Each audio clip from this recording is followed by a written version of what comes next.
Bala?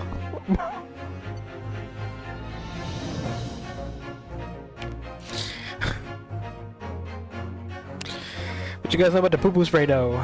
What you guys know about the poo-poo spray? Hello? Hello, hello, hello.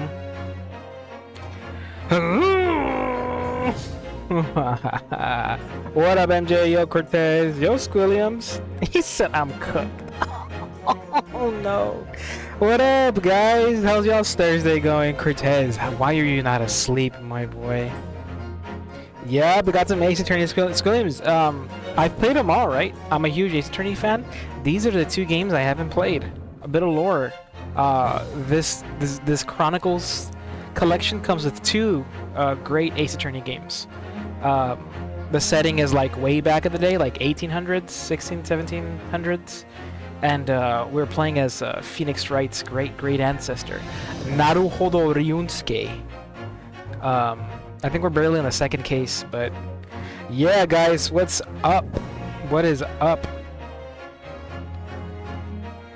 So can't sleep. Gonna go to work in like 4 hours, and I'm gonna be forced to fix my sleep now. I mean, that's fucking one way, bro.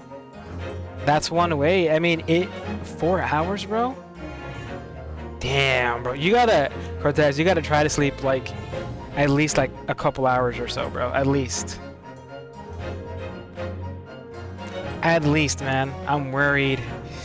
It's alright. I mean, we talked about this, man. We talked about how, like, the first couple days are gonna fucking suck until you get used to it. But then once you get used to it, you chillin'. You chillin'. Let me go ahead and try to pin that, MJ. Let's pin that for you. You said tech. What'd you say? Tech X in agreed mode?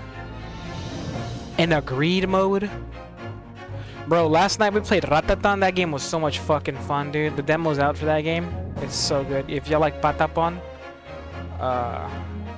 Ratatan is a game that's coming out soon. I think like next month. It's like a little rhythm action game. Rhythm kind of strategy game. It's really fun. I'm gonna dip and try to sleep. Yeah, man, try to sleep, bro. Like throw on some music or something that, you know, to some audio stimuli if that helps, and whatever it helps, whatever it takes to help you sleep, man. Try to sleep just a little bit, man. Something is better than nothing, man. Even going into the bitch with like 3 hours of sleep is better than going in there with like no hours, you know.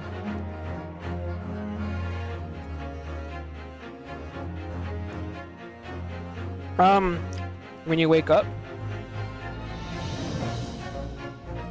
I don't think so. I don't think so. I probably would be like, just had ended stream like an hour ago, maybe half an hour ago. I don't think so. You see what I sent you? Yes, bro. What the hell happened? Konami had their own little... That's true, bro. Konami had their own kind of like conference today. Right? That's where they showed off that they're working on a remake for Silent Hill 1's first Silent Hill. That's crazy, man. They're going backwards. That's fine, honestly, because I mean, I think the second one's still my favorite, but the first Silent Hill is still a pretty good game. It's still a pretty good freaking game. But yeah, man. Yeah, I'm excited. They also showed like a bit more gameplay for like Silent Hill F, and I think there was like another trailer for Metal Gear. I'm not watching anymore, especially concerning Metal Gear, because I know, like, I'm already sold on both games. Silent Hill F, I'm still like, I want to see, like, I think more of the combat, and they showed off a little bit of it, but I already know, bro. Snake Eater is gonna be something we play on the stream, so I don't want to see or hear nothing about it. But Silent Hill F is looking really good. It really is, man. It really is. Yeah, I'm excited. I'm excited for the... And it's the same team, Bloober team. We'll see, dude. We will see. But, I wonder if we'll get Silent Hill 3 and 4 remade. At least 3. But, I'm excited. I'm excited. But, yeah, here we go. Which game is more fucked up? Silent Hill 2. Silent Hill 2 is still really... I think... Trying to take into consideration the trilogy, The second one is still fucked. There are all, I think, man, it's just the characters are just like, they're written. It's because, to be fair, the first and third games are more linked to the actual town itself than the second one. The second one, as far as the story goes, it really does feel like a spin-off in a sense where you're just some poor fuck that got somehow wrapped up in what is Silent Hill. Because the thing is, there is a curse in that bitch. There is a curse that makes Silent Hill the way that it is. And they explored that in the first and third games. But the second one really is just some fucked up individuals that like somehow got caught up in the mess. Honestly, it's really, I don't know. It's just written better, to be fair. But they're both good. I saw that. Yeah, I'm excited too, Squilling. I'm super excited. Yo, Bear. We just started. What do you mean still just yapping? We just started. We're catching up with everybody. There was some big announcements today, Bear. Some scary games. How was your day, though, Bear? How was your day? How was work? I don't know if I would call James a poor fuck. Yeah, I was more so like kind of relating to Laura. Oh, I forgot the girl's name. What was her name? It's not. Is it Angela? Was that her name? I think that's her name. Really fucked up. For Angela especially. I think that's her name. It was work, just more training. Oh, okay. 8 minutes ago. You know me, man. We like yapping, bro. But I'm glad. Yeah, you know, just chill day. Hey, I'm telling you, Bear, a chill, dull day is better than a bad one. All right. But without further ado, let's get back into this. What happened last time? We're investigating our spoiler alert. We're investigating the death of our best friend, Kazuma. We were on a ship slated to arrive in England, the UK. We were going to study abroad, and he wound up dead.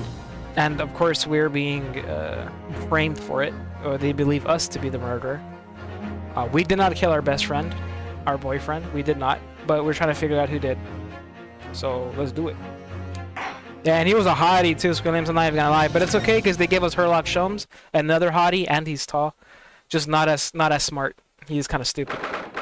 But R.I.P. Kazuma. Yeah, here, let's take a look at them real fast. That's our best friend right there. He was only 23. Certified lawyer and my best friend. He was on his way to London for a study tour when he was taken from this world. So he helped us a lot in the first case. Man, we love Kazuma. R.I.P. And then this handsome British fuck showed up. 34-year-old Herlock Sholmes. There's not a person in the world who hasn't heard of this famous great detective. Not a person except me, apparently. So he's kind of helping us out too, I'm not gonna lie. But yep. Those are the facts. I wish we hadn't been thrown out like that. I wish we'd managed to find some clue as to what Speckled Band might be. Yeah, what's up with that? We didn't manage to investigate at all. And I imagine that we won't be able to for a while longer. We'll never get past that sailor guarding the door. He's clearly glaring at us, as if to say, don't even think about it. Oh, wait a minute. What is it? Well, what happened to our great detective friend? Where did he go? Oh yes, he's completely disappeared. When did he do that? He slipped away as quietly as the wind, but not before ensuring these were securely back on my wrists. That dude's outfit barely fits him. His belly button showing. Big ass Russian. First class, mess pass. I can't even go in there. We shall never be able to enter the cabin with Seaman Stroganoff. Biff Stroganoff. I forgot that was his name. Let's go back to the cabin. It should be a dramatically... In dramatical murder? What the fuck is that? What's dramatical murder? Greed got fucked up. Let's go, MJ! Tech X or what? It looks like they're still investigating in here. Yes, on that subject, I wonder if Inspector Hosonaga's unscathed. What do you mean, unscathed? Surely you haven't forgotten, have you, Naruhodo-san? Don't you remember what he said about allowing you out of this cabin to investigate? He was going to talk to the captain about it. He said he'd lay his life on the line for you. Oh, yes. But I'm sure he was exaggerating. Let's see what he has to say for himself. He might have some new information for us. You never know. He's in here?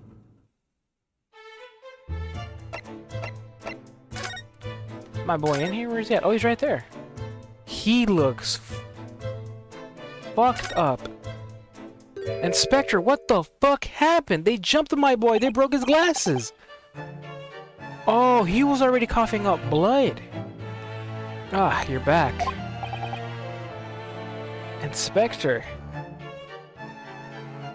Just be a question about Bethany. Got pretty tainted Bethany, don't worry. Gimmick is cool. Oh, yeah, man. I told you to go for that bitch, too.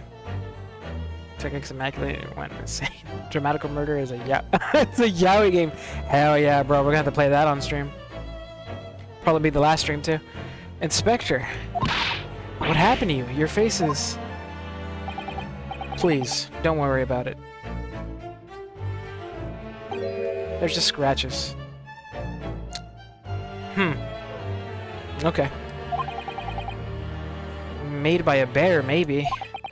When I told the captain that I'd given you permission to investigate, he told me he'd pummel me with his fists and then toss me overboard. What? But the pummeling was over in a flash, and he must have decided against throwing me overboard. So it was nothing, really. He wasn't joking when he said he'd lay his life on the line if he had to. He literally laid his... They could have... Damn, well, thanks to your efforts, we now know a little about the neighboring cabin. Yes, so I understand. I bumped into a man claiming to be a great detective a little while ago. I think his name was something like Herlock Sholmes. I don't think he was German, though. Herlock. Ah, that explains it. They broke his fucking glasses, man. They bent the whole frame out of shape. Shall we compare notes, then? We can tell you what we found out. Yes, let's do it. Fuck, this poor guy. I love the 3 animated effect going on. Yeah, Squilliams, yeah, this is, I wonder in, like, the timeline of Ace Attorney games, if these games came out after the last, like, entry in the main series, which was Spirit of Justice. But, yeah, man, they really they came a long way. To the point where cutscenes are, like, just anime. There's just anime scenes for, like, the intros and cinematics and stuff. It's really cool. The cabin next door. What? Nikolina Pavlova? She's in the cabin next door? Oh, do you know who she is? Please, what self-respecting ballet fan wouldn't know that graceful angel? There was coughing up blood. Oops, I think I upset him. Well, that tells us the neighboring cabin is unrelated to the case at least. Oh? How? Because angels don't go around committing crimes, do they? Oops, I've definitely upset him. Well, Inspector, has your investigation here proved fruitful? If I'm honest, there's very little more I can do. Our duty is to make sure the scene isn't disturbed, ready to hand over to the Hong Kong police. Oh, we're stopping in China. So I'm just keeping watch here, trying not to take my eyes off the job. Oh, I see. Ah, there's one thing. I do have a small piece of new information for you. Oh? What? Yes, do tell us, Inspector, please. Oh, new info? I wasn't looking, I thought Hosonaga beat the fuck out of Susan. No, Hosonaga got jumped, bro, by the captain. What is this new information you have, Inspector? Ahora dijo mamá que te gusta jugar con las arañas. Pues claro. Tengo una tarántula. Duermo con ella. What the fuck? Where are you getting this information from? What's this new information you have, Inspector? It's this. The Bureau's medical officer has finished his examination of the body. I managed to obtain the report. Oh, Kazuma's post-mortem. Oh shit, here we go. We got the post-mortem report. Kazuma-sama. So, what was the cause of death? Shit. Oh my god, Swanson. What's up, Swanson? Yo, Lou. Yeah. What's up? Damage to the cervical vertebrae is what's written in the report. The cervical vertebrae? Is that his spine, bitch? His neck? His neck was broken? Yes, it would seem so. There were no obvious wounds or other signs of injury. So at first, I think they were considering poison. But it turns out they found no trace of poison in his system at all. Well, what weapon was used then? Nothing's been found as of yet, but the fact that there are no signs of a wound suggests it may have been a blunt object, something that wouldn't leave a mark. Oh, I see. Bro, if you get hit by a blunt object, it's still leaving a fucking bruise or like a welt. No? Yo, Joe. Thanks, my dude. I think he went to bed. I hope he went to bed, bro. Hope you're doing well, though, Joe. How's it going? It's going good, Swanson. We just started. I had a pretty good day. Pretty good Thursday. How about you? No, you don't think so, Lou? I like how you just walk around the ship handcuffed while solving the death of your homie. Yeah, like we got into the other room, right? So you see on the top left there, above the wardrobe, there's like a vent connecting to the cabin next door. That's why we went over there to investigate. As soon as we got in there with Herlock Sholmes, and he actually took our shackles off so we could investigate. But then, right before we got thrown out, he put him back on me. But yeah, I am pretty much for the most part walking around the ship in shackles. They really did think I did it. All the body's nerves run through the spine into the brain. A strong enough impact to the neck could induce death. It is a possibility, and no obvious wound would be left. Or Kazuma. I have a second copy of the report. If it might be useful, you're welcome to have it. Yeah, give it to me. Are you sure? Yes, it's fine. He smiled at... He smiled at me! He says, I trust you. Oh, that's actually... That's a big step up from the first case. Guy did not trust us at all. I can't find my uvula. You'll have to check under the bed. Or, like, they usually falls off when you're sleeping, so... I don't know, like, look in your pillowcase, or, if you have any pets, look around them. Maybe they played with it. My uvula gets lost, like, twice a week, bro. It's annoying. After all, if I didn't trust you, I'd never have agreed to leaving you this cabin in the first place, would I?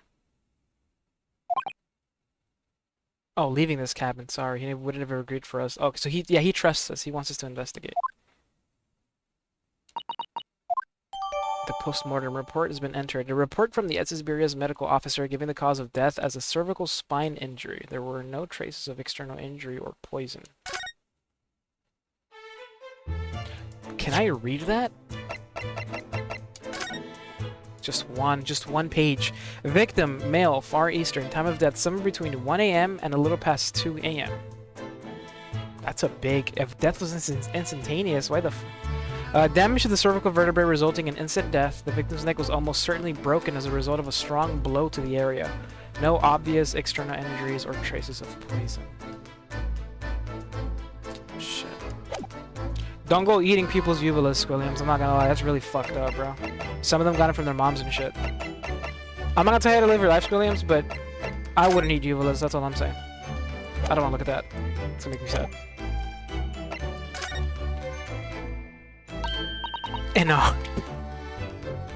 Fucking make me sick, Seth. I understand. Oh, Mr. Sholmes was here, wasn't he? Yes. He seemed to be enjoying himself a little too much as he crept up about on the floor investigating. But then he suddenly left. I suppose he must have become bored. Did he say anything at all?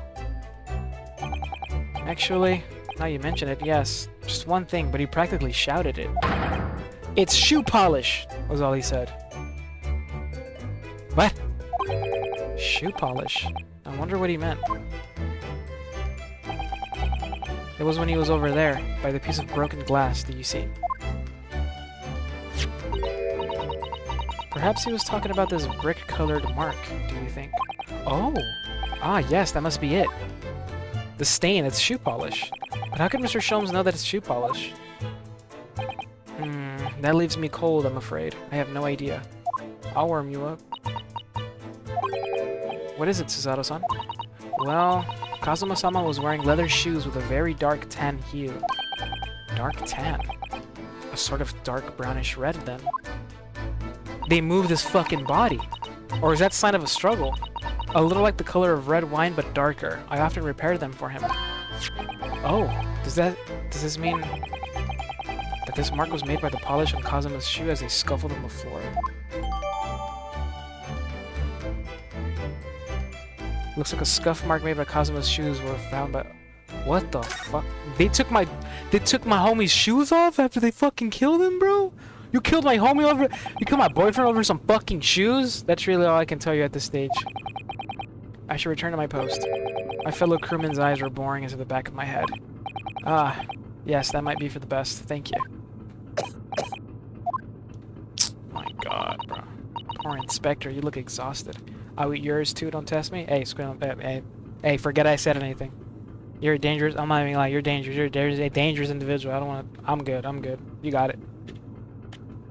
He's a Yahoo! I'm telling you, Noodles. Rajatown's gonna be great.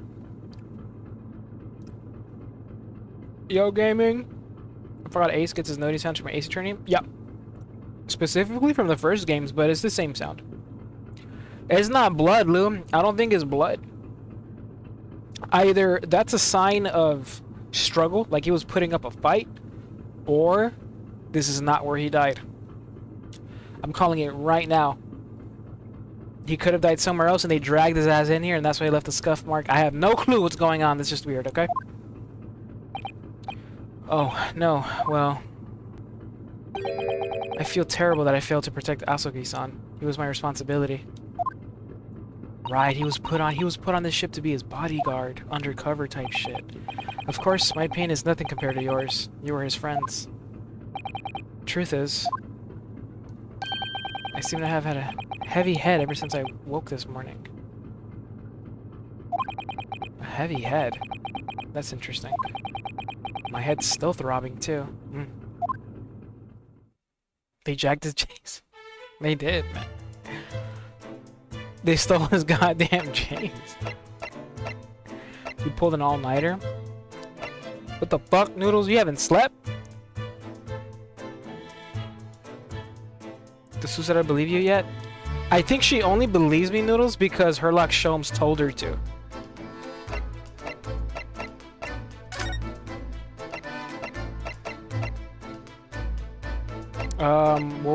What were we gonna do in here? Were we gonna examine more? I don't think we're gonna... I think we've examined everything we can here, not gonna lie. Let's see. They ran Daddy for his fucking phones! Yeah, Lou, we're thinking that too. So this ventilator joins to Miss Pavlova's cabin. Yes, that's right. And just a few minutes before he died, Kazuma saw something emerging from it. The speckled band, as he described it. If only Miss Pavlova had been able to shed some light on it, but she seemed as baffled as we were.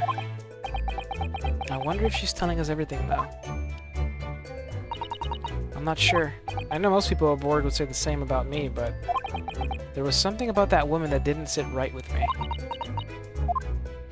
Can we go back in there and talk to her?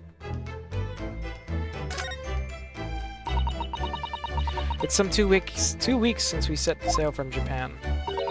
Have you really been living in that wardrobe the entire time, Naruhodo-san? I think living isn't quite the right description. Oh, no, I suppose not. Although it must have been rather exciting making this voyage in your own secret hideout. The trouble was, I never knew when a member of the crew might come in. So yes, I did basically have to live in that wardrobe. And last night was no exception. But because of that, you had no idea what was happening out here in the cabin. No, sadly not. Some weird shit happened, bro. So it's clear that these letters were written with the ink that was somehow spilt on the floor, and they spell the Russian word for wardrobe. It does seem to be an unambiguous pointer to you, Naruhodo-san, as you were sleeping in there. But to be truly unambiguous, it should have just spelt out my name, don't you think? Well, either way, one fact remains. It's hard to imagine that Kazuma-sama would have written his last words or word in Russian. Which begs the question of who did write it. Yeah, that's a big fucking issue, man. I don't think my boy knew Russian. Why the fuck wouldn't he write it in his mother tongue? Throw up some Japanese kanji in that bitch. Be like, this fucker killed me.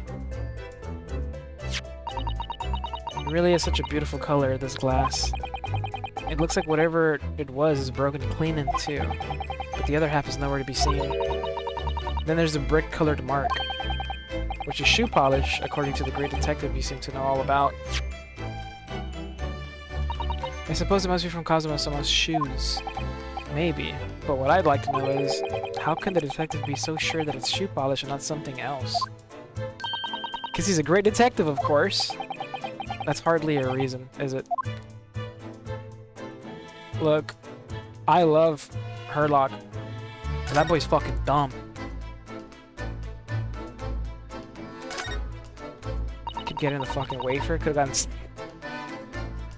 Keep gambling, MJ. Yeah, you're replaying Persona 4. You're replaying it for the hype, for the remake hype set. But the combo of the Forbidden One and the Soul of Eternity. No, Noodles. What the fuck? There's nothing on this table at all. Excuse me. The plate and the cutlery are all over the floor for some reason. Yes, it's strange. Last night when I went to sleep, I'm sure everything was still. No, wait a minute. What is it? That's funny. I can't seem to remember anything about what happened after dinner at all. So then perhaps you are responsible for what happened to Kazuma-sama. No, no, no. Why the fuck can I remember anything after dinner, bro? We were... Yo, man, they got... Bill Cosby's on this shit, bro. This dude's running around. He's loose. Bill's loose in the ship. I got fucking drugged.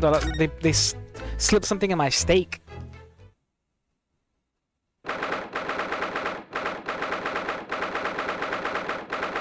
First class cut. Look at the body, yeah.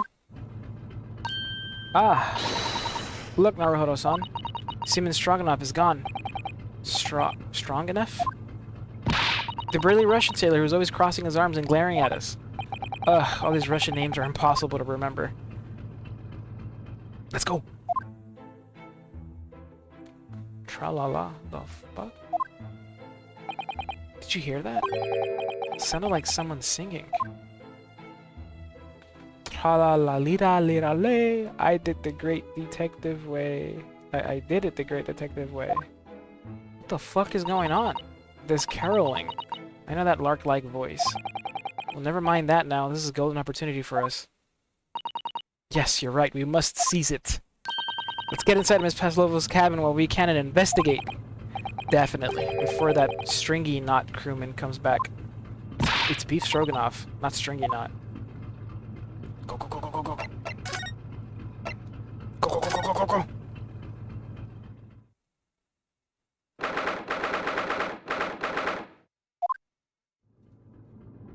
What's going on? Who's in here? Miss Pavlova isn't back yet.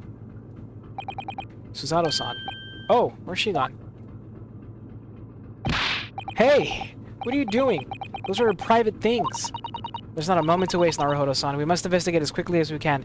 Yet earlier she judo flipped me not once, not twice, but 3 times as I tried to read Kazuma's diary. If anybody... Alright. I suppose you're right, for Kazuma's sake.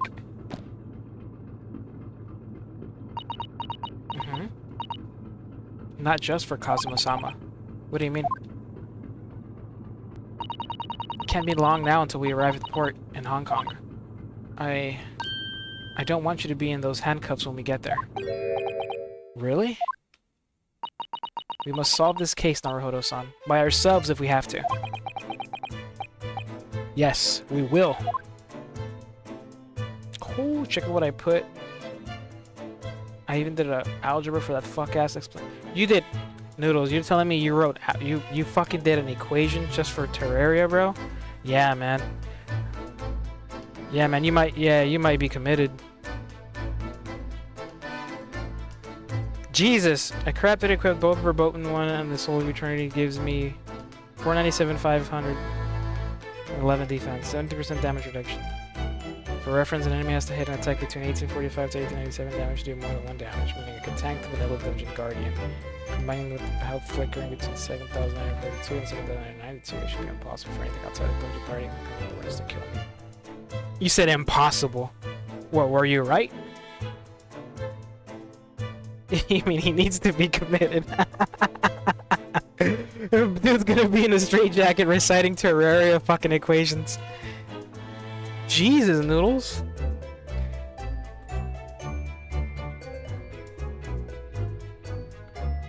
For you to get away from media stress. Visit her family, grandmother. She appears to be on a midnight channel. It seems she's in the shadow world. And you gotta go in there and steal her treasure, am I right, Seth? Am I right? Oh, look! Her briefcase is empty. Oh my, Miss Pavlova's case is open. It's completely empty inside, but according to the Great Detective's great deduction, she was hiding her special friend in there. Yes, a friend that she had to keep secret, because you're not allowed to bring animals aboard the SS Buria. I wonder what kind of animal she had in there. And more to the point, where is it now? Where is it? Where is her pet?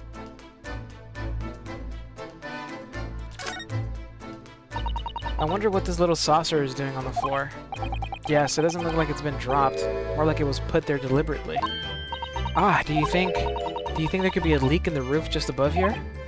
What? A leak? Is this ship quite safe?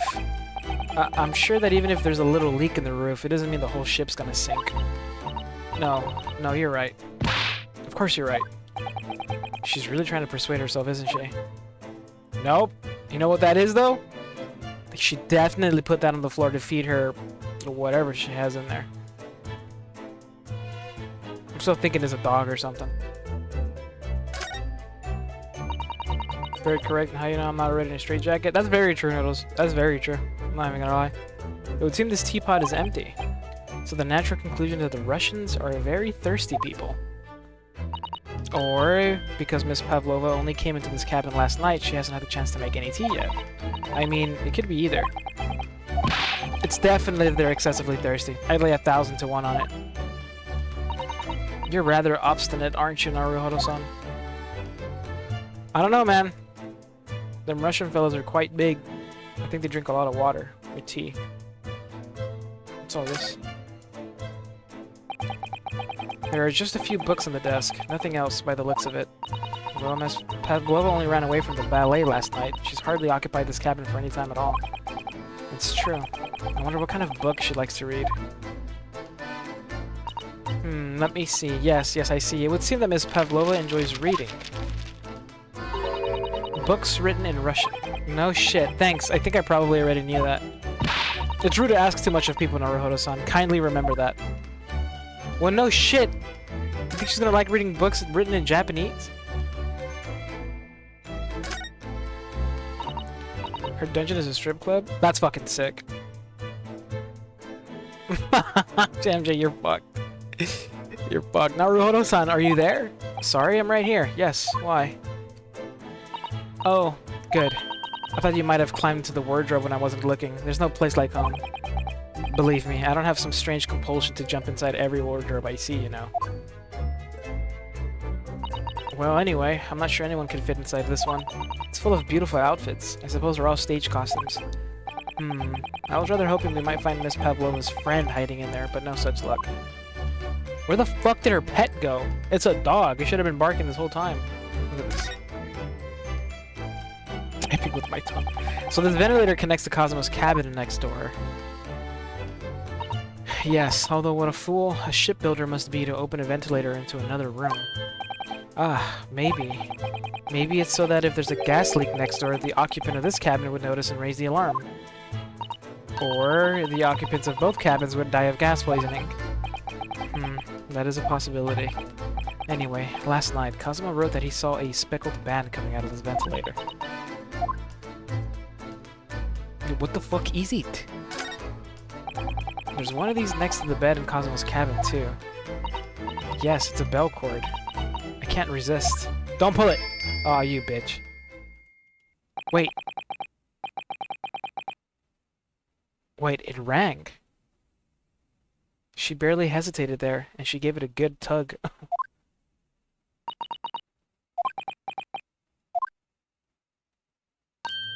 No, I didn't actually expect anyone to come. We don't want them to. We're trying to investigate in secret. Wait, no, he said he heard whistling. Not like ringing. Okay.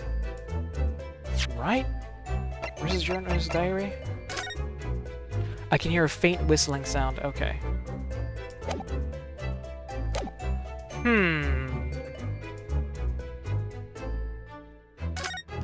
What'd I miss over here? Look at the trash can. I suppose every cabin has a waste paper basket. Shall we have a little look and see what's been thrown away? Naruhodo-san. It's poor etiquette to go sifting through someone's rubbish, you know. Ugh, those eyes. She's looking at me like I'm a piece of rubbish now. However, these are special circumstances, I think. Exactly, we have no choice. What's in there? There's hardly anything in here at all. Oh, well, that's a little disappointing. What's this? Oh, I can't examine that.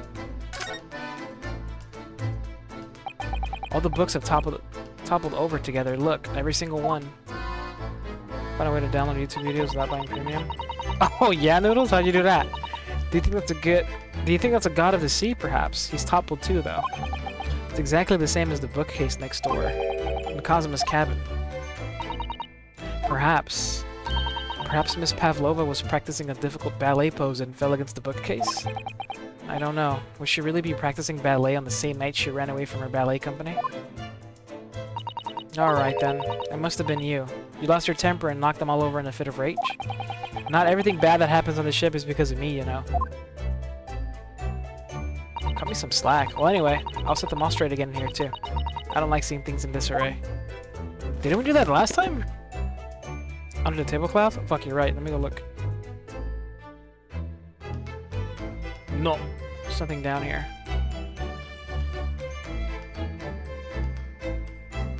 Yeah, we've looked through everything. Oh, except for these rules. Let me see. Yes, they're displayed in this cabin too. Look, the SS Bureau's rules of passage. Passengers must not keep weapons or other dangerous objects in their cabins. Pets are also strictly forbidden. I suppose Miss Pavlova realized that she needed to keep the contents of her case a secret after she read this. Her special friend, I mean. I wonder where her friend has disappeared to now. It's probably having fun exploring the ship, I imagine. I just hope Seaman Stroganoff doesn't find it and throw it overboard. Oh, yes, so do I. I'm telling you, she brought a fucking dog and it's loose. She's a ballet, she's a prima, whatever, super skilled ballet dancer. They always have those fluffy poodles with them.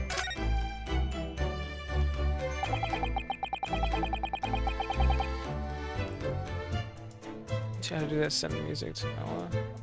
Yeah, Persona 4. Yeah, bro. Okay, that's the one thing about Persona. I haven't played Persona 4, but dude, I've heard music and oh yeah.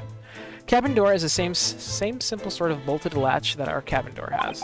And the bolt's drawn across. There's no way anybody could enter the cabin from outside. Yes, it's not particularly heavy-duty bolt, is it? But still, it wouldn't slide across of its own accord, would it? No, and the door is made of metal, so there's no chance of trickery using magnets to unbolt it from the outside.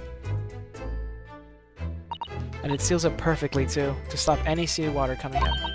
So you couldn't use the method you told me of passing a thread through a crack around the closed door, either. They seem to know a lot of tricks for opening doors. I'm starting to see why they suspect me. Coño, bro.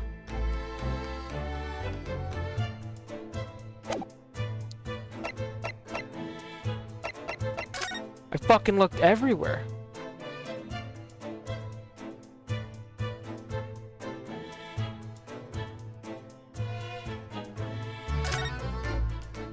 Okay, let's back out. We heard somebody singing.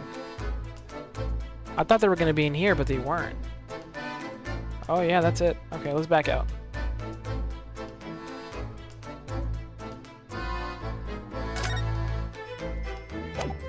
Okay, let's leave. Passageway. Revival drops, you play it or else jump by 20 androids. By 20 android 20s. The fuck does that mean? I also woke up today and went entering like... No! Cortez, you should have... bro, you really should have started last night, for real. Fuck. Coño, bro. It's okay. What? Excuse me? Oh, it's Mr. Sholmes, look. Wow, you never know where he's going to turn up next, do you? He seems to be stealing a look at something as he sings to himself. Are you good? Tra-la-la, lira-lira-lay. I did it the great detective way. He's still singing. You think he hasn't noticed us? Or he's simply in extremely high spirits? Yes, there were times, I'm sure you knew, when the yard bit off more than it could chew. And through it all, when there was doubt, it's lucky Herlock was about. Excuse me.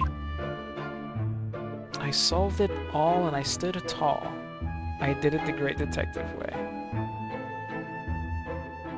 Is he fucking singing Frank Sinatra?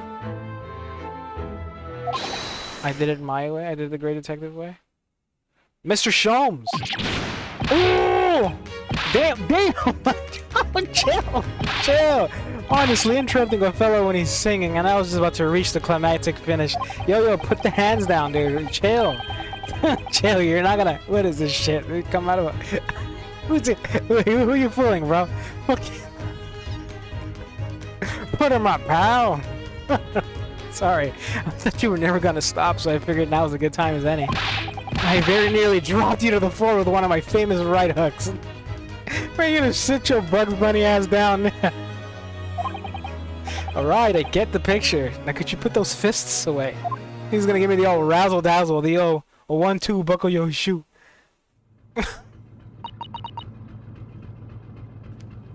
I worked 13 hours, no fucking sleep, but also... that's true. That's true. That's true, Cortez. I believe in you. Dude was ready to fucking fight. Mr. Sholmes. You seem to be examining something before we interrupted you. Yes, that. I was immersed in study of the ship's log, as penned by the stockily built crewman who's usually on guard here. Oh yes, the ship's log. And did you find out anything useful from it?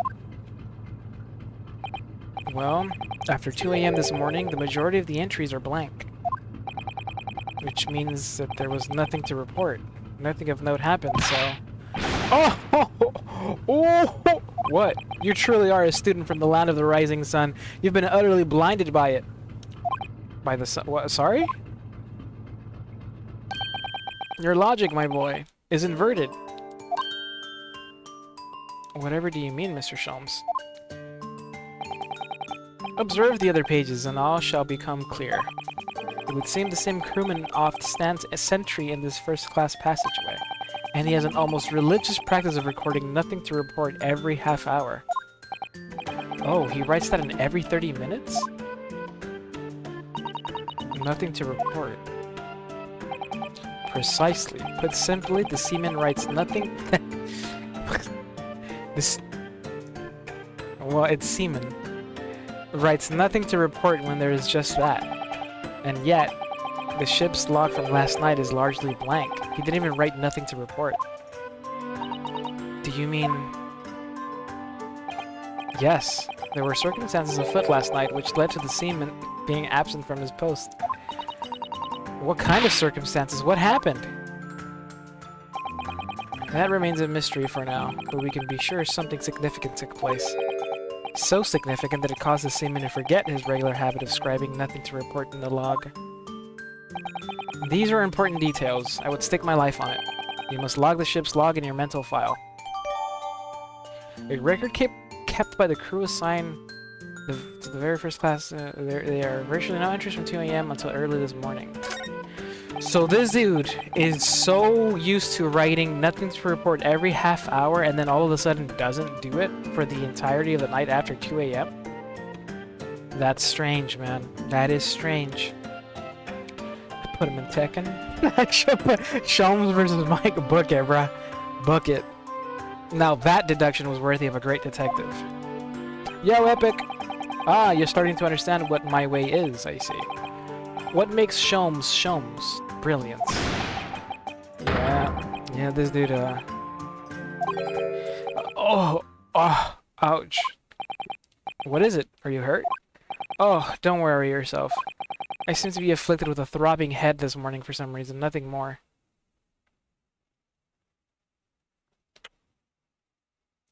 Why is everybody in this ship coming down with a headache? Well, my friends, until our next encounter. Well, that was a good... Oh my god, that was a good piece of evidence there, Herlock. He's still singing to himself. I can hear it as he wanders off down the passageway. Something wrong, Suzato-san? You seem lost in thought. It's just... Well, I feel the same. Sorry? Ever since I woke this morning, I've had something of a headache. A sort of continuous throbbing. Oh, you too? Yeah, bro. Yeah. Yeah, last time, yeah, you had to go through the rite of passage to become a Skittle. The engine room? We need to go. But you don't think people would have reported the smell of gas? You can smell that shit, like... Oh, fuck. Gas! You know, like, and everybody would probably, you know, start panicking, but... Excuse me.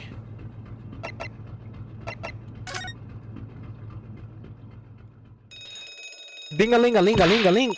What's that? Ah, shit. Oh, they're here. Shut down the engines immediately. Vessel sighted a quarter-mile 4. What? Full stop. Hard to starboard. All hands brace for impact. Oh, shit. What the? I think we're about to crash into another ship. What? Yo, hang on, hang on. Yo, this bitch tilted. I can't stand. Suzato-san, hold on to me.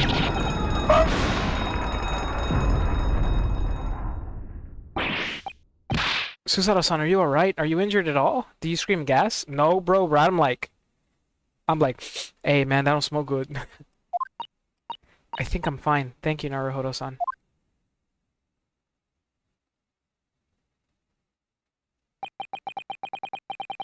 Tattle of Blues. Nice. Welcome, man. Welcome. Welcome, Scrolliums. It looks like we avoided a collision. I think. Yeah, the ship has come to a stop. Oh my goodness. What about you, Naruhodo-san? Are you hurt? No, I'm fine. Damn! Hello? Is anybody in there? Shout if you need assistance. Oh, that sounds like... Hosonaga? Inspector, yeah. Is that you in there, Naruhodo-san? Unbolt the door quickly. What? The bolt? Look at that. The door is bolted. Did she do that, Suzato-san? No, I didn't touch it. Well, that's strange. How did... And look at all the books. They're just like they were before. Okay. Okay. Naruhodo-san, aren't you gonna open the door and let the inspector in? Nah. I'd better tidy this place up first. Some shit happened, bro. Our violent emergency stop had solved one mystery at least in a very vivid way. But I knew that what awaited us on the other side of the cabin door would not be pleasant. I hurried around tidying up the cabin with a new sense of foreboding in my heart. We're about to get jumped. Hey, but wait a minute. The door locked itself, and all of the books fell over, like how they were before.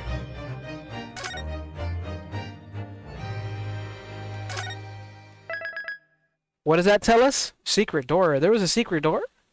Where? I didn't see it. It's Titanic all over again. That tells us whatever happened that night, it messed the whole boat up. The whole boat, the entirety, the entire boat was just thrown off. The bookshelf is a secret door. Nah, I don't think so. I don't think so. Damn, I don't think so. Somehow the door to the cabin we were in ended up bolted after we made an emergency stop. Suzato-san took a deep breath, then gently slid back the bolt. Fuck, that dude is tall. You! What you are doing in Miss Pavlova's quarters? Ah, you both look unhurt. Good. Yes, we're fine, thank you. What on earth happened? We heard something about how we were going to collide with another ship. Yes, it appears to have been a false report, though. Oh? How did that happen? There's a dense fog outside, so it's extremely difficult to see.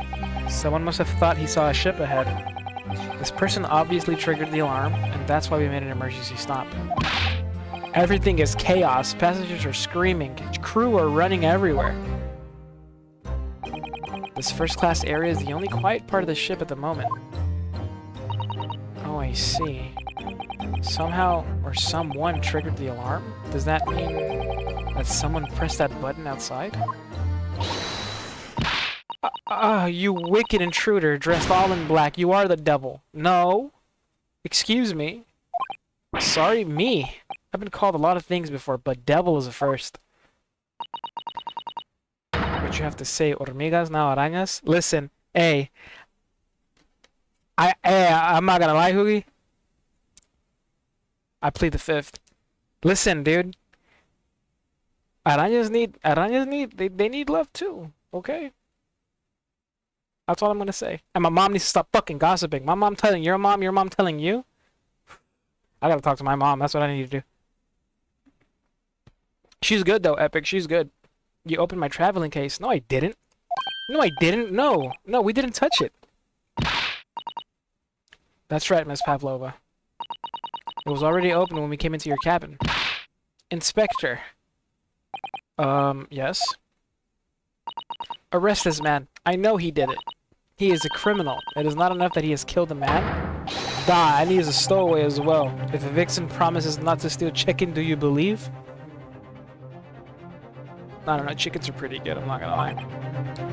Ugh. Take him away. He is a trespasser as well as everything else. Stowing away, trespassing, killing. She is right. You are devil. Doesn't look good, does it? There is cell below deck. Throw him in. Tomorrow we dock in Hong Kong. Then we give you straight to police.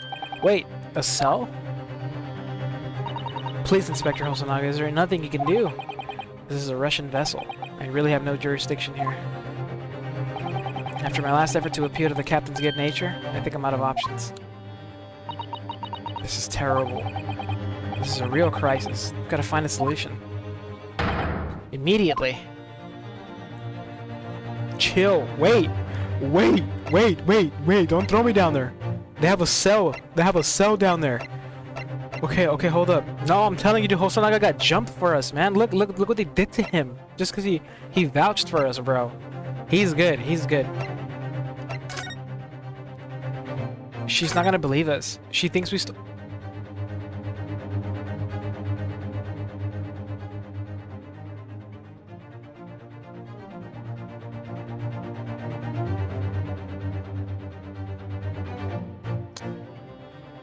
She thinks we stole her pet or something, bro. Like, we did nothing. I didn't do anything to her. I don't even know. I was looking for your dog, too. I don't know where your dog went.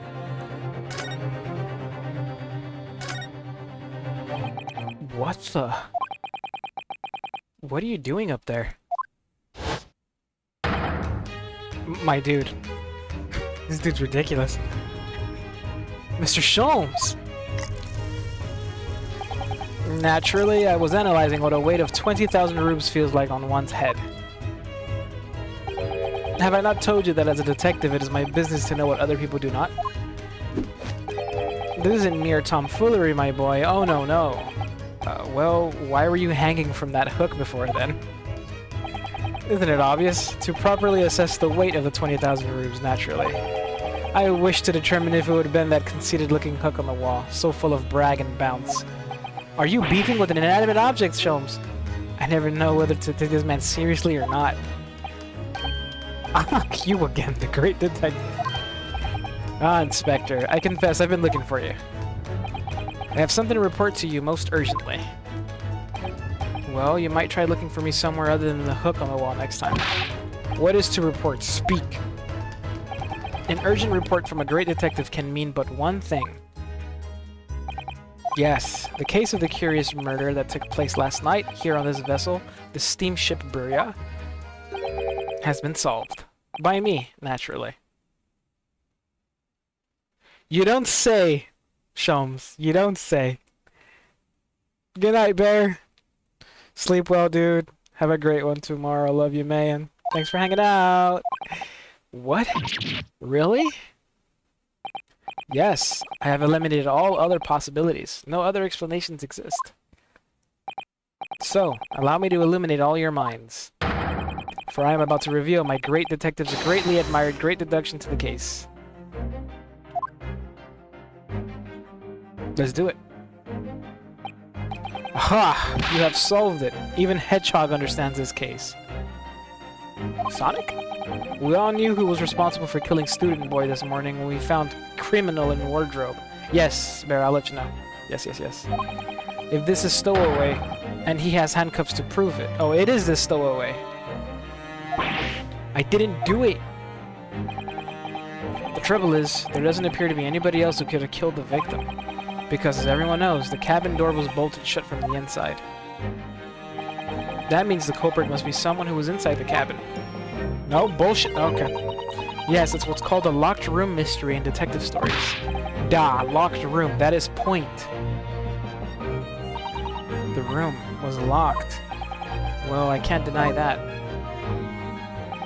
There's no way the bolt could have drawn across from outside the cabin. You're all quite mistaken. The cabin next door is not a so-called locked room at all. What? Oh yes, there is another entrance.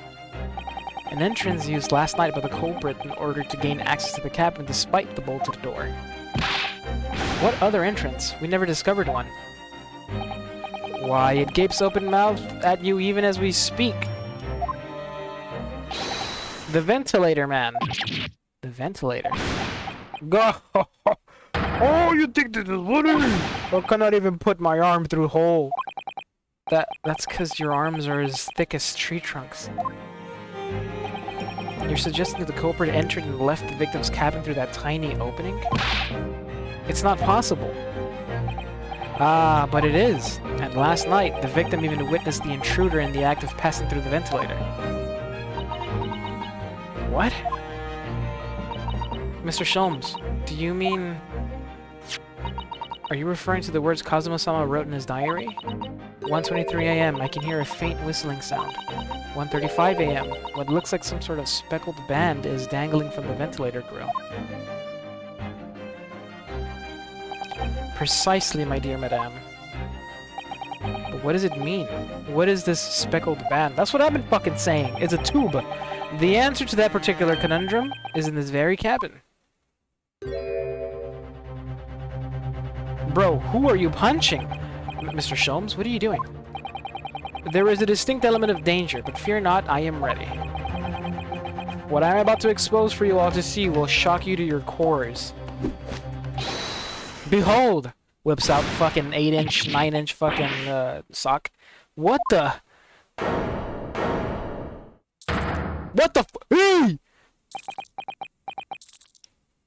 Stroganoff, don't move. Beef Stroganoff, do not move. You got something on your face. Is that your pet? Nicole. Hey, Nick. Is that your pet? What a thrill. Allow me to introduce you all to the band. Oh! Oh! A snake? Indubitably.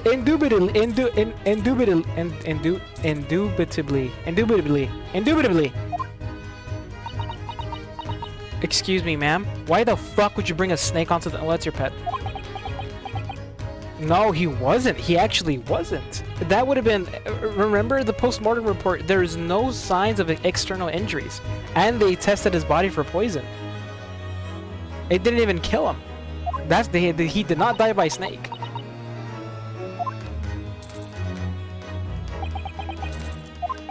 Look at that thing, man. Mr. Sholmes, just one thing. Pray, what troubles you? Well, that snake isn't really speckled, is it? It looks more stripy, wouldn't you say? That's true. Hmm?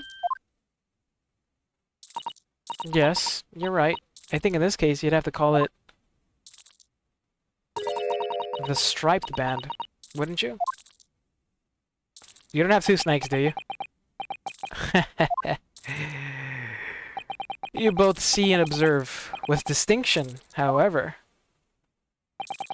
Do you not think that is precisely the trap into which the culprit wishes you to fall? Oh my goodness, really? It's a trap? How exactly? Game time, man. Or Solidus. Yeah, snakes are fucking awesome. I think perhaps it is time I explain the intricacies of my train of thought. Now, are you ready, Miss Pavlova? Yes, another deduction. I'm sorry for the young man who died, but that is all. His death has nothing to do with me. This whole thing has nothing to do with me. There are two conclusions I have drawn from the facts. Number one, last night your friend infiltrated the victim's cabin. Well, that much is true. And number two, that same friend was responsible for the victim losing his life. Wait a minute, Sholmes. No. She's turned as white as a bowl of rice again. Sholmes must be right. He's hit the nail on the head. This young woman's friend killed Mr. Asogi?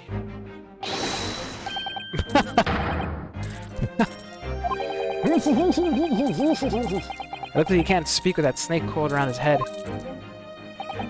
I would advise as little movement as possible, Seaman. You wouldn't want the fangs of that long friend in your neck. So everyone, let us begin. Herlock Sholmes is proud to present his logic and reasoning spectacular. I like this. Let's do it. I like the music. Yeah! Let's do it! The game is afoot!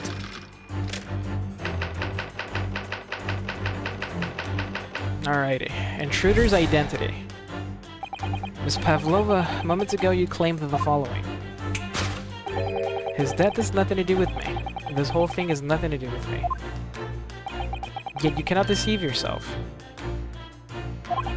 Yes, when you recall those horrid events, your aching heart smarts with pain. And it is that very pain that evidences your inextricable link to the victim's death. So we ask, what was the nature of this intruder that stole into the victim's cabin on that pretentious night? Why, naturally, it was the friend with which you boarded this vessel, was it not? Ah, as I suspected, another telltale glance. Without doubt, your friend is the writhing serpent we see before us. And yet, that fact leaves us in a quandary. The victim's written observations on the night in question tell of a speckled band, whereas regrettably, this specimen's markings do not fit that description in any way. What explanation can we give then, pray? What was this sight that fell upon the victim's eyes last night? No, don't look at me. This has nothing to do with any of this. Oh, but it does. You have the answer to this quandary even now, hidden beneath your back. Yes, that which you are trying but failing to conceal can only be the snake's slowed skin. You kept it shed with you? Evidently, after the subtle and horrible crime, the most deadly friend of yours shed its original skin, no? I don't know what you're talking about. Uh-huh. Last night, through the ventilator visible in this cabin, Your then speckled friend slithered to the next door. Using the bell cord on the other side as a bridge, the serpent silently descended into the victim's quarters. In the dim light, it appeared to the young gentleman who was about to lose his life as a speckled band. In summary, the nature of this friend of yours, which last night infiltrated the scene of the crime, is a rare breed of snake whose markings change each time it slows its skin. A snake so dreadful we can only imagine it would be found in the deepest depths of India. Yeah. We're gonna have a go at it. Finish my pasta today? Oh, hell yeah, Seth. Yo, give me some pasta. You had pasta too? Everybody eating pasta? Hey, baby, I hope the matches are going well, babe. Moving on, we come to the heart of the matter. The grim demise of the victim. How did this young man lose his life, and why? According to the data of which I have been apprised, it would appear there were no visible signs of injury.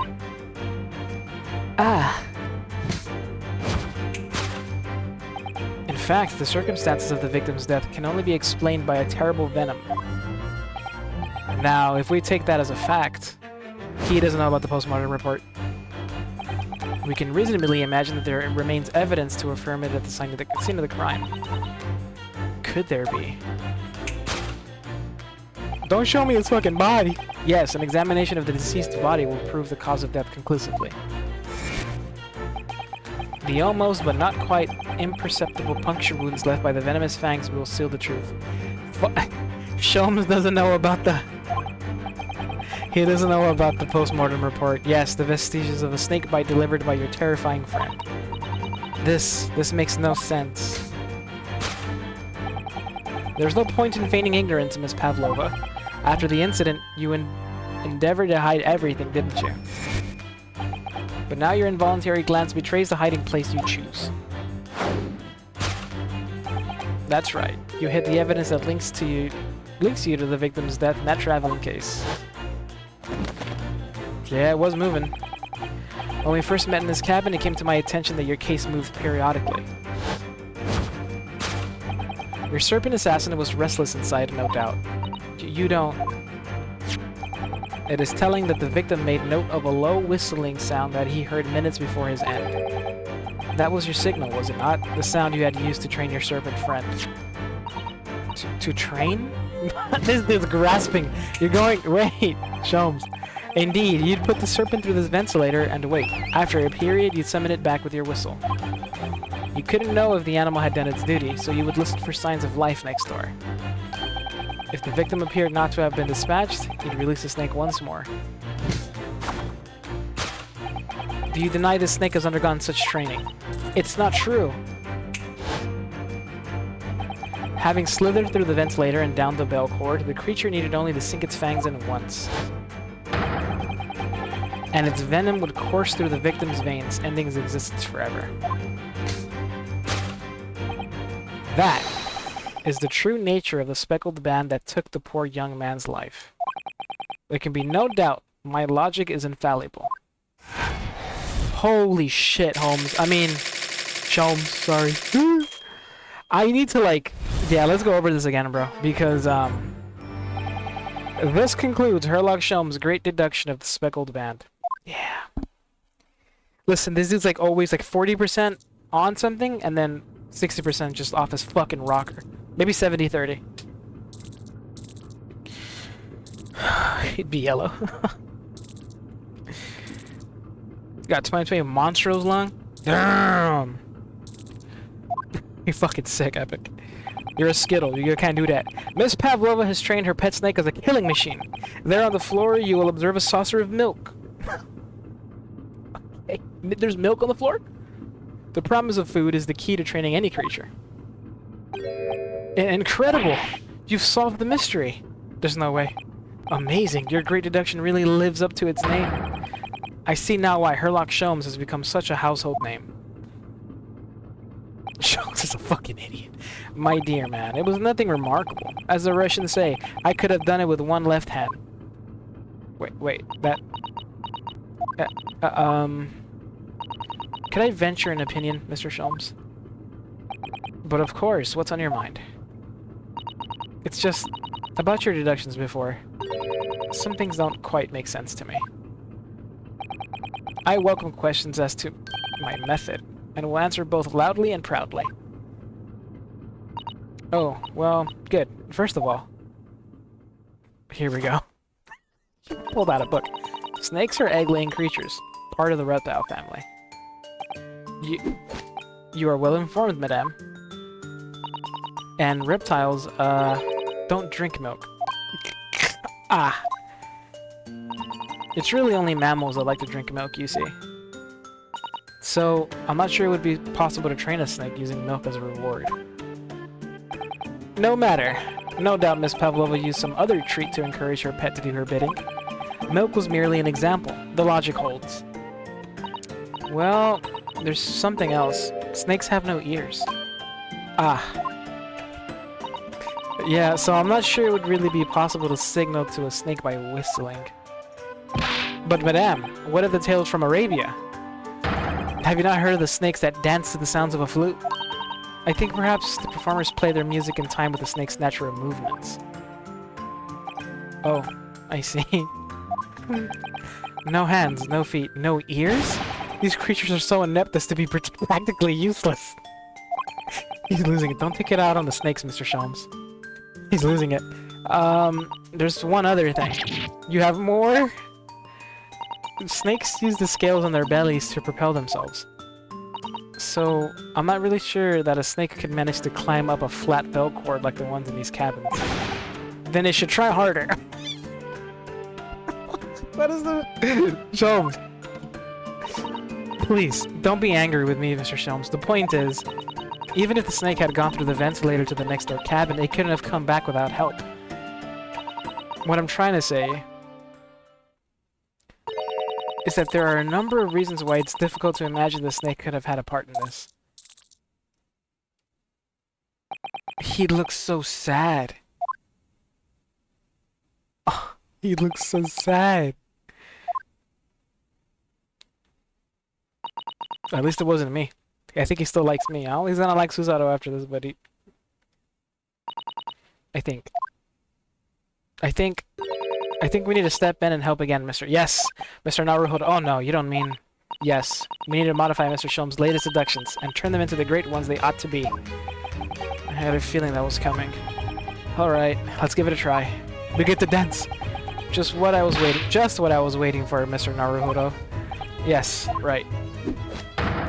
So, cast your eyes down to your wrists again. What? He did it again! He's a magician. You've done it again. Your handcuffs are gone. Where did they go? Fear not. I shall see that they're restored after our work is done. I really wish you'd leave them off. He almost had me with that deduction. Gaming, he's so far off, bro. It's because we haven't been paying attention, but Kazuma didn't die. Like, there's no poison, there's no puncture marks. His neck was snapped. He's probably right about... Oh, geez, I don't think he was right about anything. Let's go. Herlock Sholmes is proud to present his logic and reasoning spectacular. Ah. Here we go. My go. My turn. Course correction. Hold it, Mr. Sholmes. Let's talk about the intruder's identity. Miss Pavlova, moments ago you claimed the following. That's nothing to do with me. The whole thing has nothing to do with me. Yet you cannot deceive yourself. Yes, when you recall those world events, your aching heart smarts with pain. She's holding her wrist. She does have a pained expression on her face. Yes, that's true. She looks as though Kazuma-sama's death is weighing heavily on her mind. But you're not sure Mr. Sholmes had read her quite correctly, is that it? Could there be some other way to interpret her expression then? Let's take a moment and really look very closely at Miss Pavlova.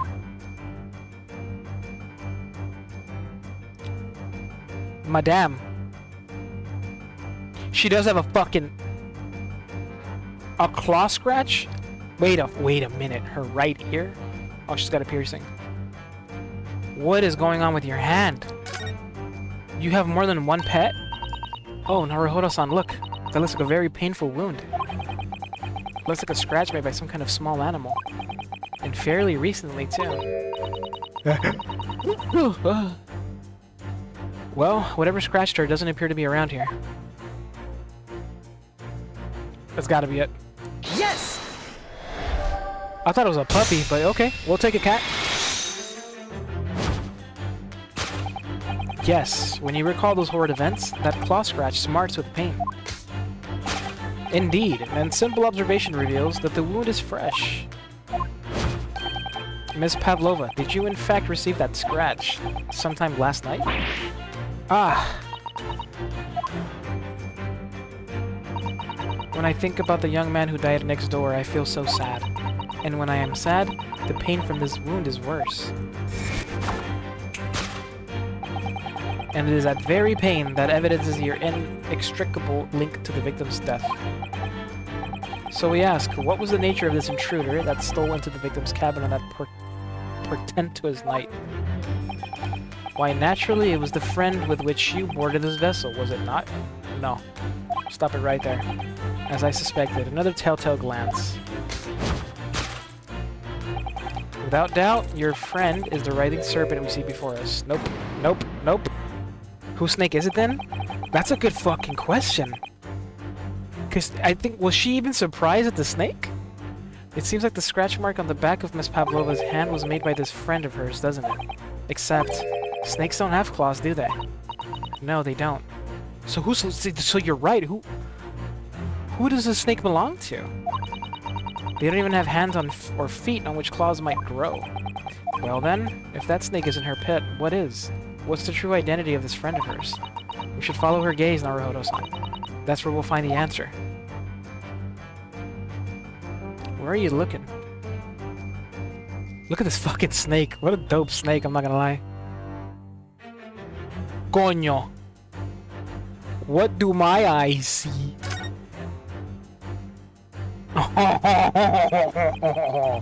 Ah, look at the photograph in this frame. This must be something Miss Pavlova brought with her when she ran away. She is exceptionally beautiful, isn't she? Yes, that's true. But personally, it's the little black creature she's holding that's caught my eye. Well, that's not a creature at all, Ryusuke. That's a fucking dog. Maybe we better take a closer look at this. Little dog. Look at the little dog Miss Pavlova's cuddling here.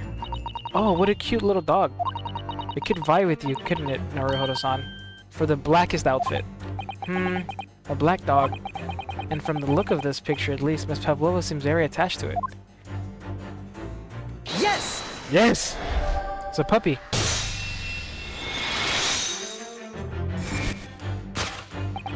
Without doubt, your friend is the little puppy we see before us.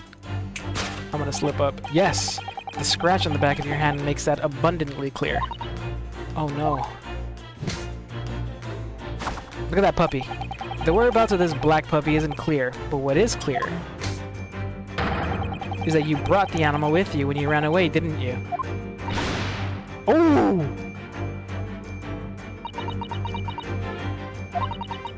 Darka is my best friend. I couldn't leave her behind. Darka would appear to be a Russian blue. And yet, that fact leaves us in a quandary.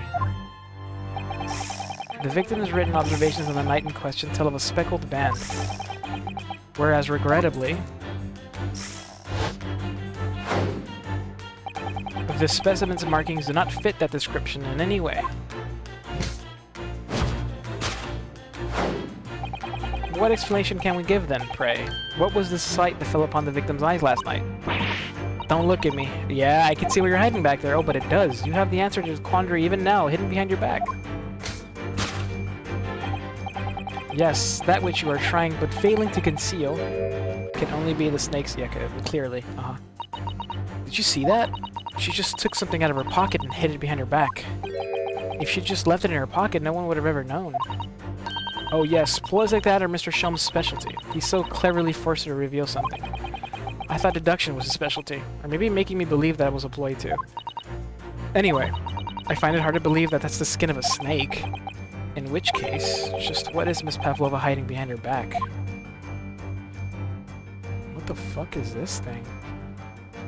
What is that? Is that a... What is that? Well, it is speckled, and it is a band, but what is it? It seems to be soft and fluffy. A long piece of cloth of some sort. And that looks like a handle at one end. It may be a... Oh, it's a puppy's toy. Isn't sort of common in the West, apparently. How is that a toy for puppies? Puppies like to chase the band around and paw at it. Puppies in particular love that sort of play. You only need to wave it in front of them, and they pounce to catch it. Ha!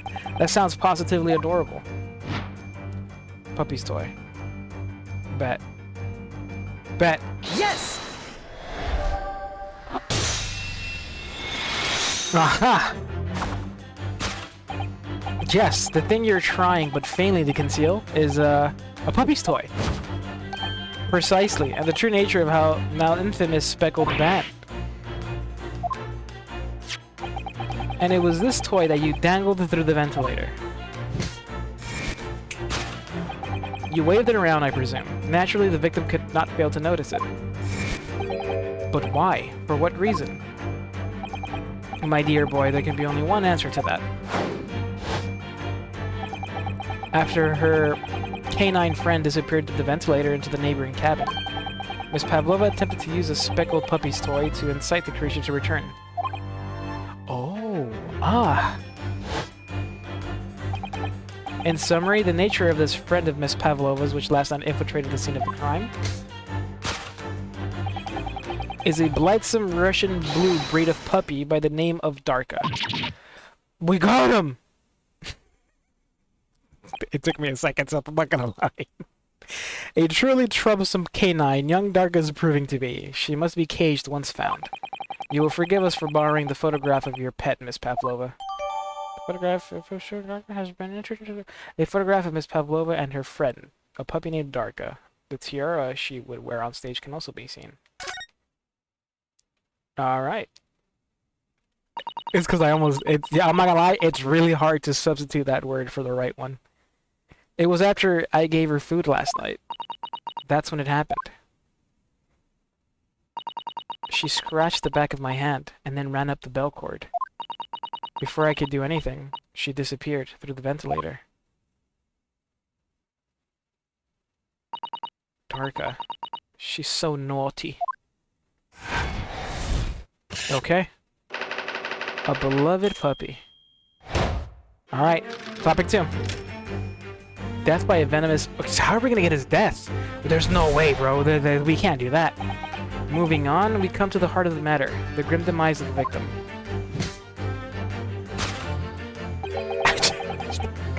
How did this young man lose his life, and why? According to the data of which I've been apprised, it would appear there were no visible signs of injury. Only he knows about the post-mortem. In fact, the circumstances of the victim's death can only be explained by a terrible venom. Now, wait a minute, we tested that. Am I drunk? I see cat and kitten. Yeah, I beg you might have to refresh the stream or something. What Mr. Chomes says is true. There were no signs of a wound anywhere on Kazuma-sama's body. That's right. Mr. Chomes seems to be unaware of one very important detail. Kazuma wasn't poisoned. Yes, it would seem so. Let's give him the information he's missing now. Yes! Here you go, Sholmes. Read this. Yeah, he did. No, it more like it's like somebody just like, bam! He wasn't choked. Somebody just like straight up like decked him in the back of the neck. In fact, the circumstances of the victim's death can only be explained by the post-mortem report. Ah, yes, I knew it was one or the other. His neck was... Indeed, the breaking of the cervical vertebrae is fatal. Only that Goliath would be strong enough. Oh, shit! Oh no, the snake wrapped around him and that's fucked. Seems strong enough isn't some immortal freak, you know. The jury is out. Anyway, we have on good authority that the victim's neck was broken. Now, if we take that as a fact... Now, I don't think the snake did it. We can reasonably imagine that there remains evidence to affirm it at the scene of the crime. Could there be... Yes, an examination of the deceased body will prove the cause of death conclusively. Kazuma died because his neck was broken. In other words, he was probably struck by something, or someone. Yes, that's a distinct possibility. As of yet, no weapon has been found, though. Presumably Darka didn't silently creep up behind Kazuma and deal him a fatal blow. No, I suppose. It's possible that he had a fall and hit the ground awkwardly. But then who wrote the note? It could have been a terrible act of misfortune that he broke his neck completely by accident. Oh yes, a bad fall could explain it. It's rather hard to believe of Kazuma-sama, though. He wasn't a clumsy man. He was not. We need to fix this deduction somehow. Is there anything from the scene that could explain what happened?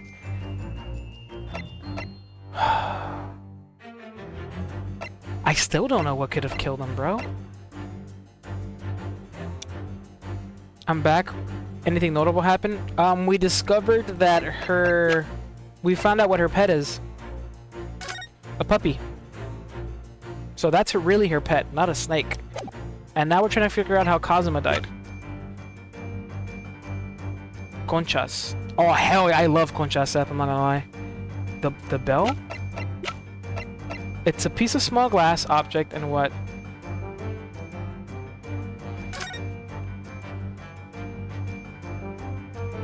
Could that really have could that have been it? I mean, that's all we have, really. Yeah. Alright, let's just go with that. Although I don't know where we're going with this, let's do it. Yes!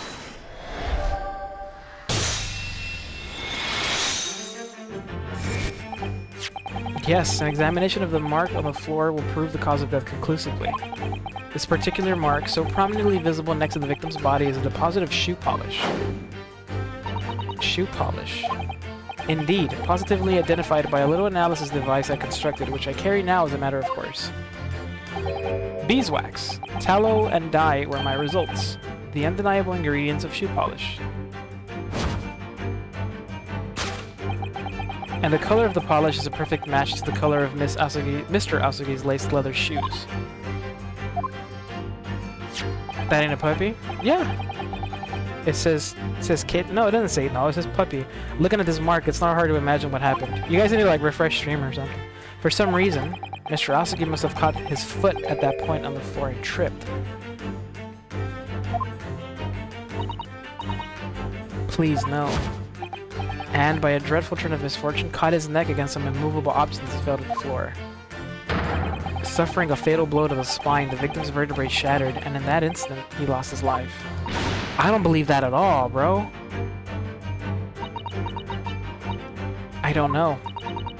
I don't know anything about this. Is that really true, Miss Pavlova? What about the evidence left at the scene where Mr. Asugi lost his life? Yes, the facts are as clear as day to me. You did all you could to conceal the incriminating evidence. But now your involuntary glance betrays the hiding place you choose. That's right, you had the evidence that links you... Okay. Can we go through it? Let me look in there. I don't believe it. Kazuma-sama merely tripped over and now he's no more? It can't be true, I refuse to accept it. I'm with you. I know it's hard to believe, but the mark on the floor does seem to suggest that's what happened. And if this part of Mr. Shelm's deduction is right, Miss Pavlova's trying to hide some evidence that would prove it. Here in this cabin, somewhere in the direction that she just cast her eyes. Where, I wonder? Let's have a good look around. The answer must be here somewhere. Where? It's not the tiara, bro.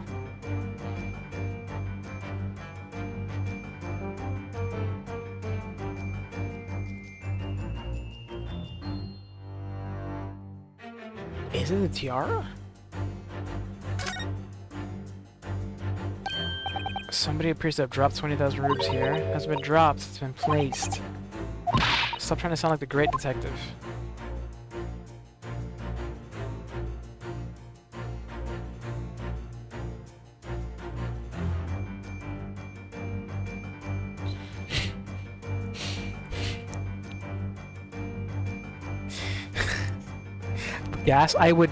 Gaslight.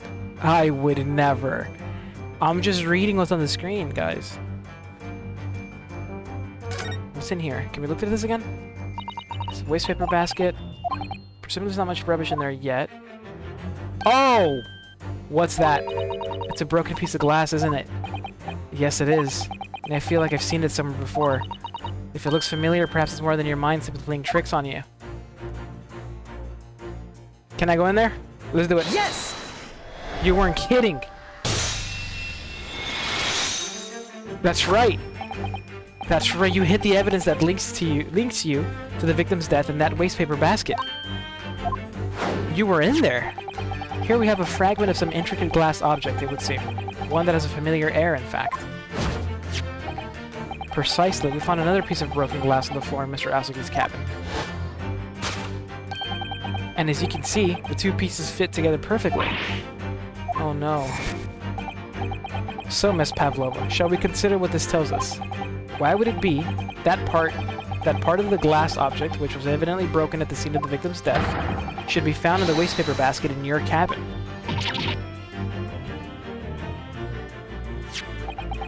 You're well acquainted with this glass bell, are you not? Dude, that's literally on the collar. It's on the collar.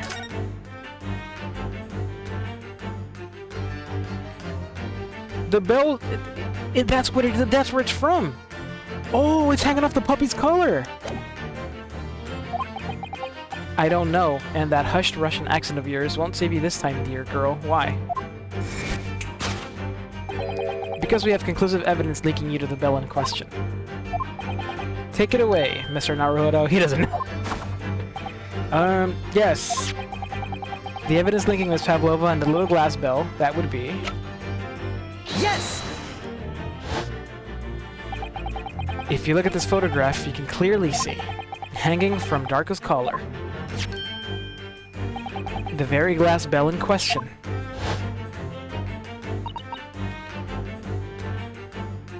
The truth is caught up with you, Miss Pavlova.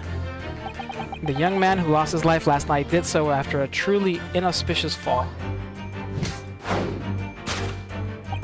And the cause of that fateful stumble?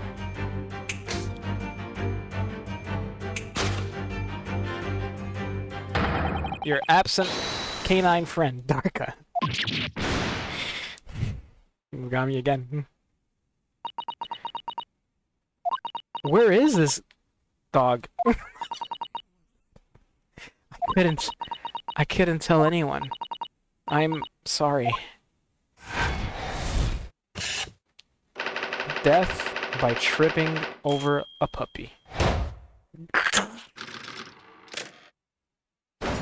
Deduction complete. Elementary. Okay. Alright. I forgot about that. That kind of scared me. Kinda scared me. I don't know why that scared me. I don't know what that was. Why did you tell us now, Miss Pavlova? Tell us exactly what happened last night. It was a little after 1 in the morning. Oh, here we go. We're getting the story. We're getting the story. Lock in, lock in, lock in. Okay. I should've... Maybe I should put a cool... Yeah. Okay. I'm gonna have to... I might have to put a... Okay. Oh, wow. Okay. Yeah, that's gonna have to... maybe make it... Maybe I make it 1K. Or should I put a cooldown? You telling me my future husband... Yeah. You're telling me my future husband died from tripping... Hey, yeah, bro. I don't know. I know. No. Shit, man. Shit. You guys are like...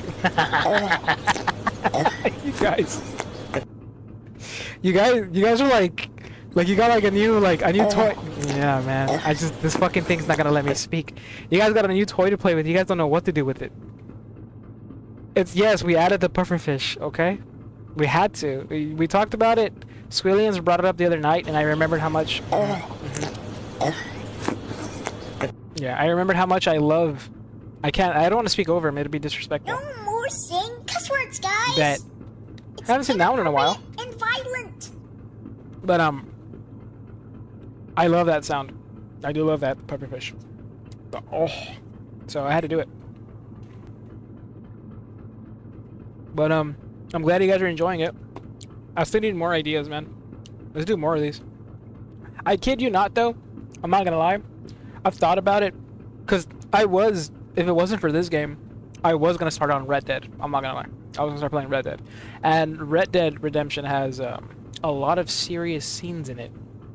So, I was conflicted as to, like, whether or not I want to leave the, like, during... but then I wouldn't know, bro. I wouldn't know. That's the thing.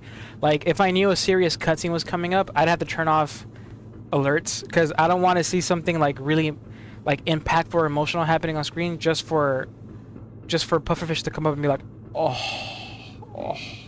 Like, while I'm watching, like, somebody get shot. I don't want that happening.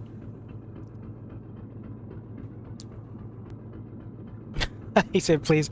I think it's too late. I'm starting on this. I really want to play this. Right? And there's 2 games here.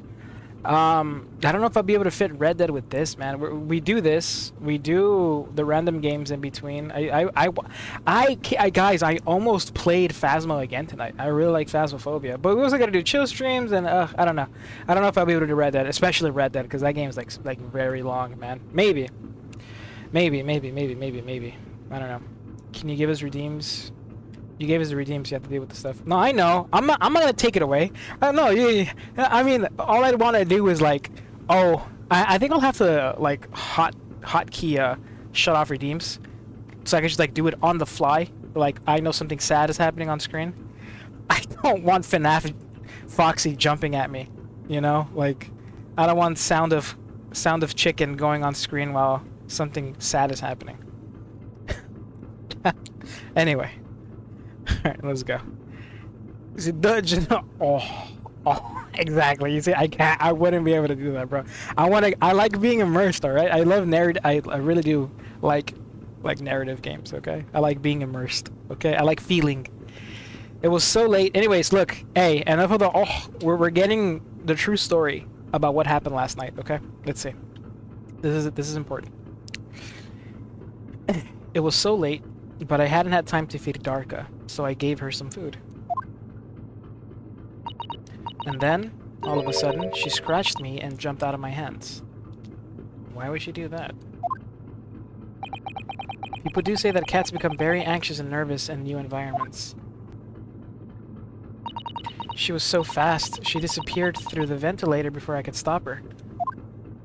You gotta have the Final Fantasy random encounter, but loud? Which one's that one? The Final Fantasy random encounter? Oh, that shit where you're just like, oh, I cussed. Fuck! Redo, I'm sorry. 5 minutes, starting now. Starting now. Did I say? No, I didn't say. Did I say cat? No! No! No, I didn't. I said a cow. This is how you acquired the rather nasty one in the back of your hand, I take it. Yes, and I had read the rules on the wall. I knew that I was not allowed a Darka with me. Yes, modern science suggests that animals can carry infectious diseases. It's a precaution, really. No, I didn't. So I listened and listened, trying to hear if there was some noise in the next cabin. It's a cow. Cow, cat, see it rhymes? It was very quiet. I was sure if someone was there, he must be sleeping. So at that point, you thought it safe to try to lure the kitten back. Ah! Oh! Puppy! By dangling the end of the toy through the ventilator and into the adjoining cabin.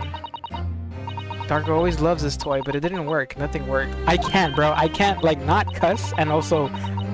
Hey, alright. I tried using her favorite toy. I tried whistling to her softly, but nothing. She didn't... You see, you don't whistle at... You whistle at puppies. So the faint whistling sound Cosmo wrote about in his diary was Miss Pavlova trying to retrieve her pet. Dogs have a propensity to remain hidden in the shadows when frightened, as dogs tend to do. Yes, so there was nothing else I could do. I just had to wait until she had calmed down. But then... That was a dog bark. That was a weird sounding I nearly passed out with shock. I heard her cry out and then it was such a dreadful bang. Then afterwards, nothing. It was totally silent. That thing said, oh, Kazuma was... No, I'm not gonna lie. I think the dog saw the murder. Canine behavior, that's what I'm saying, Williams. From the appearance of the brown mark on the floor, it seems likely that what you heard was the victim stepping on the glass bell and tripping up. The SSBR is a large vessel, but even she can pitch and roll violently without warning. If Mr. Asaki was already off balance as a result of the ship lurching when the puppy got under his feet, the combination of unfortunate factors could easily have caused him to fall over. But what became... But what became of the puppy afterwards?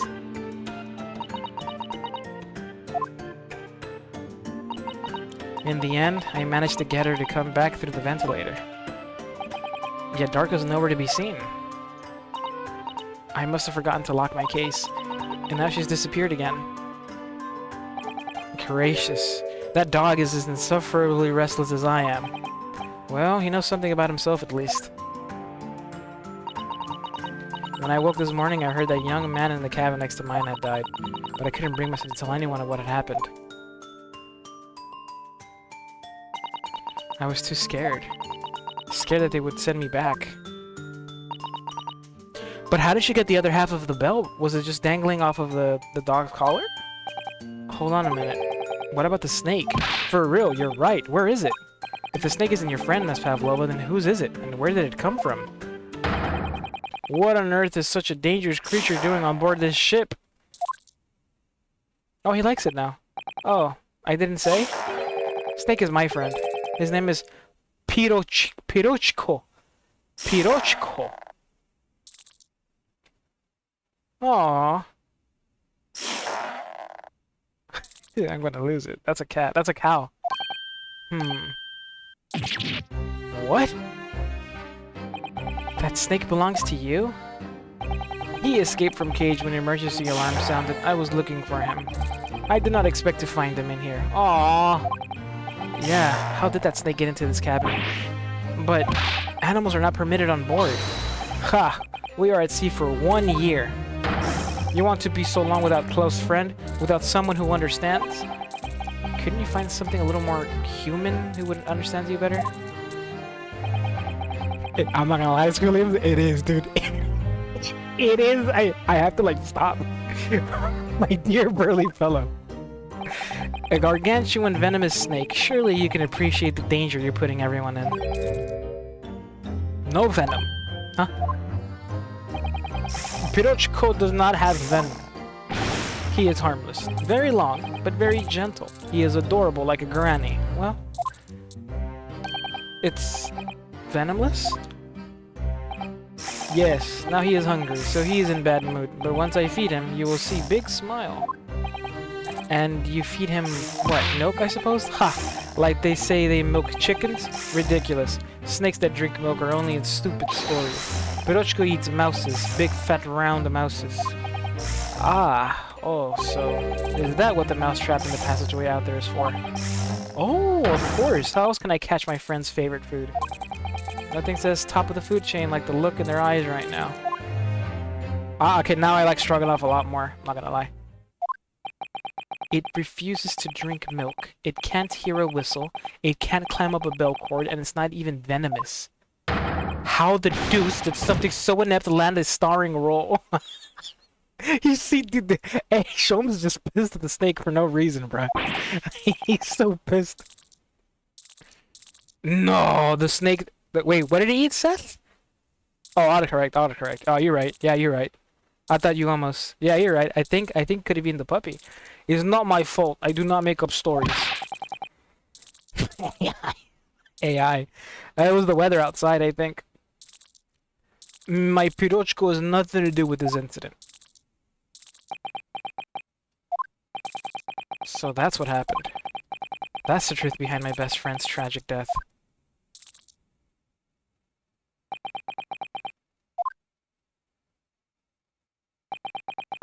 Guys, Or are we forgetting about one crucial detail? He wrote in Russian. Can we talk about this? I'm not letting this dude get off. Miss Pavlova. I understand the difficult situation you found yourself in, and I do sympathize. But please remember this. A young man lost his life. If you're going to attempt to cover up your guilt with lies, then no matter what the circumstances, I cannot forgive you. No, I don't think... Wait, Suzato, wait. What are you talking about, Miss Mikotoba? What lies? Miss Pavlova just confessed everything. It was just a series of unfortunate events, an accident. I'm no great detective like Mr. Sholmes. I don't have a gift for knowing the truth. But even I can see that was not the truth. Don't you agree, Mr. Naruhodo? To be perfectly honest, yes. There's a discrepancy in Miss Pavlova's story. I'm sure of it. I just can't quite put my finger in. How did she get the other half of the belt? She must have walked in there.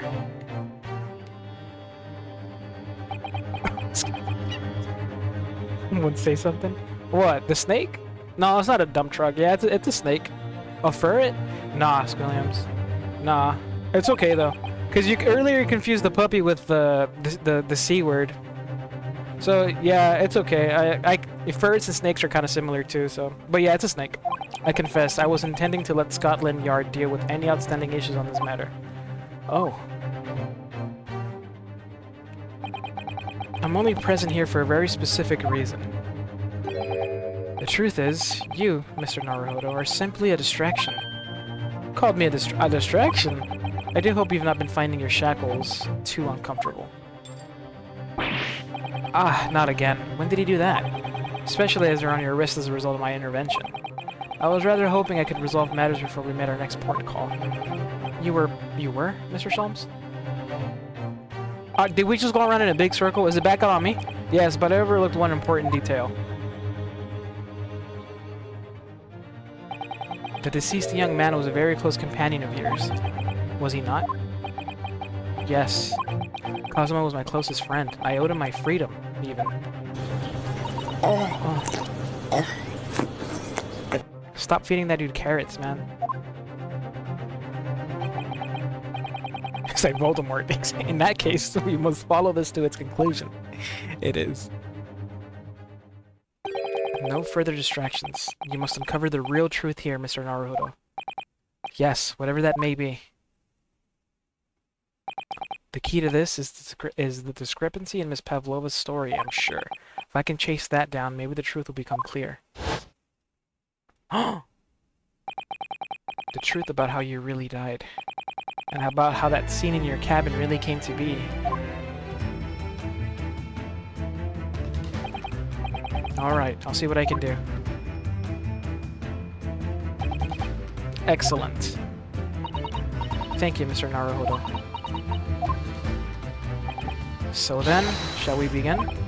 Yes. What we should ponder first is the victim who lost his life in a cabin that was bolted shut from the inside.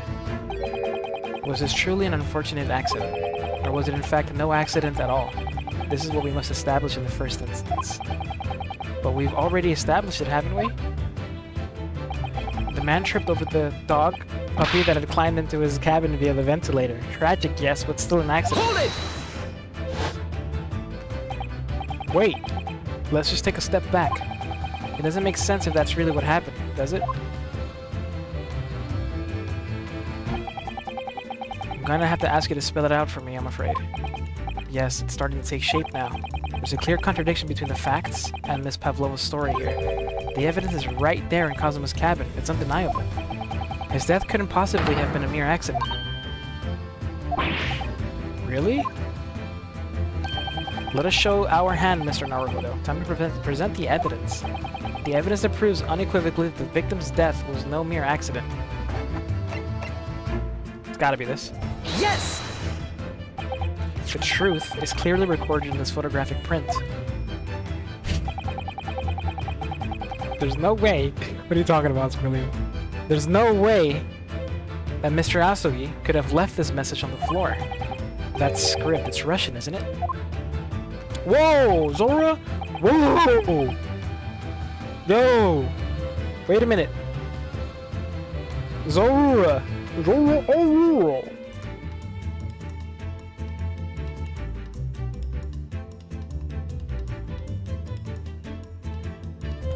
Did we throw it? Okay, we threw it. I don't want to check. I don't want to check. I don't want to check. I don't want to check. I don't want to. I'm gonna let it. I'm gonna let it roll. I don't want to see it. I don't want to be spoiled. Indeed it is. Indeed it is. The word written means wardrobe. I see what you mean. Most people would leave a dying message in their native language, Japanese in this case. That's what I said. But maybe he was studying Russian. It is a simple language. He could have picked it up very fast. Is it really? It doesn't seem likely. It's actually not the point. It makes no difference whether he knew Russian or not.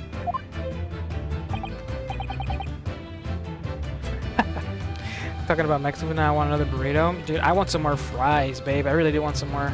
I can go for some tacos, too. Oh, enough. Sorry, what do you mean? Exactly what I said before.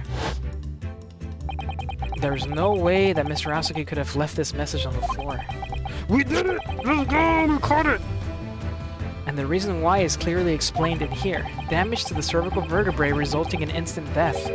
Instant death. Ah. Oh, I'm sorry I didn't catch this, William. Dang, that sucks. Which means after the victim fell to the floor, he couldn't possibly have written anything. Because he was already dead. That's what I'm saying. Let's get this. That's not the only reason either. There's something else we found in Mr. Asogi's cabin. A remnant of something that couldn't possibly have been there, if what Miss Pavlova told us was true. What? So Suzato-san has noticed it too, then. Putting this message on the floor aside, there's something else that gives the truth away. Another piece of evidence that proves this was no accident. In other words...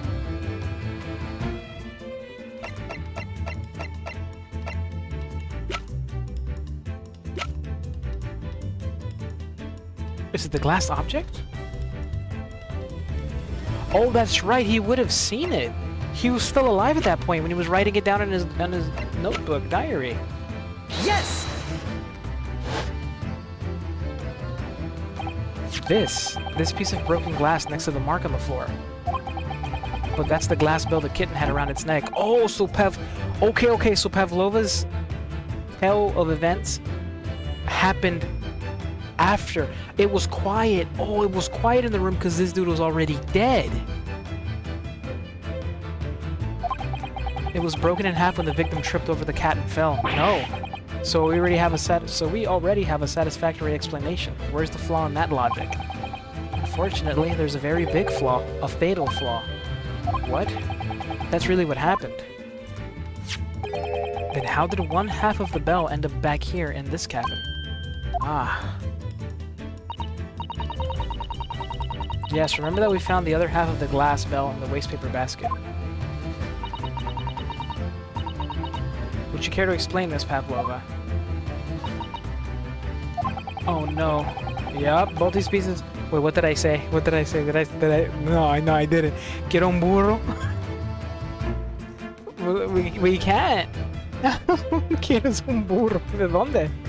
Both of these pieces of evidence clearly point to the same conclusion. Which would be my next target for skitification? Hit gaming with it. Tomorrow? Okay. That's when Mr. Asogi died last night in his cabin. Oh, when Mr. Asogi died in his cabin last night, there was someone else in the room. And that same person deliberately arranged the scene to disguise the truth. In order to cover up his or her own guilt.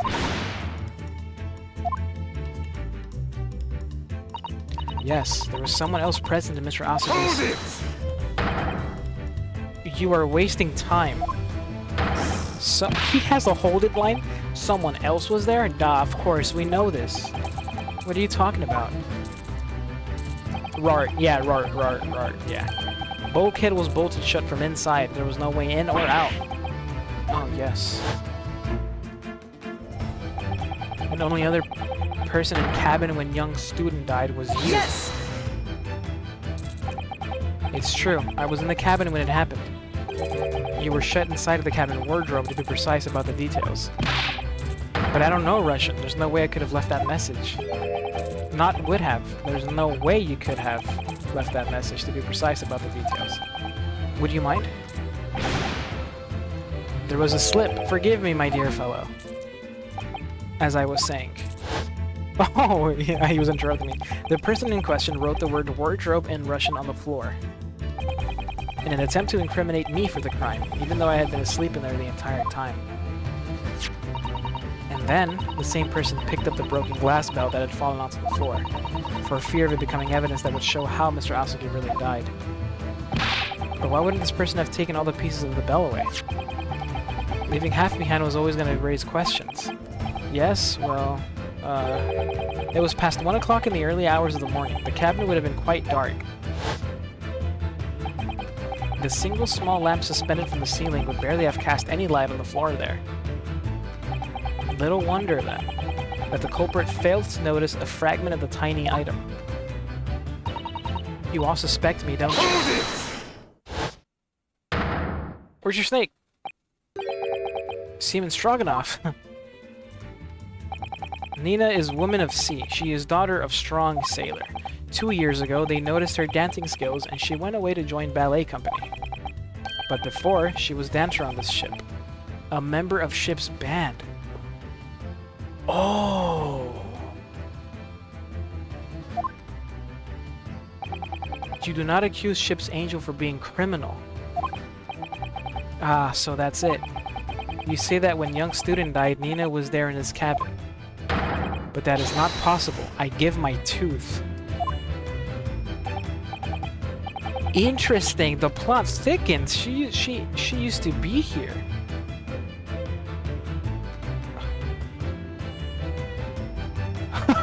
Again? Epic. You just can't catch a break, bruh.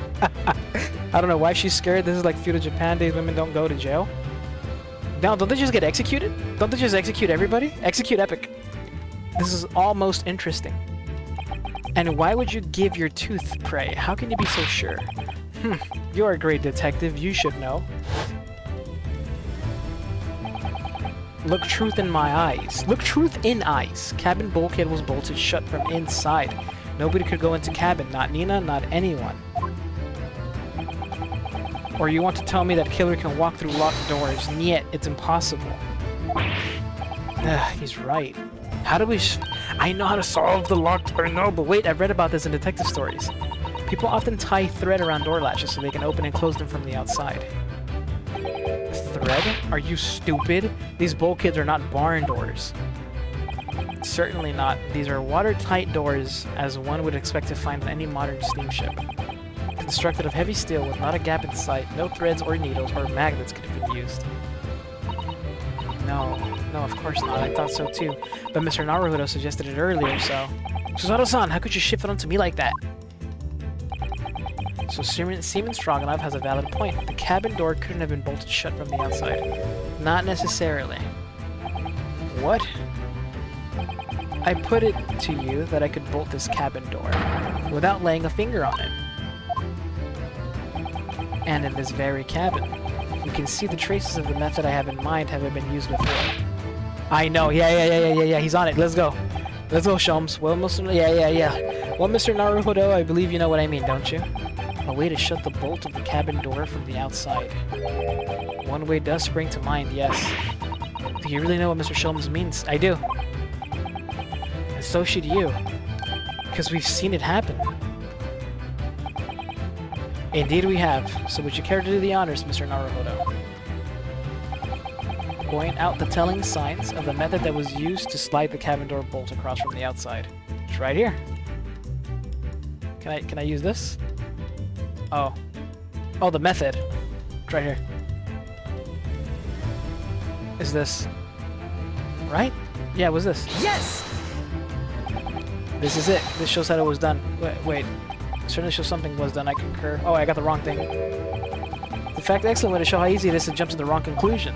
Oh. Oh no! Dismal way to show how the bolt could be made a slight shift. Surely it can really be possible to... No, it's possible. It happened. We were in here. Do you really know what Mr. Shelms means? I do. It's just... But what do you exactly... You pull this to make the ship come to a full stop. Is it the horn?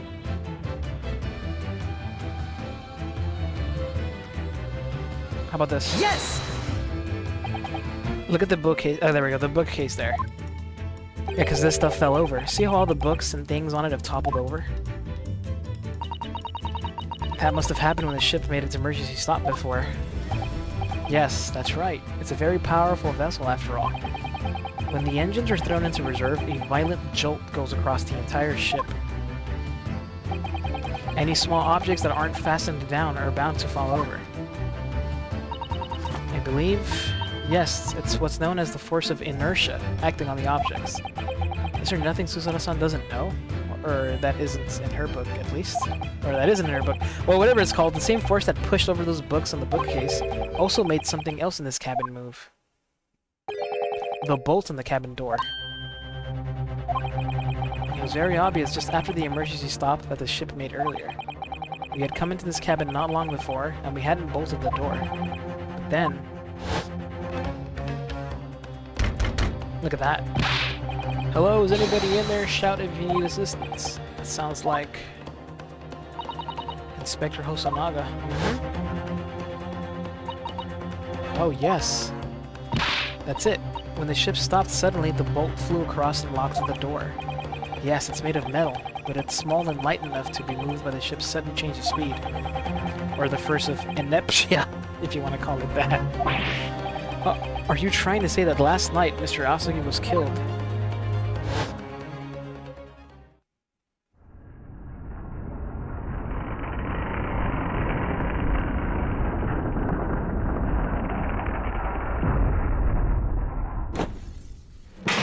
That's exactly what happened. We have to find out why it came to a sudden stop last night. The SS Beria made another emergency stop? When I woke up this morning and looked around the cabin, I thought it looked a little odd. All the books on the shelves had toppled over, and all the ornaments. It was almost as if someone had run their hands across the shelves and deliberately knocked everything over. Oh yes, I remember that. And I stood them all up again, didn't I? And then when we came into this cabin, we were surprised to see the same thing in here. All the books and everything had toppled over, just like Mr. Asogi's cabin. Oh my. Do you have anything to say about this, Mr. Pavlova? Are you out of your mind? You say Beria made an emergency stop? It does seem a little far-fetched. How could that possibly have happened? Unless you're saying that the culprit is actually someone from the engine room. Oh, it is simple enough. Huh? Are you forgetting the button in the passageway outside? Used to trigger the emergency alarm? Yeah, anybody could have done it. Yes, of course. There was a notice, wasn't there? Telling you only to press the button in times of emergency. On dark nights when the fog is dense, the captain cannot afford to rely on the eyes of his lookout alone. Hence the placement of a number of buttons around the vessel to allow any crewman to raise the alarm. Is the Miyuji movie, or is it a season 1 thing? I think it's like the first 6 episodes of season 2. They just made... Season 2 starts off with like a huge... like prequel sort of throwback to give context to certain things that happens when they come back to the real time. I think when I was watching it, I think you saw, I remember it was like Gojo and forget the other guy's name. They were like buddies. They were like they were still like students. They just turned those episodes into a movie.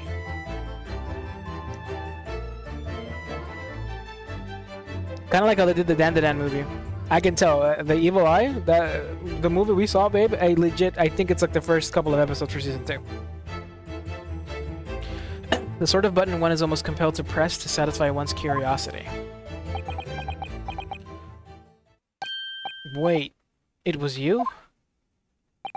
When the button is pressed, 2 things happen in the interests of safety. The emergency alarm bell rings, and the vessel comes to a complete stop. As indeed, it did a little earlier today. Sholmes, have you been pressing the buttons around the ship? Mr. Sholmes, surely it wasn't you who... As I always say, a button has but one purpose in life. To be pressed. Whatever the occasion. Sholmes, you may have fucked me, I'm not gonna lie. He sounds almost proud of himself. How dare you mess with the ship? I report to the captain. You are in much trouble now. Now, I'm sure all that can wait until later. Let us not overlook the fact that we have now learnt a valuable lesson. When the vessel makes an emergency stop, the bolts on this cabin door slide closed. So, what we must now consider... Yes, it all comes down to one thing now. Last night, after what happened to Mr. Asogi, did this ship make an emergency stop, or did it not? You are idiots! Siberia is a huge ship with many passengers. If we make an emergency stop, even in the middle of night, there would be chaos everywhere. What are your thoughts, Mr. Naruhodo? Well, it's certainly possible that some kind of emergency happened last night. We have evidence to support that idea. Really? Money is a gamble. So yeah, I can make ways to spend it. For right now, it's just, you know, like bragging rights. Like, oh, I got a lot of money. You know, you just gamble. But yeah, like gaming said, we could also set up redeems that you use those points to purchase. Kind of similar to the ones you do here on Twitch. You'll set off like, but I'd have to make like different ones completely aside from the Twitch ones. But as of right now, no, there's no real use for them. Just, you know, gamble. To donate 3 fucking coins at 50 with the 2% jam rate. MJ, you're going through it, bro. That sucks. Fascinating. Do show us, my good man. What evidence promotes the theory that some emergency gripped this vessel last night? Well, not gonna lie. It's your ship log, Stroganoff. Yes! Seaman Stroganoff, it's your duty to patrol the first-class area of the ship. Isn't that right? Ah, that is correct. Why? And the ship's log here... This would be where you record the details of your duties? What are you doing with that? That is mine. Uh-huh. Ah, so you rather carelessly left it atop the little makeshift bureau in the passageway out there. But as responsible passengers, we took it into our care with a mind to return it to you later. I left it there on purpose. That is where I put it always. The point is, looking at what you usually record, it's clear that under normal circumstances you write the phrase "nothing to report" every 30 minutes. But from 2 o'clock last night until first light this morning, nothing was recorded at all. Nothing recorded in the log? That is... because nothing happened. But if nothing happened, you would normally write "nothing to report," wouldn't you? Indeed so, which tells us that shortly after 2 a.m., something happened here aboard the SS Buria. Something sufficiently significant to make you forget to fill in the ship's log, in fact. Are you suggesting that the ship really did make an emergency stop in the middle of the night? Stop talking rubbish. Well, we have the proof right here, Stroganoff. If I'm perfectly honest, I find that a little hard to believe myself. Oh? Why? Well, because if something as major as an emergency stop really had happened, surely all of us would have noticed. We couldn't have. That's very true. Thanks to the emergency stop we experienced earlier, we all know what it feels like now. The ship lurched so violently, and the alarm bell was so loud. I can't imagine that anybody would sleep through that, even if it happened in the dead of night. Well, no, that's a good point. What of the throbbing? There we go. Let's go, Sholmes. Sorry? What do you mean? Your head, man. The throbbing of your head since this morning. We have all suffered with it. Uh-huh. Oh, yes. I've had a headache, you're right. In fact, I haven't been feeling myself since I woke up today. Nor have I. My head has been feeling heavy ever since dawn. Yes, you've all been afflicted, haven't you? Just as I suspected. He's right, my head's been throbbing today too. And since eating dinner yesterday evening, everything has felt sort of hazy. I can't really remember anything that happened after I climbed back inside the wardrobe.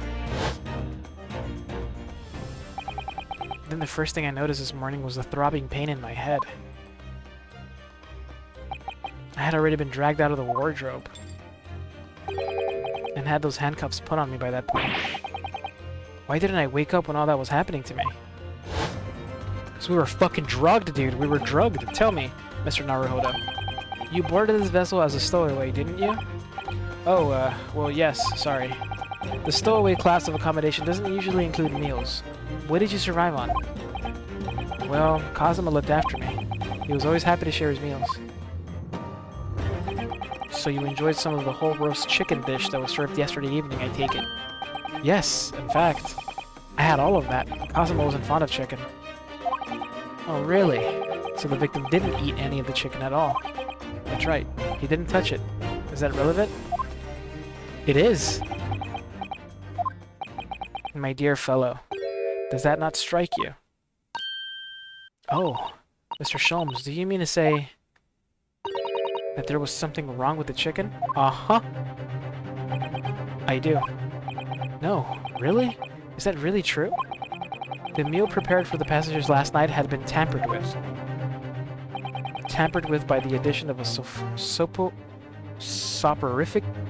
With the addition of a soporific designed to induce a very deep slumber in those who consumed it. Soporific? A sleeping drug. Do you mean whoever did this laced every meal with a sleeping drug so no one would notice the ship's emergency stop? Mr. Naruto, of course that's not what Mr. Sholmes means. What a far-fetched idea. No? Precisely. Lacing every meal of every passenger on board with a I can't fucking pronounce that word. Soporific. Soporific. A sleeping drug would certainly be impossible. Unless, that is, every single member of the crew was a conspirator. No, Sholmes. Well, Seaman? Huh? No, he was passed out too. I'm sorry to say that any more deception in this manner will get you nowhere. Sholmes is always like half right, half wrong, bruh. Always. If you refuse to talk, there would have to be an inquiry made through the shipping company, of course. You just made a sandwich? Hell yeah. What you put on that bitch, Williams? I'm kind of hungry myself. And were that to happen, every member of the crew and the captain himself would be hauled over the coals. For aiding and abetting a renegade.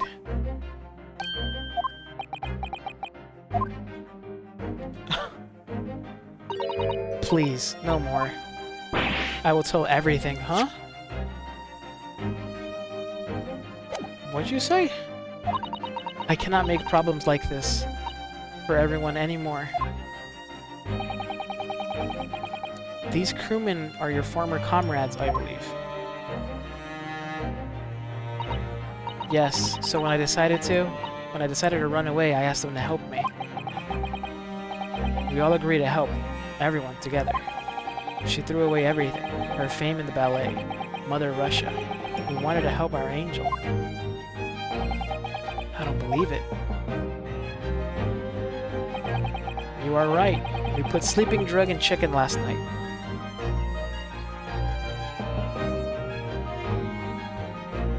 What the fuck happened last night?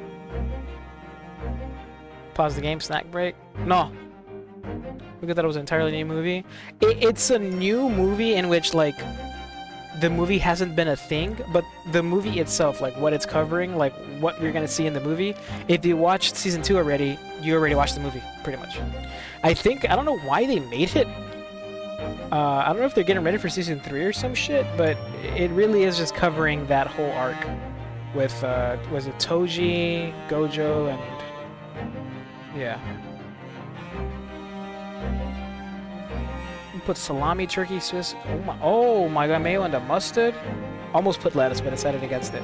Lettuce would have been good for, like, the crunch texture. Yeah, grab your snacks. Grab your snacks. That sounds delicious, though. Holy moly. Why did the man have to die? I don't know. Somebody... let's see, bro. Something went wrong. I remember now. I did notice chewing on a lump of something strange and bitter at one point. We could not make all drug. How do you say dissolve? Talk about heavy seasoning. At midnight in waters near Shanghai, we brought our angel on board. She was helped by comrade on shore with small fishing boat, while all the passengers of the SS Mirius slept soundly. Thanks to the almost magical effects of the slumber-inducing potion their evening meals had contained. So if that's what's happening, the only people awake on the ship last night were the crew, people who disliked chicken, and the newly boarded passenger, Miss Pavlova. That means it would have been possible for you. You could have used the emergency stop trick to lock Cousin's cabin door. But how does that make sense? Surely every cabin door would have ended up locked in that case, and there would have been complete chaos. Oh, I wouldn't say so. Of course. Just like us, all of the other passengers would have eaten their evening meal of chicken in their cabins, after which they would have been overwhelmed by tiredness because of the sleeping drug. They're all out, and accordingly, all passengers were already in their cabins for the night. Yes. The overwhelming majority of passengers would have habitually slept with their cabin doors bolted anyway, so not one of them would have found it remarkable to find the door locked in the morning. In summary, in order to fasten the bolt of a single cabin door on the ship, the culprit brought the entire vessel to an emergency stop in the early hours of the morning. I bet, baby. We're asking for alliance. Yeah, Oreos are good. We'll allow it. Oreo flavored Skittles. Damn. That'd be crazy. They have like a lot of different flavored Oreos already too. This boy's hitting the Attack on Titan pose. Salute. You have talked long time and said many things. What is point? The point is what I said earlier. There was somebody else present on the scene when the victim lost his life last night. Strip club dungeon, yeah! Someone who left a message in Russian on the floor in an attempt to incriminate another. Someone who tried desperately to hide the broken fragments of glass that would reveal the culprit's identity. And someone who abused the ship's emergency stop procedure in order to lock a door. All told, a busy night. But I don't know about any of this. I am just a little girl. You like to speak with your long English words and explain your clever ideas. But I am sailor, and sailors don't listen to long, boring stories. We don't believe. Sailors like me, we trust only what we see with our eyes. A laudable trait. What? I'm quite of the same disposition, my good man. Observation to me is everything. Mr. Naruhodo. Oh, yes? Do you hear it? The accusatory cry of guilt on the wind. What accusatory cry of guilt? Sorry, you've lost me. Proof of involvement, man. But you can't hear such a call with your ears. No, you must hear it with your eyes, for observation is the basis of all deduction. What are you talking about? This is tired of his shit. I believe the time has come. For one final logic and reasoning spectacular to expose the truth. Are we dealing with the case on the ship, bro? Mr. Naruhodo, your assistance, if you please. With what exactly, Mr. Sholmes? With observation, my dear fellow, just as I said, of these two prevaricators. Observation? If you remember, Mr. Naruhodo, we know that somebody tried to fabricate evidence, don't we? By tampering with the scene of Mr. Asugi's death. What we're looking for is some trace of evidence that one of these two was there when it happened. Precisely. You are delightfully quick to grasp my meaning. Alright, I'll see what I can see. So we're looking for a trace of evidence that shows someone else was there last night when Kazuma died. Look at your belly button. Someone else. What is that, sir? What is that, good sir? Ink! Ink! Look at this. It's some kind of stain in an unusual place. Yes, you're right. It looks like ink, if I'm not mistaken. Ink. And look at the color too. It's clear where this came from. I don't think... let's just go with it. See what it takes us. Yes!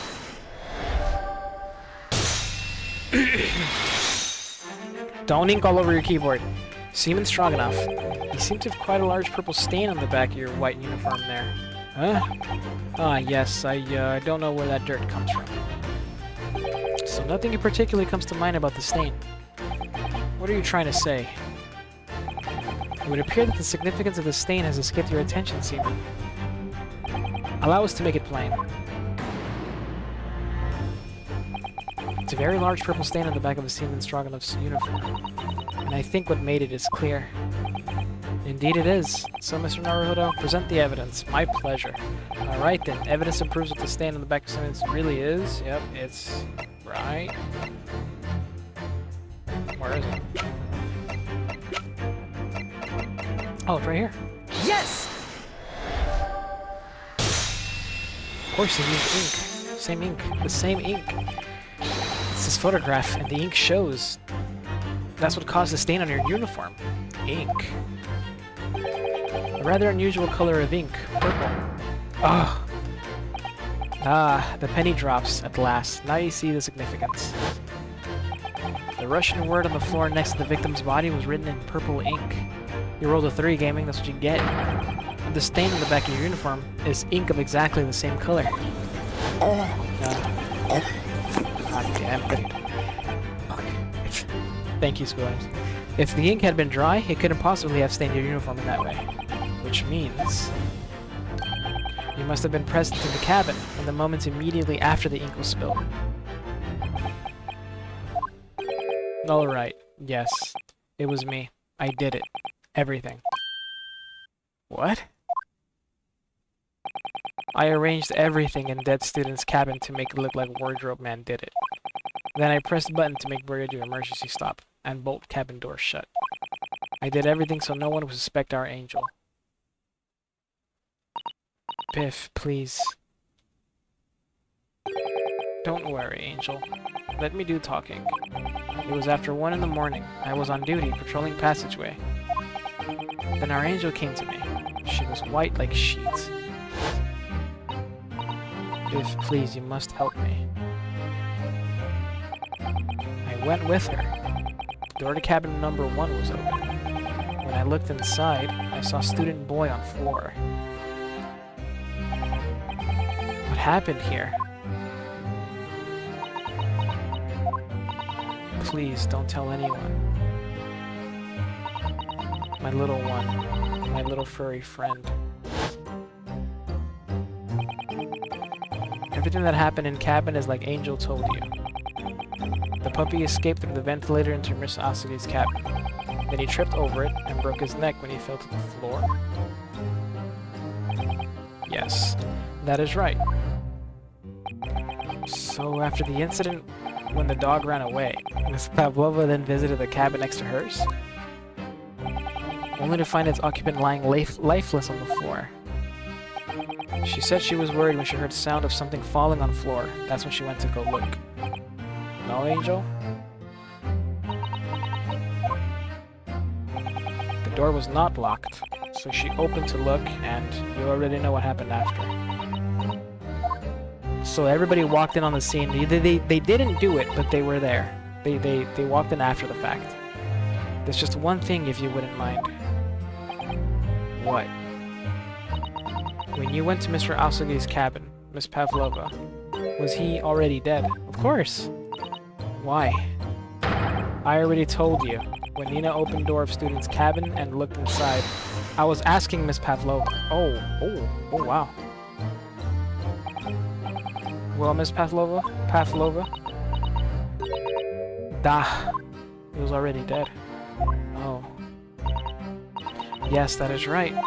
I saw him. It was dark and he was wearing black, but he was on the floor, not moving. I was scared. I understand, and I believe you. So, is that finally it now? Have we discovered the real truth about Kazuma's death at last? Ah, something very nearly slipped my mind. Oh, Mr. Sholmes? This photograph. Yes, I took this myself, you know. The cause of death was a broken neck, therefore the victim died instantly. And the unfortunate incident that precipitated these events? A puppy, on which the victim stumbled. However, if these are the facts, there is one particular area in this photograph. It seems to me somewhat unnatural. What? What do you mean unnatural? What are your thoughts on the matter, Mr. Naruto? Unnatural?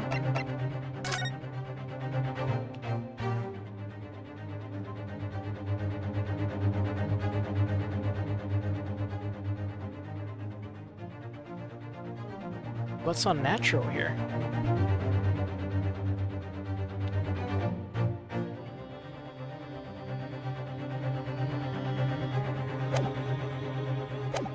I'm not gonna lie, Sholmes, I don't know what you're on about. Oreos milk. Nice, Epic, nice. Did you dunk him?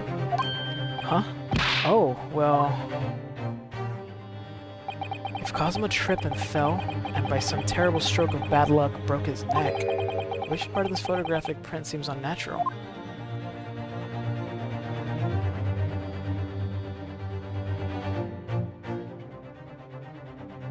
If he fell and broke his neck, what wouldn't add up? Oh, I hate looking at this photo.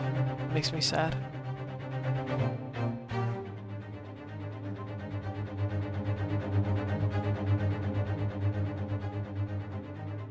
How would he write?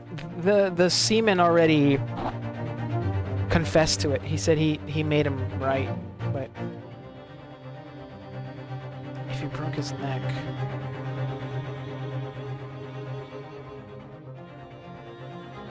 Is it his fist?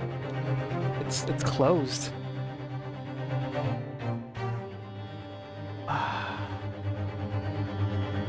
It can't be the writing. We already proved that. Oh, I'm actually at a loss. Let's see this. Yes! All right. If he really fell due to an unfortunate accident, then this fist just doesn't seem quite right.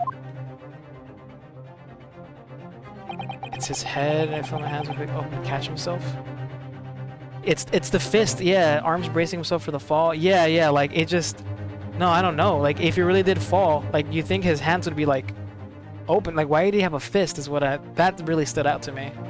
But I don't know what it means yet. The exact same thought occurred to me. If in a fall, one's instincts, oh, there you go, is to open the palms flat. Yet here we see the victim with his left hand tightly balled into a fist, like he was getting ready to fight, bro. Almost, you might say. As though he were gripping something. What do you mean? Simply that I took the liberty of investigating the victim's fist a short while ago. You did? And what, pray, do you imagine I found there, my dear fellow? Sholmes, you were holding this the entire time? Mr. Sholmes, show us. Show us, please. Why, of course, my dear madam. Would I keep you in suspense? You have this long?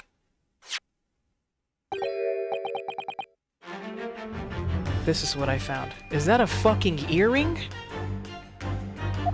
A crescent moon with a little gemstone in the middle. Yes, you're right. A crescent moon. It's very pretty, but what does it tell us? It tells us nothing. Lady, isn't that what you have in your fucking ear? Did you guys kill him? That crescent moon looks familiar somehow. I'm sure I've seen it somewhere before. Observation, Mr. Naruto. This is the key. What? The truth is now tantalizingly close. How did that crescent moon come to be in Kazuma's clenched fist? This is the final clue, the last piece of the puzzle. Ask yourself, what does that little crescent moon mean? What significance has it? And observe, find the answer with your own eyes.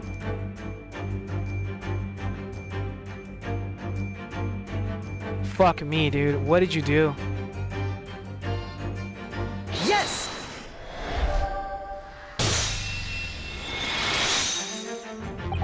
Miss Pavlova, on your ear there.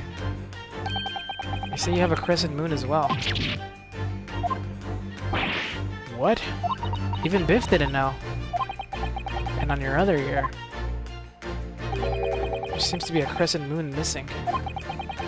The little link holding out must have been broken, I suppose. Now, the missing crescent moon was found in the victim's clenched fist. Clearly, there's only one logical conclusion. Wouldn't you agree, Mr. Naruhodo? Yes. Miss Pavlova. Mr. Asagi must have grasped that crescent moon and pulled it from your ear.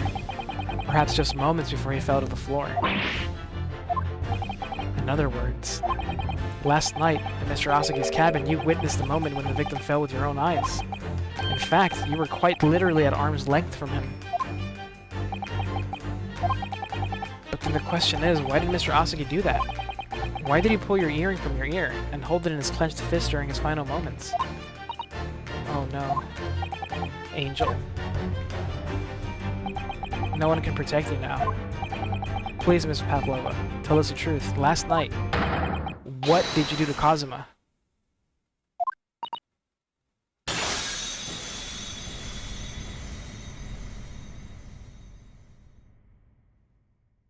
I didn't think she... When I think about everything that happened yesterday, it was too much. Running away, the fishing boat in the middle of the night, trying to climb onto this huge ship. And then, when I was at last in this cabin, and I could relax after this horrible long day... Darka, wait. That thing growled. It barked.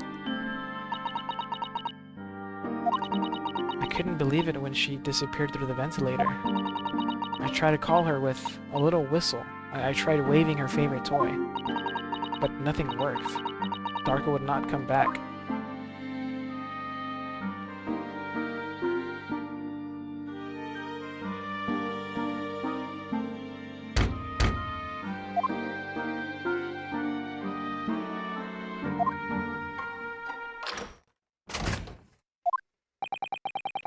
What are you doing here at this time of night, Inspector?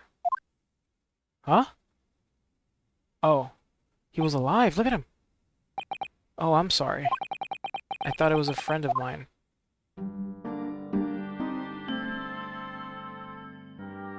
Nah, he said dog. The young man from your country. He was very polite and kind. He helped me to find Darka, and he promised not to tell anyone. But then, when I had my friend in my arms again, and I was going to leave this man's cabin... Just a moment. Sorry, but... Oh, yes? I'm sure I know your face. I've seen you somewhere before. Ah.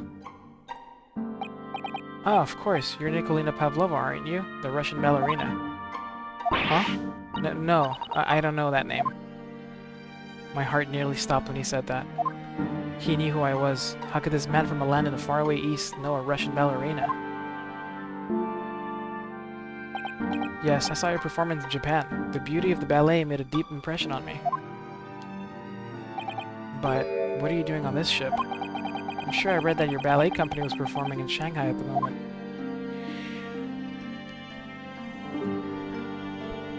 I can't fool him.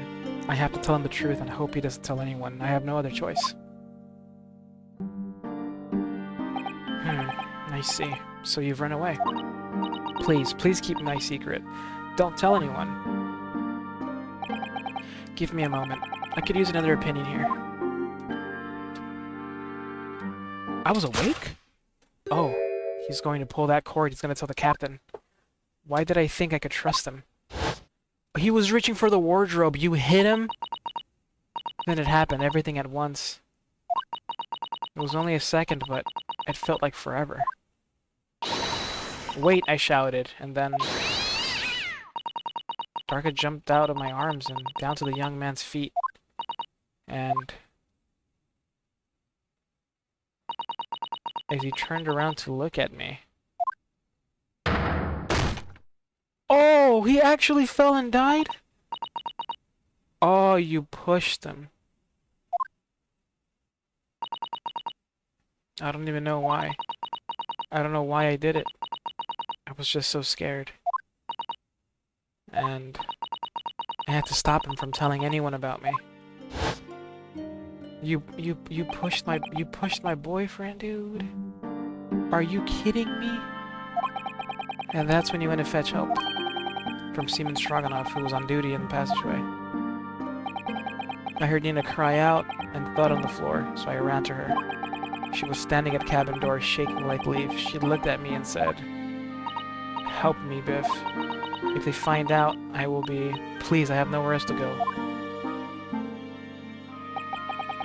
So you decided to help, and that's when you arranged things in Cosmo's cabin to make it look like I did it, so that no one would suspect the passenger in the cabin next door.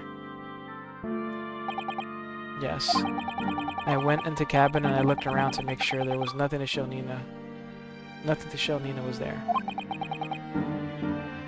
He hit his neck, bro. I think his... And then I found Stowaway in the wardrobe, still sleeping. Right. That's when he found me. So you worked out a plan to lay the blame on the Stowaway. I crossed wardrobe doors and put back strange paper signs. Or closed, sorry. Luckily for me, that's the only reason Suzato Stone started to believe me when I said I was innocent. I dragged the young man's body to a good place and used ink that was spilling to rot on the floor. I wrote so that person who found him would look inside the wardrobe and find Stowaway. And tell me, what of the glass bell? It was by my feet, so I picked it up. I see. But it was dark in the cabin. I didn't notice the other half. Then Angel went back to her cabin and I finished the job by pressing the emergency alarm button in the passageway. Yes. Accordingly, the SS Berea did indeed come to an emergency halt at a little after 2 a.m., thus enticing the bolt on the door to slide shut, creating the locked room mystery.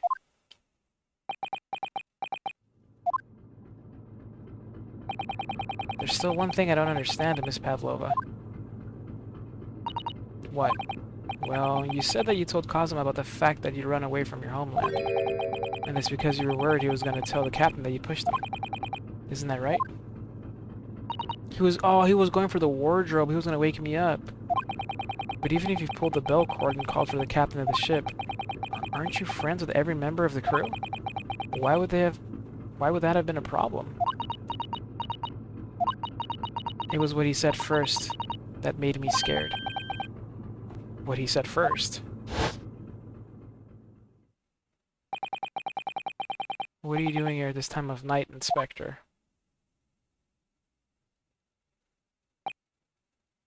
Oh, I'm sorry. Oh, she thought he was like a cop or something. Oh. He said an inspector was his friend. Meaning me, who was supposed to be acting as his bodyguard. I thought that if police knew about me, they would arrest me. Yeah. So before he could pull the bell cord, May I stop you a moment, please, Miss Pavlova? It just doesn't seem to make sense. I mean, was Mr. Asogi really going to pull the bell cord? I don't know. What? What do you think, Mr. Naruhodo?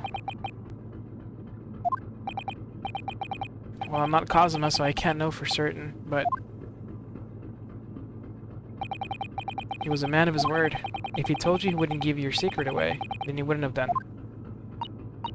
No, he was walking over to it. He was going to pull the cord. He was going to make them send me back. Well, Mr. Naruhodo, the day's work is not done yet, it seems. There's one more deduction to make. Another deduction? I know what he was going for. Yes. What action was the victim really about to take at the moment? Yeah, it is. Can we determine whether the young man's gaze was directed?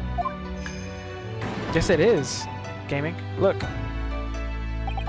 First, consider the victim's location with his cabin.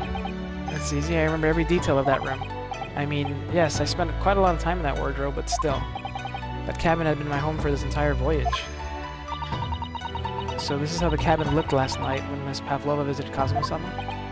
Yes, it's exactly how it was. Are you ready then, Mr. Naruhodo?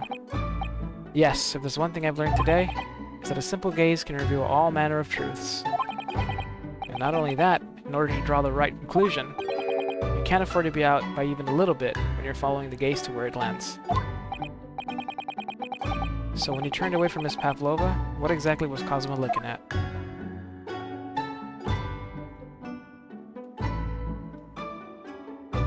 They're gonna make me sad. Take that!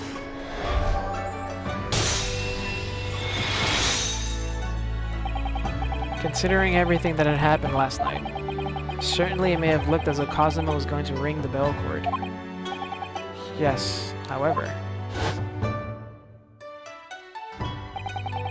what is directly beside the bell cord? The wardrobe.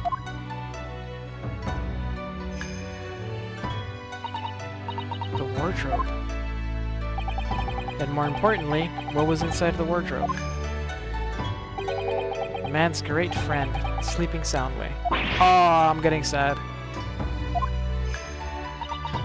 This is good music. Miss Pavlova, please think back very carefully. What were Mr. Asaki's exact words last night? Give me a moment. I could use another opinion here. Another opinion. Yes, but not from a member of the crew. No, Mr. Asagi intended to consult his close friend on the matter. To see if, between them, they might be able to help in some way, no doubt. We were gonna help you, dude. Sadly, we can't know the truth for certain now. It's too late for that. But I wish you'd made sure of what Mr. Asagi was looking at. Things may have ended very differently if you had.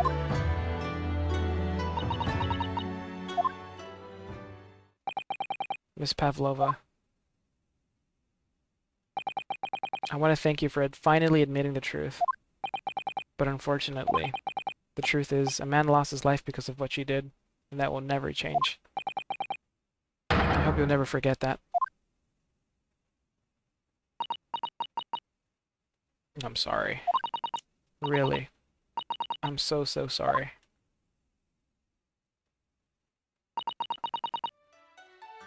That's fucked, bro. This is fucked. I don't feel good about this. Like, you're supposed to be happy, like, yeah, we caught my best friend's killer, but... And so, at long last, the mystery surrounding the tragic accident on the SS Beria was finally laid to rest. Oh, I didn't... Ah, fuck, bro, that isn't...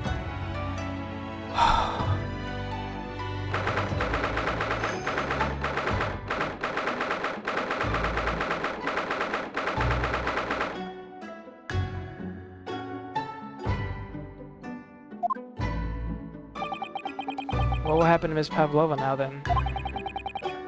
Once we reach Great Britain, she'll be handed over to the police, the British police at Scotland Yard. What about the fact that she ran away from Russia? Won't the Russians try to repatriate her? Repatriate? Repatriate? Apparently, the English detective can speak to the immigration office and sort all that out. Mr. Sholmes can do that? So she won't be going back to Russia, then. He got new glasses, though. Let's go. No, I don't think so. Even if she wanted to return in the future, I doubt she would be able to. She ran away, so now she's in exile for life. I see. I'm sorry. Seaman Stroganoff? I wanted to help our angel, no matter what, but I didn't think about you, about how you lost a good friend. I will go with Nina. I will give myself to British police. That's kind of you. In the meantime, thank you for letting me go free again. Kazuma's death feels like such a waste, but... Well, do what you can for Miss Pavlova, won't you?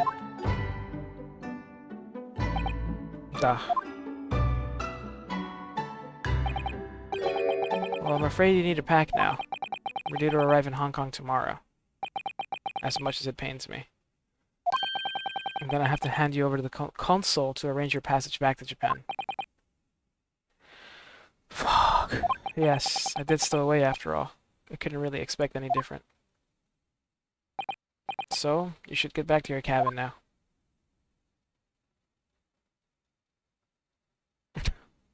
It was sad. It's a sad song. Noodles. Okay, wait, supposed to turn off the fucking no. Didn't turn off the noties already. Yeah, bro, that was sad. That's so. It's so unfortunate. This fucking like, you know, there's a thing like when you are going through like a tough case, right? Especially trying to find when it's personal, trying to find the murderer. You know, somebody who offed your friend. You know, the feeling of sad and of grief turns into like, you know, redemption and vengeance. Like, yeah, we got this fucker on the line. Let's send him to jail. I don't get to feel that here, cause like, I feel bad, but I don't. But it's more of like a like they could have made that harder for us. Like even Biff admitted to it. Like they just admitted it. It really just seems like a fucked up thing that should have never happened. I guess because it wasn't intentional either. Like it was just like spur of the moment, panicking. Yeah, dude. Like when we do with Mia's case, that red blue bastard, getting him locked up was good, man. That felt great. But this shit is just like think about the circumstances. This girl, what, 15, 16 years old, was running away from her fucking ballet because they were basically forcing her to work with like little to no like food and water, forcing her just to like be a puppet. So she runs away. She finds like, you know, like a sanctuary here. The sailors know her. They try to help her, and then she panics because she doesn't want to go back, and she pushes this dude. She just pushed him. It's not like she fucking grabbed the knife and stabbed him like 100 times. She just pushed him. Yeah, it's just fucked, bro. Yeah. Yeah. Damn. Alright, well, they're being locked. At least they're still getting locked up. That's the thing. And we didn't have to go to court for it. That's the thing. They could have been real bastards about it and been like, nope, nope, I don't know what you're talking about, nope. But they just couldn't deal with the guilt. Damn. Damn, damn, damn. It looks like my study tour to Great Britain is over before it even begun then. To think that only days ago Cosmo and I were laughing together about how we tear up the streets of London. Seems like a distant memory now. Oh, what's that? Is it someone weeping? Now we got this bitch crying, bro. Don't cry. Susato-san?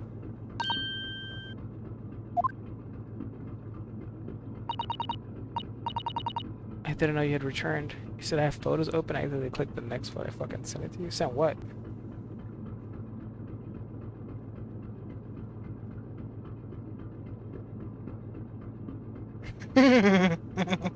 Don't send me that, bro. You're gonna make me cry. That's Chopper. That's Chopper crying.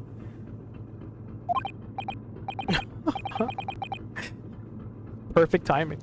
Well, I haven't been back long. Inspector Hosonaga just told me I should pack, you know, ready to leave the ship tomorrow and all that.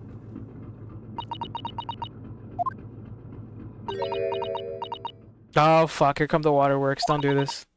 I still can't believe this has happened. I can't believe someone's life can be over, just like that. Susato-san.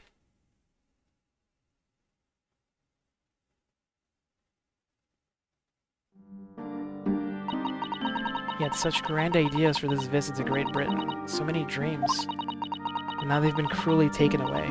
Just as he has. I thought I could never forgive the person responsible. But now we know the truth. That it was just an accident. Just a silly series of mishaps. It's too much, Naruhodo-san. It's just too much. That's the thing, too. Like, if this were, like, a really violent murder intentionally, it's very easy to, like, direct those feelings to, like, anger. Like, yeah, be mad at that fucking person. But when you can't even do that, like, what do you do with all these sad feelings, man? You're just gonna feel sad. Yes, I know. I wish there was something I could say. Inspector, my duty was to see Yasuke-san safely to Great Britain, but I failed, and caused his two closest friends to great pain and suffering as a result. Bro, you were knocked out. I've let everyone down. And I will do anything to make up for my terrible blunder. Nobody blames you, Inspector. No, she never. No, she did not. What the fuck happened? Sholmes, bro. Hey, not right now, dog. Hey, not right now. Sholmes, not right now, bro. Please don't dance. Surprised. Oh, it's a fucking striker. Yo, I love that thing. Surprised, Mr. Naruhodo. I love this. I love this zebra. Hold up, bro. Can you please? We were just crying. I don't even think we're done crying, Holmes.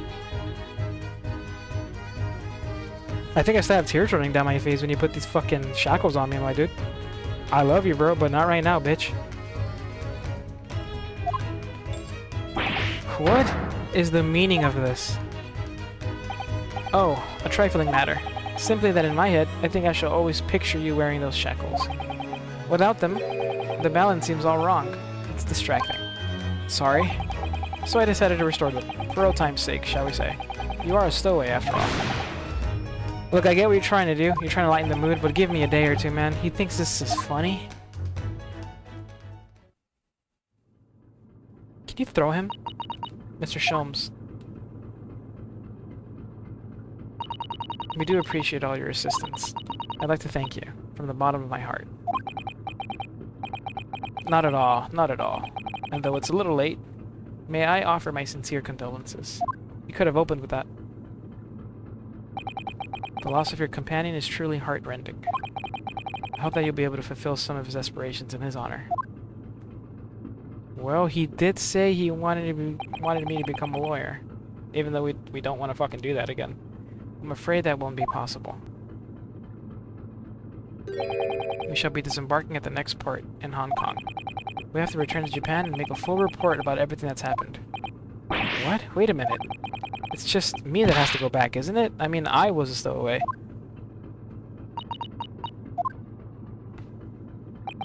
The terms of this study tour were negotiated by the Department of Justice in both Great Britain and Japan. It was to be one lawyer and one assistant. Was to be? In the light of Mr. Asagi's unfortunate death, I'm afraid the study tour can no longer go ahead. Oh no. I don't care for me, but... Poor Susato-san. My dear fellows, the majority of problems have an extremely simple solution, you know. All you require is one lawyer, and the study tour can continue, surely. But there's no one else with that necessary qualifications, Mr. Sholmes. We know of no other lawyer. Well, qualifications, you say?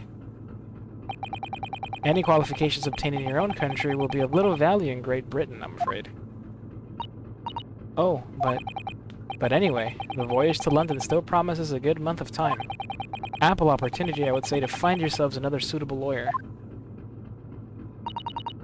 Am I gonna have my training arc on a boat? Am I gonna hit the books? Am I about to hit them books in a boat so when I get into the UK, I know my shit?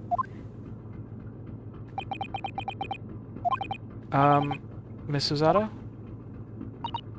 Yes? Do you think perhaps I might be able to do it? Ah, but you're not a lawyer, Mr. Naruhodo. Oh, unless... Are you studying law? No, I'm not, but... I'm sorry. In that case, I don't think there's even a chance it could work. Inspector, you were there when I... But as I said, there's still more than a month before we reach England's shores. Isn't that right, Mr. Naruhodo? Yes, I have a month in which to study, to learn what I must to become a lawyer in Great Britain. Mr. Naruhodo, that's ridiculous. Are you seriously suggesting anybody can learn all of that in just 40 days? There's only one way to find out. We have to, bro. I would work my fingers to the bone, Inspector, every single day. Will you let me try? And if, by the time we reach Great Britain, I haven't learned enough to be recognized as a lawyer, I'll take whatever punishment is deemed appropriate. But why put yourself in such a difficult position? For Kazuma. He said that there was something he had to do in Great Britain, and that he would sacrifice anything to make it happen. He was passionate about it. I can't let all that passion just come to nothing. And anyway, it's for my own benefit, too.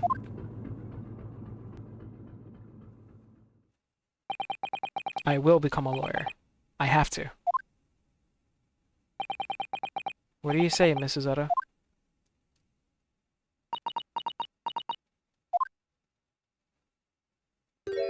Oh, she's smiling. I think it's a wonderful idea. Thank you. So what does our bespectacled inspector friend say? Are you serious? One lawyer and one assistant. The numbers are indisputable. No, no, no, it's madness. Yet fascinating, wouldn't you agree? Fascinating. Duty and rules are the dull routine of existence that we all abhor. Give us interest, give us fascination. Speak for yourself. Besides, qualifications are no measure of a man. What matters is his character, no? And you've witnessed ample evidence of this man's exemplary character today with your own eyes. From the early hours of this morning until this very moment now. Despite contending with the passing of his close companion, and despite the accusation of guilt, this man has shown resourcefulness, intelligence, and above all, courage.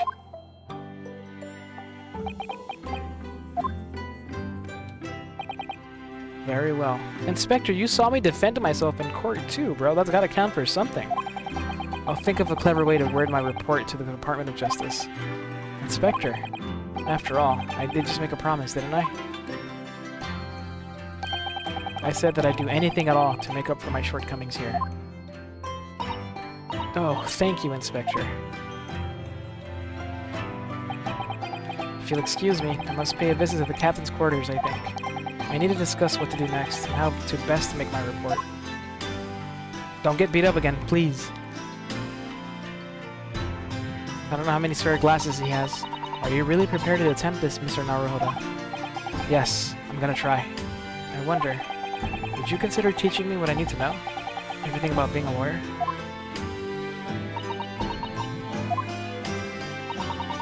I would be delighted to help you. I am a judicial assistant after all. Thank you. And Mr. Naruhodo? Oh, I'd like you to take charge of this. Oh, don't do this, bro. Don't give me his sword, man. What, me? Are you sure? I'm sure it's what Kazuma-sama would have wanted. It's his soul. He literally called it his soul. Its name is Karuma. It's a great sword that's been in the Asugi clan for generations. Very well. I accept. I'll treasure it always. Oh! Oh, my heart.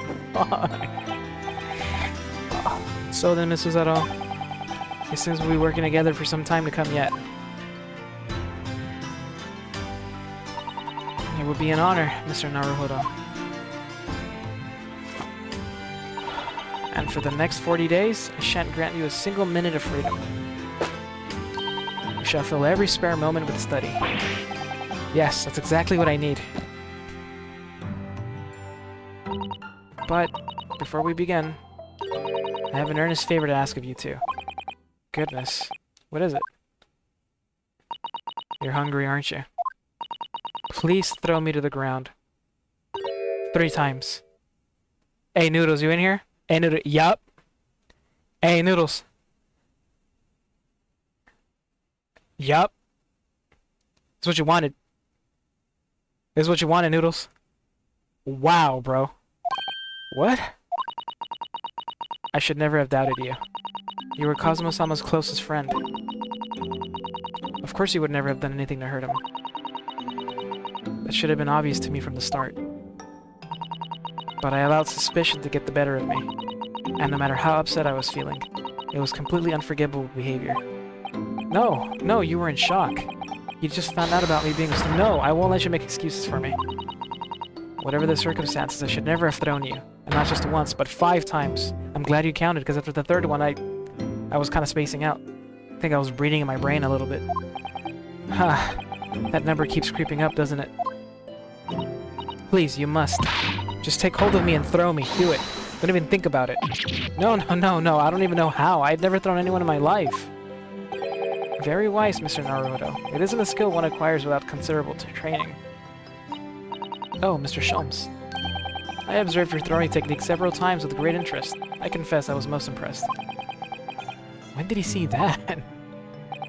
I presume that would be a form of Japanese wrestling? Oh, well, in a way, it's not wrestling, but my own interpretation of an ancient jujutsu technique. Apparently it's called the Suzato Takedown. It leaves your head swimming, believe me. How beguiling. I am a practitioner of the combative arts myself. I am somewhat accomplished boxer. Look at this, giving him a little rope-a-dope, man. I love this man. There he goes, dancing around again. I wonder if you should be so kind as to instruct me on my technique of your arresting throw. Throw his ass. Throw him, throw him, throw him! Yes, I'd be honored. Throw him! Then let us not dally. Demonstrate, my dear madame. Oh, of course. Are you ready, Mr. Naruto? Sorry? No, why me? You... As you can see, you throw from the abdomen. Ah, yes, arresting indeed. And that is what you term the Suzato Takedown, is it? Actually, no, that was a Suzato Squash. Meanwhile, I'm for like... in my groggy state of consciousness. A scene from an evening recently spent with Kazuma flickered into my mind.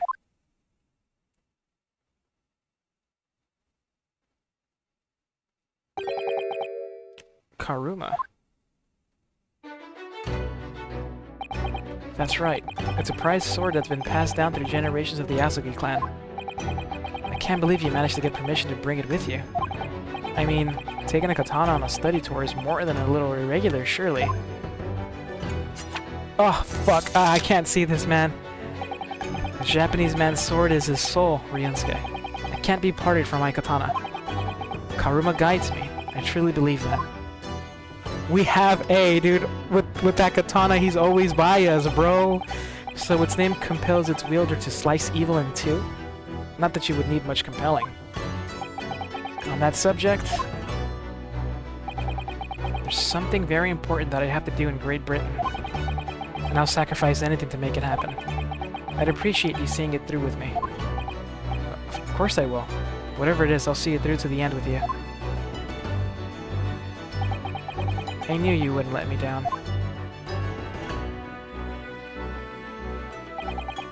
That important thing he had to do. I still don't know what that was. But I'm gonna see the place for myself and work it out. In Great Britain's capital, London.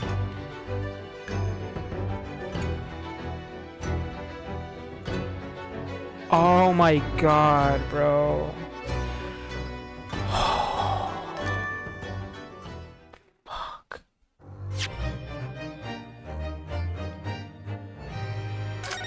Oh. Kazuma. That was an entire episode. How many cases do we have? So do we only get 4 cases total? Case 1, then case 3, 4, 5?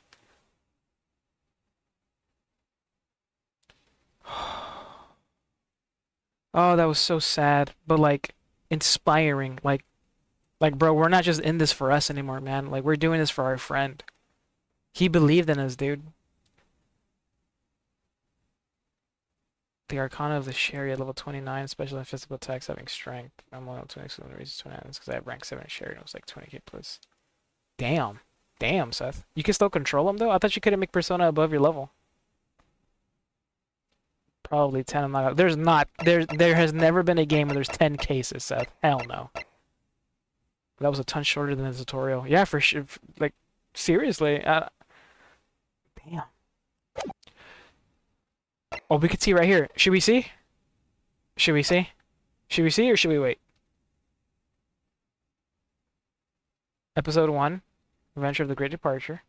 Episode 2, The Adventure of the Unbreakable Speckled Band. Episode 3, The Adventure of the Runaway Room. Dare I go forward? I don't want to spoil anything. I mean, they're not really spoiling stuff, but I'm interested to see how many cases there are. Episode 3. Episode 4. The Adventures of the Clouded Kokoro. Episode 5. Yeah, there's only 5 episodes. Wow, so we only really get 3 cases. For real. Okay. That last one looks scary, I'm not gonna lie. Let's get started. Let's get started. Adventure of the Runaway Room. Episode 3.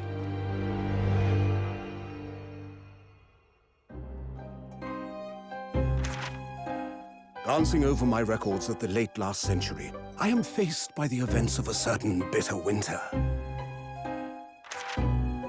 A murder in a carriage as it sped through dense London fog in the dead of night. Though the victim and the perpetrator were the only ones inside, there were multiple witnesses to the crime itself. However, none could have imagined at the time that such a seemingly obvious case as this would end in such a horrendous manner.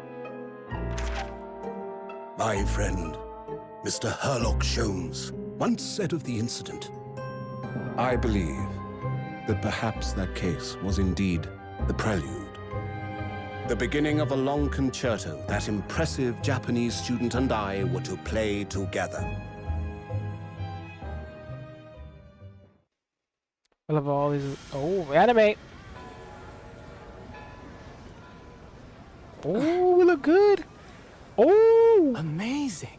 Is this really just a railway station? I was giving him the Railway right voice. station or not, I've never seen such an enormous building before. And look at all the steam locomotives. This country is incredible. Whoa!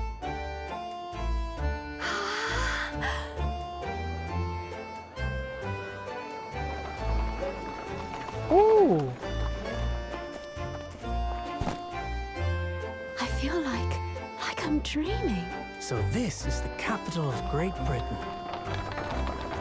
So, where to? Oh, hello. Climb aboard. I'll take you wherever you want to go. In that case, this Supreme Court in Whitehall, if you wouldn't mind. My pleasure. I suppose you're visiting students from abroad, eh? Yes. Thought so. Well then, I hope you enjoy your stay. That's sick. And welcome to the centre of the world, Great Britain's mighty capital, London. Wow. Wow. Holy moly, this is a courtroom? Are we in Big Ben? Bro, is the courtroom in... Oh wait, no, this isn't a courtroom. This is a... Oh, this is a Supreme Court. Oh god. Oh, oh, holy moly. Is that right, Oak? Wait, who? Let's check DMs a bit. Back in the old days, what, I used to write on those? Yeah, man. Back when the days were... Back when times were simple, man. I miss those chariots. You got me, gaming. Yeah. Oh, he is looking like him. He is. I like the hat, too, and the coat. I'm not gonna lie, that was sick. Yeah. No, I'm not. No, I'm not gaming. I rode on horses in carriages, alright? Shut up. I missed the clip-clopping of the horses. Look at this place, man. What an incredible place. It's so imposing. It's almost suffocating. This place is breathtaking. It looks like a fortress. There are some stone buildings like this in Japan now, of course, but they've only been built in a few short decades since we opened our borders to the outside world. An authentic example like this has quite a different impact, wouldn't you agree? A far cry from the wood and paper most of our buildings are constructed from. It's certainly unfamiliar. But I think there's more to the differences than just construction materials. What is this place again? This is the Lord Chief Justice's office, Naruhodo-san, in the Supreme Court of Great Britain. Okay, we're in somebody's office. What the fuck? In Shin Megami Tensei, you fight that dude? You can recruit him in your party? That's sick. Is he good? Ace looks like a river rat. Okay. I was having a good time until you said that, MJ. Now I'm just really sad again. So make sure you think twice about what you say to people, because you could have a big impact on like how they're feeling throughout the day. Bitch. The Lord Chief Justice. We had instructions to report here at this time. If circumstances were different, we were supposed to let the Lord Chief Justice know that we had arrived from Japan. But Kazuma can't. No. So instead, we are here in a different capacity, as envoys to report the news of Kazuma-sama's death. Yes, and having delivered his or her message, an envoy's duty is done. So, we'd have to return to Japan. If you want to remain here in Great Britain, I have to take Kazuma's place as the law student selected for the study tour. Yes, which means you need the requisite qualifications as a lawyer, which is what I've been studying for. Here in Great Britain, it is the Lord Chief Justice who appoints lawyers. So that's the second reason why you're here, to have you officially recognized as a lawyer. It's the only way we'll be able to remain here in London. Ah, I hope I'm up to scratch. Ah, good morning. Sorry for keeping you. Oh, wow. Hello. Oh. I trust you aren't too exhausted after your long voyage from Japan. It seems I'm 1 hour, 12 minutes, and 47 seconds late. My apologies. Why are all the men, oh, how do I say this? Attractive. Oh, no, don't mention it. We're never happier than we were standing around with nothing much to do. How fortunate. So, introductions. I am Mael Strongheart, Lord Chief Justice of the British Empire. I'm not gonna lie, dude looks like he jumped out of fucking Guilty Gear. If he's that, he's definitely eaten someone. And I feel like a little mouse under an elephant's foot. Come on, Mr. Naruhodo, don't be a mouse. It's an honor to meet you, Lord Chief Justice Strongheart. I'm Ryunosuke Naruhodo from the Empire of Japan. Well, Mr. Kill the one. Mr. Naruhodo. Welcome to London, the capital of our glorious British Empire. Ah, yes, thank you. Were those doves, like... Was that intentional?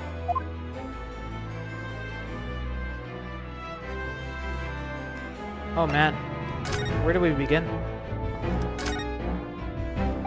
So, what are your impressions of our capital so far? How do you like London? Oh, well, help. I've been so nervous ever since I got here that I can't remember a single thing about the city. It's simply splendid, isn't it, Mr. Naruhodo? Oh? We've had a wonderful view of some of London's streets from the carriage on the way here from the station. Everything is so impressive and grand. I must say I'm almost lost for words. I'm glad to hear you like it. The city boasts tramways, piped water and gas, even cables supplying electricity. We spearhead every revolutionary new technology in the world. Every visitor to London is astounded. Oh yes, astounded is the word. Thanks for saving me there, Susato-san. And everyone seems so jolly and full of vigor. Yes, there's much excitement about the upcoming great exhibition we will be hosting here in London. Great exhibition? Cultural and technological achievements from around the globe are to be exhibited here in our great city. It will be the greatest spectacle of its kind in history, and will make Paris's World Fair look like a toy shop. Gosh, I can hardly imagine how magnificent it's gonna be. Great Britain's capital city is nothing but magnificent. London is the center of the modern world. Even if you do say so yourself. The sun will never set on our great empire. Perhaps it is fate that in these progressive times, we welcome visitors from the land of the rising sun.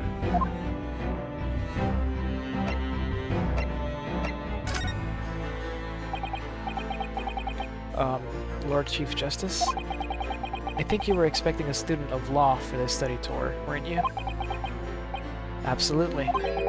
A Mr. Kazuma Asugi, if my memory serves. That's right. They hard Mozart not a joke actually happened first world straight for. Oh wait, for real? For real? is that you know your history, MJ? You look like a Persona villain? Has a Moon Archon Persona too. He looks like the sun. The British government has already been telegraphed a full report on the situation. I understand the young man lost his life aboard the steamship bound for our shores. That's amazing. The news reached him before we even arrived. My country naturally extends its deepest condolences to yours. Oh, thank you. And you honored this appointment specifically to inform me of the news? Well, yes. We are here in the capacity of envoys from Japan to report the sad news in person. They tell me you Japanese are a people of protocol and courtesy, and I see that it's true. And it is with some regret that I must inform you. The death of the young lawyer means the study tour arrangement can no longer proceed. If you would just hear us out, Lord Strongheart. What do you have to say, madame? It's about the study tour. Mr. Naruhodo here would like to make a proposal.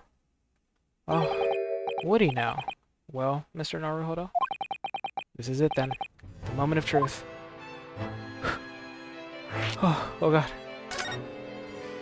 The thing is, Lord Lord Strongheart, I was wondering if perhaps you would consider allowing the study tour to go ahead. Don't misunderstand me. Britain would ideally like to see the tour go ahead. But without a lawyer from your country, there's nothing to be done. Well, in that case, what if there was someone else? Another lawyer from Japan, I mean. Is there something I don't know?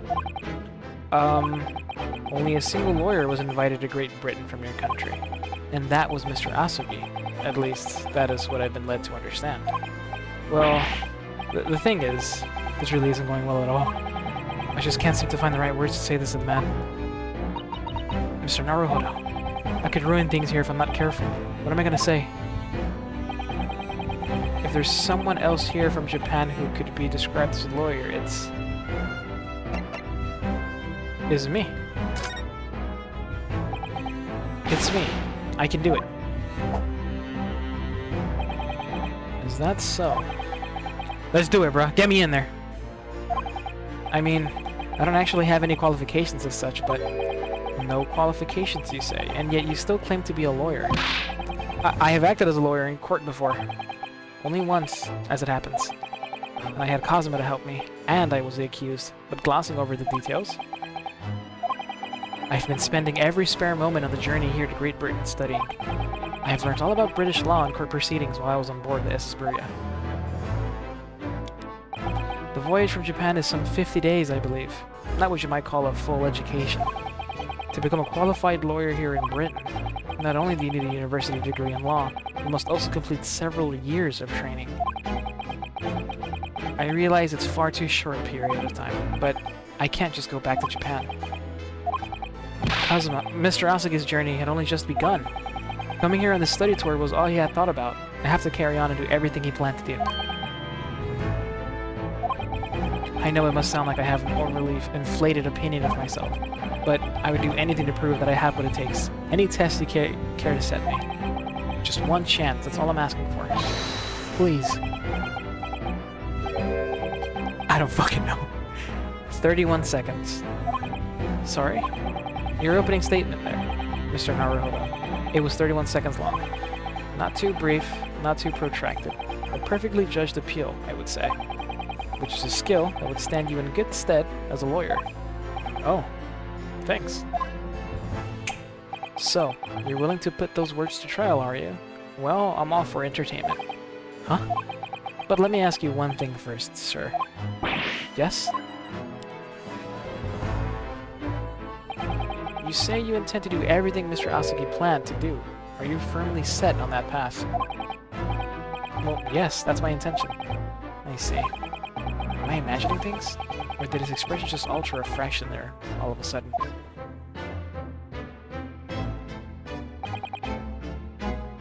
Very well. You have your wish. I'll give you a chance. Oh, a test to become a specially certified lawyer. Whether you pass or fail is entirely down to you. Really? Okay, what's my test? So, what form will the test take exactly? Tell me, Mr. Naruto, what do you consider the role of a lawyer to be? Well, defending people, of course. Well said. So, let's have you defend someone. Oh shit. Huh? Your timing is perfect, in fact. There's an apt trial about to begin later today. And no advocate has been appointed for the defense as yet, so this will be welcome news. Today? Straight away? If you manage to secure a verdict of not guilty, you'll have passed my test. What could be simpler? Ugh, how do I get myself into these situations? Well, could I ask what sort of trial it is, Lord Strongheart? Yes, good question. Ah, I remember. It's a murder trial. Cool. Shit. A murder? An extremely simple case, I understand. You really can't lose. That's easy to say. But I should mention, just in case, if the defendant is found guilty, he will of course be sentenced to capital punishment. Oh god. Capital punishment? He'll be put to death? Here in Great Britain, murderers are sent to the gallows without exception. Presumably you read that much in your short C-based introduction to British law. Oh, you read that much. We can't possibly agree to such a test. We would be toying with a man's life. I am the Lord Chief Justice, and I've decided it's acceptable. But you can't do that, can you? There's no need to overcomplicate this. All you have to do is ensure that you don't lose. So the defendant may live or die depending on how well I perform in court. If I lose, he'll be hanged. Mr. Naruhodo, you've come to me claiming to be a lawyer. If you want me to take you seriously, you need to prove you're willing to do a lawyer's job. And you say you intend to see through the will of your compatriot, Mr. Asagi. I would like to understand just how far you're willing to go in order to make that happen. He's testing my resolve. What's the matter? You've fallen silent. I'm sorry, but time is pressing. The trial begins shortly. I need an answer from you now. What's it to be? What do I say? Do I agree to this absurd test? Bro, what other option do we have? Go back? Hell no, let's do it. Alright then. If I have to give you a decision now, my answer is... I can't do it, I can't get the words out. 15 seconds. Your decision making needs work if you want to be a lawyer. That was too slow. So, it's as I suspected, isn't it? Sorry? You have noble intentions, but lack the resolve to see them through. The test is cancelled. Thank you for stopping by. No, I try to answer. Go and acquire your ticket for passage back to the east tomorrow. This conversation is over. No, Daddy, no! Yes, Lord Strongheart. He's fucking sending me back to Japan. Thank you for offering me a chance. Mr. Naruhodo. I'm sorry, Mrs. Otto, but what could I do? It's alright. I understand. You do? It's not an easy decision to choose whether to defend a man in these circumstances, but resolve has absolutely nothing to do with it. What are you trying to say, madame? I think what Mrs. Otto means is that no matter how badly they like to be recognized as a lawyer and stay here in Great Britain, to risk another man's life by treating his one and only chance at trial so trivially would be utterly unforgivable, and I feel exactly the same way. I'm sure the defendant won't see this trial as a test, as some kind of experiment. A lawyer may fight for his clients in court day after day, but for each one of those clients, the particular day they stand in the dock may be the only chance they have to fight to prove their innocence. No, I was wrong. I'm not qualified to do that job yet. I'm sorry for wasting your precious time, Lord Chief Justice.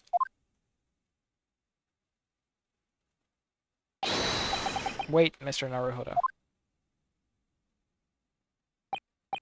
Oh? Was there something else? It's approximately 20 minutes by carriage to the Old Bailey from here.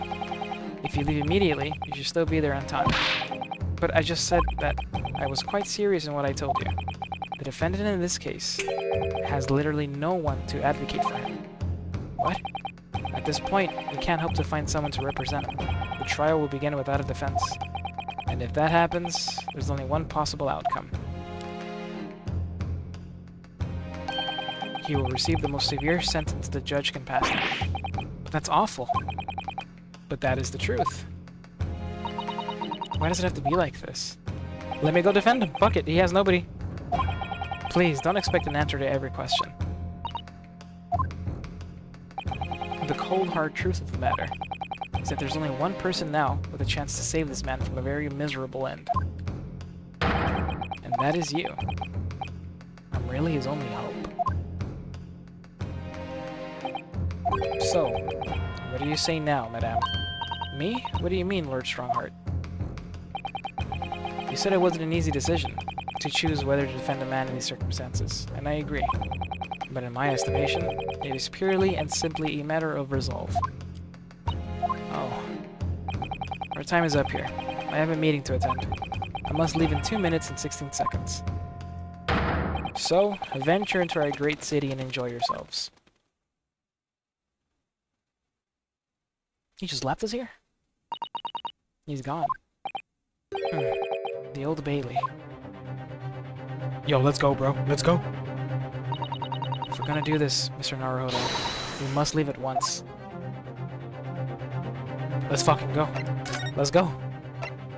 London's highest criminal court with an illustrious past, the Old Bailey.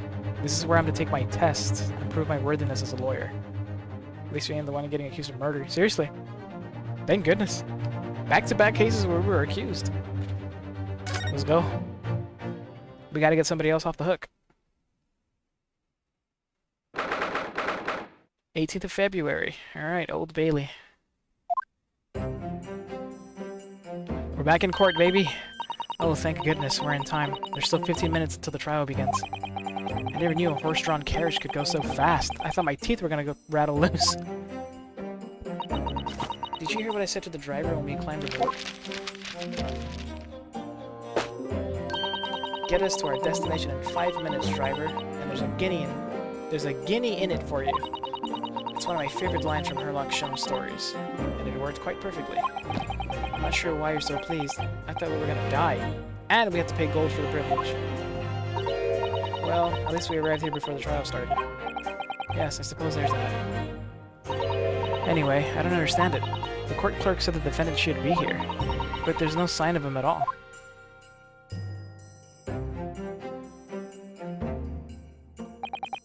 So this is the Old Bailey. Even this room for defendants to wait is grand. Are you alright, Mr. Naruhodo? I'm feeling tense, that's all. This place gives me the same sense of foreboding that I remember from the Supreme Court in Japan. An oppressive air, almost as if the building itself is going to crush whoever's about to be sentenced. It feels like only yesterday that I was the one about to be crushed. Yes, whoever that man you're to defend is, I imagine he's feeling very alone at this moment. Top of the morning to you, madam. Sir. What are you doing following me here? Things are fair desperate, are they? Are you? Is that Beethoven? You look like... What up? Are you my guy? Sorry? Would you look at those expressionless faces? From the east, are you? We're from Japan, yes. Ah, Japan, is it? Right. Say no more. So? How much do you need? No, we're just here because... No need to explain, fella. I've been there myself, so I have. No place to go, nothing to eat, barely a penny to your name, all while in a strange, faraway land. Oh, actually, we haven't found a place to stay yet, no. 'Tis grand, 'tis grand. Let me start by giving you 1,000 guineas. Say nothing now. Ah, 1,000 guineas. Please, Mrs. Otto, you don't have to shout. But 1,000 guineas is enough to blind an entire mansion in the most prestigious area of Tokyo. Is enough to build, sorry. What? Where's our version? We're gonna see. I'm actually interested in that, too. There's nothing to me at all. I like to ensure I have sufficient funds to weather a rainy day, you see? I have enough wealth to buy the city of London 2 or 3 times over. Could that much rain even fall in one day? Well, even so, we couldn't possibly accept such a large sum of money. Ah, that hit me in the eye. Don't get me wrong, fella. I'm not giving it to you, no strings attached. I'll be wanting you to do something for me. Bitch, are you Mafia? To be honest, this is a little embarrassing.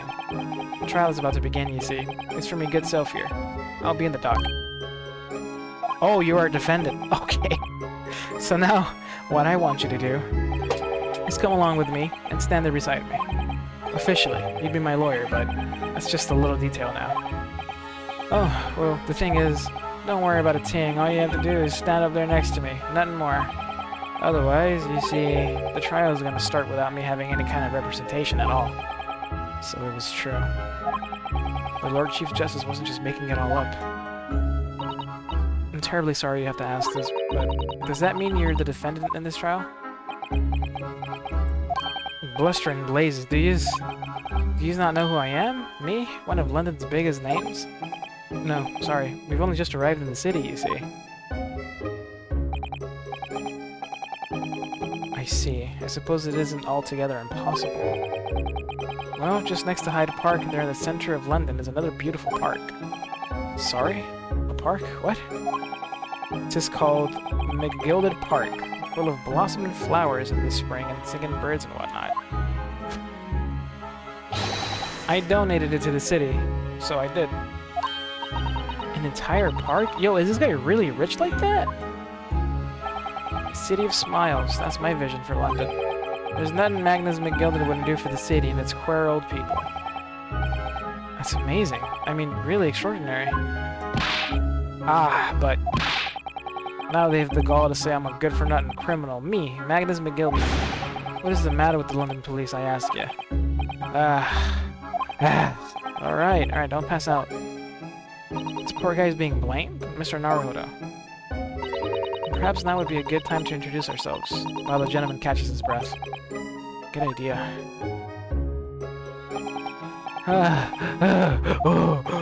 Mr. McGilded, the thing is, we're actually here in London to study British law. We're law students, on a study tour from Japan, you say. So, if you don't have a lawyer for the trial yet, and you'd be, what was I saying? What was I after saying? What the fuck did you say? I've given you 1,000 guineas to stand up there next to me, haven't I? Well, yeah, but I wasn't really offering to just stand up there next to you. I'm here to defend you. I think I see what's going on here. Sorry? I know what you're thinking. This chancer of a fellow claims to have more money than the Queen. But if that's true, why the blazes can he hire the finest lawyer in all of England? Because he did it. That's the only explanation. Well, not at all. Not at all. Although, it is a little strange, to be honest. Why you don't have a lawyer, I mean. That would be the fault of the Reaper. Sorry, did he just say Reaper? I, the Grim Reaper of the Bailey, Lord Barrack Van Zeeks. He's the prosecutor. I think we're about to meet our Edgeworth. They call him the Reaper. Prosecutor is the Grim Reaper. When Van Zeeks stands for the prosecution, they call the accused his sacrificial lambs. And to this day, in every single trial in which he's been the prosecutor, the accused has been damned. Let's fucking do it, bro. Let me see this beautiful bastard. What? That's hell of a reputation he has. So he's reached a desperate situation, where there's no one willing to stand in defense against that fella at all. could say he's living legend at the Old Bailey. Goodness, Lord Barrack Van Zeeks. He must be an exceptionally talented prosecutor then. We're about to find out. Talented isn't the word you're looking for. Isn't the word you're looking for, madam. It's cursed. Cursed? What on earth? Are we about to fucking go up against a vampire? The defendant is summoned, and his counsel. Please, make your way into the courtroom. The trial's about to begin. No, bro, they don't make anybody ugly in these games. His counsel, that would be me. Like, 90% of everybody in here is like just, in one way or another, fuckable. But I don't know anything about the case. You haven't told me what happened.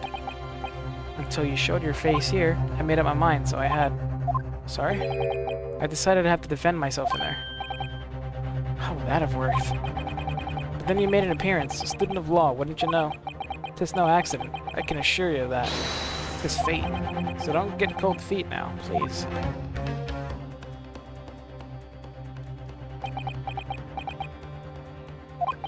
I literally know nothing about the case, or about this man who stands accused. In fact, the only thing I do know is that I can't just turn my back on him. Let's find out, MJ. I think we're gonna be okay, but let's find out. Mr. Naruhodo, the man has no one. About to stand alone in that courtroom, armed with nothing to defend himself. Yes, something that Cosmo would never have allowed to happen. Counsel for the defense, what are you doing? If you're late for the start of the trial, you will lose your right to stand. Oh shit, let's go. Let's go.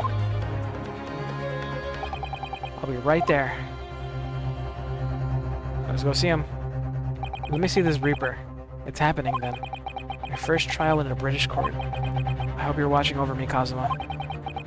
Because I have no idea how I'm gonna manage this.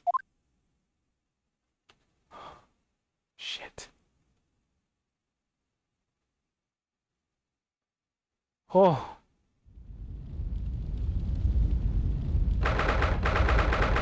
'18th of February. Alright.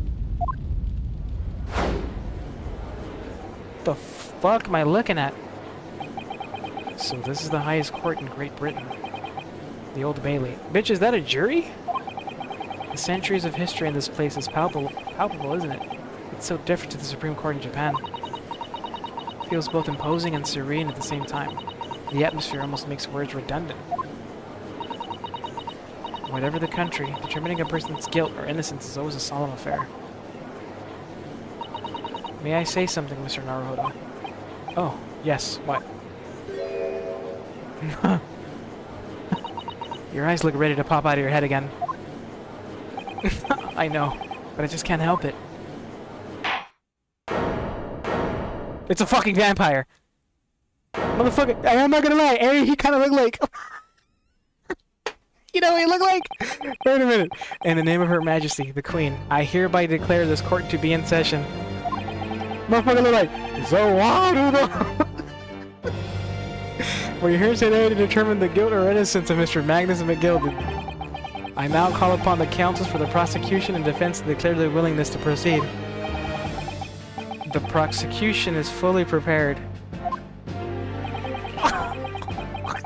That must be the Reaper of the Bailey. He really does look fully prepared to dispatch his next poor victim to the underworld. I called it. I'm like, are we facing a fucking vampire? Counsel for the defense. You appear to be Eastern. Do you speak English? Huh? Oh, yes, of course. Sorry. But he asked if the defense was ready. And I couldn't be further from ready if I tried. Oh, God. Yo, that's a JoJo character, bruh. Those eyes please me. Nipponese. Oh, he loves my eyes. Oh, shit. They shroud your fear, your doubt, your trepidation. They run wild, clinging to some phantom notion of courage. The quintessential look of a sacrificial lamb. A cold shiver just ran down my spine all the way to the tips of my toes. Now, Mr. McGilded, he's fucking hot, dude. We did it. Holy moly, he can sacrifice. We both have swords, bro. He's got a blade. You stand accused of murder, a capital offense. You could be sent to the gallows if found guilty. Are Are you quite sure you wish to entrust your defense to the... Oh, damn. For real? For real, MJ? On Van Zeke? What's his name? Can I see his name again? Can I stare? Oh, shit. Van Zeke, 32. Oh, he's young. A prosecutor known as the Reaper of the Bailey. So supposedly, the souls of those he prosecutes are eternally damned, one way or another. Lord have mercy. As I've always said, my lord, 'tis a grand thing to give opportunities to the young, even if the fellow's a student from some little island off in the Far East. Is not the British way to ignore the dangers to yourself and give these less fortunate a fair chance?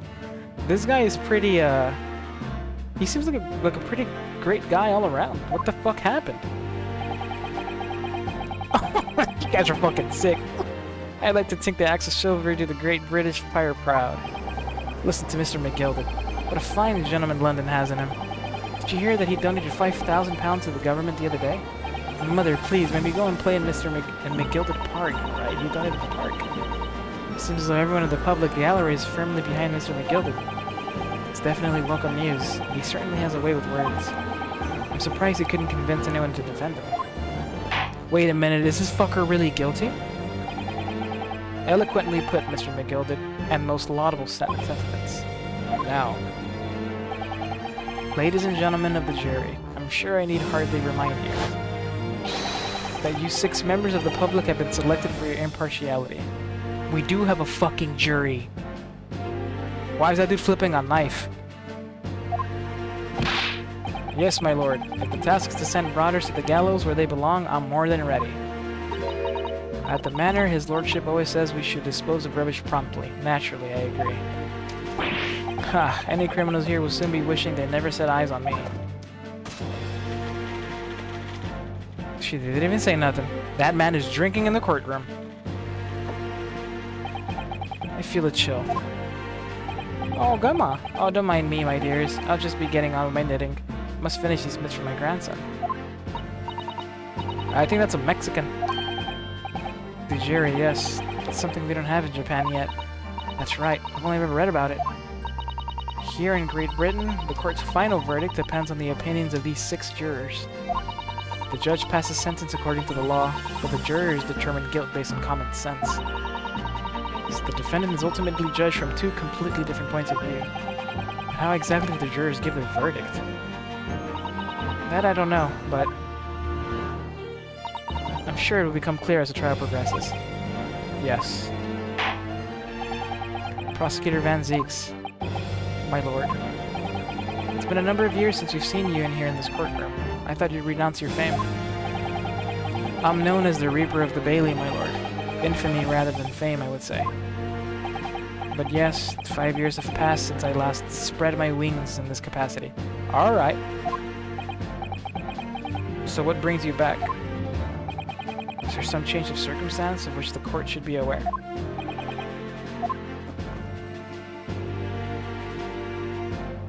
Oh my gosh. I leave that to your imagination, my lord. So the Reaper has been out of action for 5 years. Why did he have to choose today of all days to make a comeback? Don't lose heart, Mr. Naruhodo. He got that shit on, bro. Express the match as you wish, sir. The court nevertheless welcomes your return. Now then, opening statements, I think. Summary of the case, if you please. Then let him go first, certainly, my lord. As your lordship is aware, this is a case of overwhelming simplicity. You must be the only ones in here who aren't aware. The incident took place in the late evening, 3 days past. The hour was some minutes after 10. The victim was a maker of building bricks known in the community as Thrice-Fired Mason. Thrice-Fired Mason. Sorry? Thrice? He was a very accomplished craftsman. The brick he fired were said to be almost indestructible. The victim's corpse was discovered in an omnibus in service on the streets of London at the time. They fucking look. They shoved that shit all the way in there. Yeah, same thing. Yeah, Edgeworth never lost. No. That's dope, babe. I'm glad. A dagger that had been thrust into the victim's abdomen is believed to be the ultimate cause of death. Here is the autopsy report from the investigating medical officer at Scotland Yard. Thank you, counsel. I shall accept that and the photograph as evidence. A report prepared by the Scotland Yard coroner gives the cause of death as internal hemorrhaging as a result of a single stab wound to the abdomen. Photograph of the victim taken on the omnibus. The knife in his abdomen is clearly visible, but his face is partly obscured from view by an old cricket hat. And one further item of evidence. The prosecution wishes to submit these as well. That's the gloves O.J. Simpson wore. And these are... Good lord, is that blood, counsel? Yes, my lord. Seized by a policeman who arrived at the scene. These gore-soaked gloves were taken from the hands of the accused when he was arrested. What? Mr. McGilded's gloves had blood on them? My dude, can you tell me what the fuck you were doing? What? Yes, I will accept these as evidence as well. Leather gloves the defendant was wearing at the time of the incident. There is blood stain on the right glove. How did I get into this?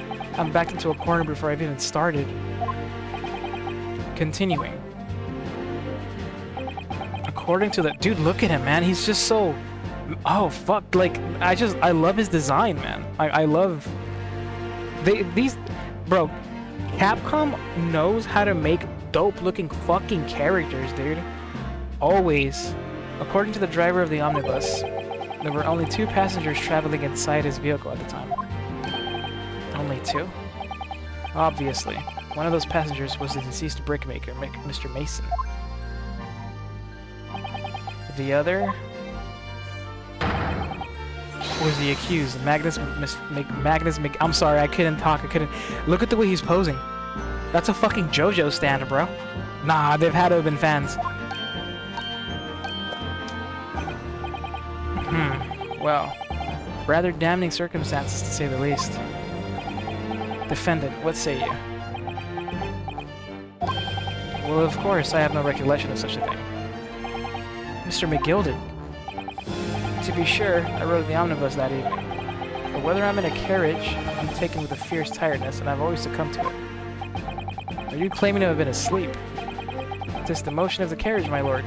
Lilton, so it is. And when I opened my eyes again, 'twas a desperate sight before me. The body of a man I'd never laid eyes on before in my life. Now I ask yous, what good-hearted soul wouldn't rush to help a fellow bleed from his stomach? I wasn't about to start worrying about me gloves now, was I? I reached out to give the man a hand. So the blood got onto the gloves then after the man had been killed. Fuckable characters. You're not wrong. Unfortunately, that statement of the driver is only the beginning. What? That's not all of it? There were multiple witnesses to the precise moment at which the brickmaker was fatally stabbed. Yeah, this is not a good start, bruh. Is that bitch writing everything down? Ordar, ordar! When the killing took place, only the victim and the accused were inside the carriage. And there were witnesses to the crime. This is not just a case of compelling evidence. It's the nail in the coffin for the accused.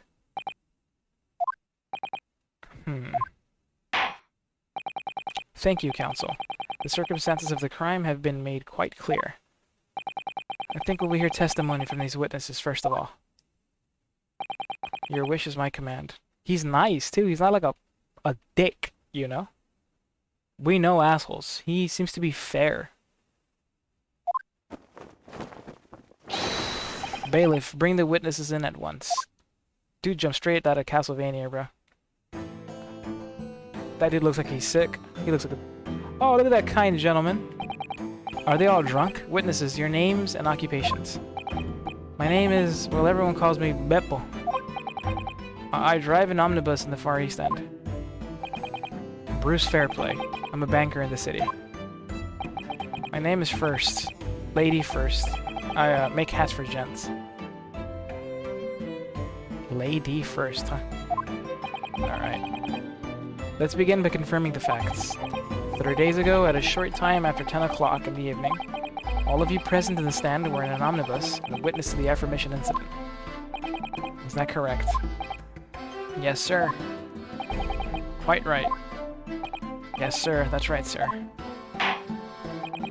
Very well, then. Let's proceed to your formal testimonies, please. Each of you will tell the court precisely what you saw. Alright, you know what? Let's do this first cross-examination. Then I'm gonna... Oh, wow, look at that. Old English. And then I'm gonna go to bed. What the witnesses saw. Is that a twink? I don't know. It was the last bus of the evening, so I had few customers. I remember it well. The victim and the man accused of killing him were sat next to each other inside the bus. Then out of the blue, the accused just reached over and plunged a knife right into his guts. That's right, he stabbed them. I screamed, I did. I couldn't help it. As soon as I heard the scream, I stopped my bus. And then I saw it too.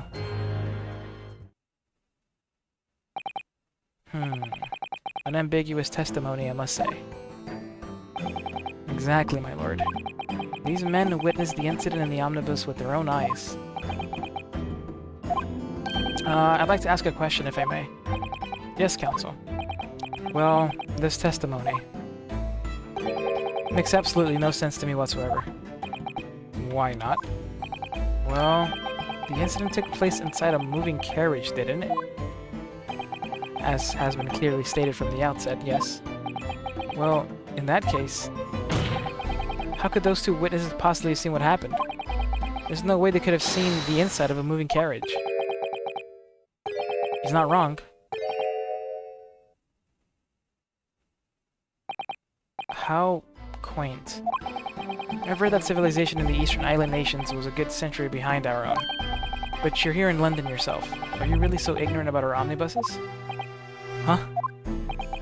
Tell me, my Nipponese friend, have you even traveled in an omnibus? I've been in the country for like an hour. No. Well, we only arrived in London this morning. No matter. I've arranged for all of us to see for ourselves, the actual scene of the crime, that is. What do you mean? The actual scene? How? A carriage is designed to be moved, after all. Presumably, you understand that much. Yes. The omnibus in which this bloody crime took place is here today in this very building. Here? What? The entire carriage? Bailiff. Bring forth the stricken omnibus.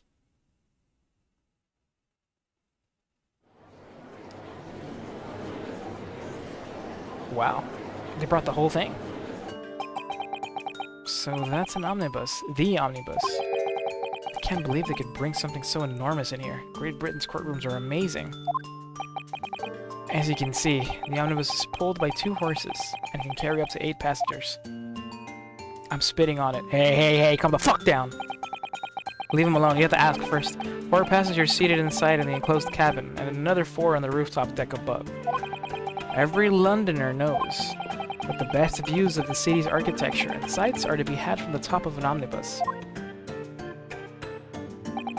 And I should point out to our foreign guests that there is a skylight in the roof, allowing a view of the interior from the seats above. Ah, a skylight. Oh. The penny drops at last, I see.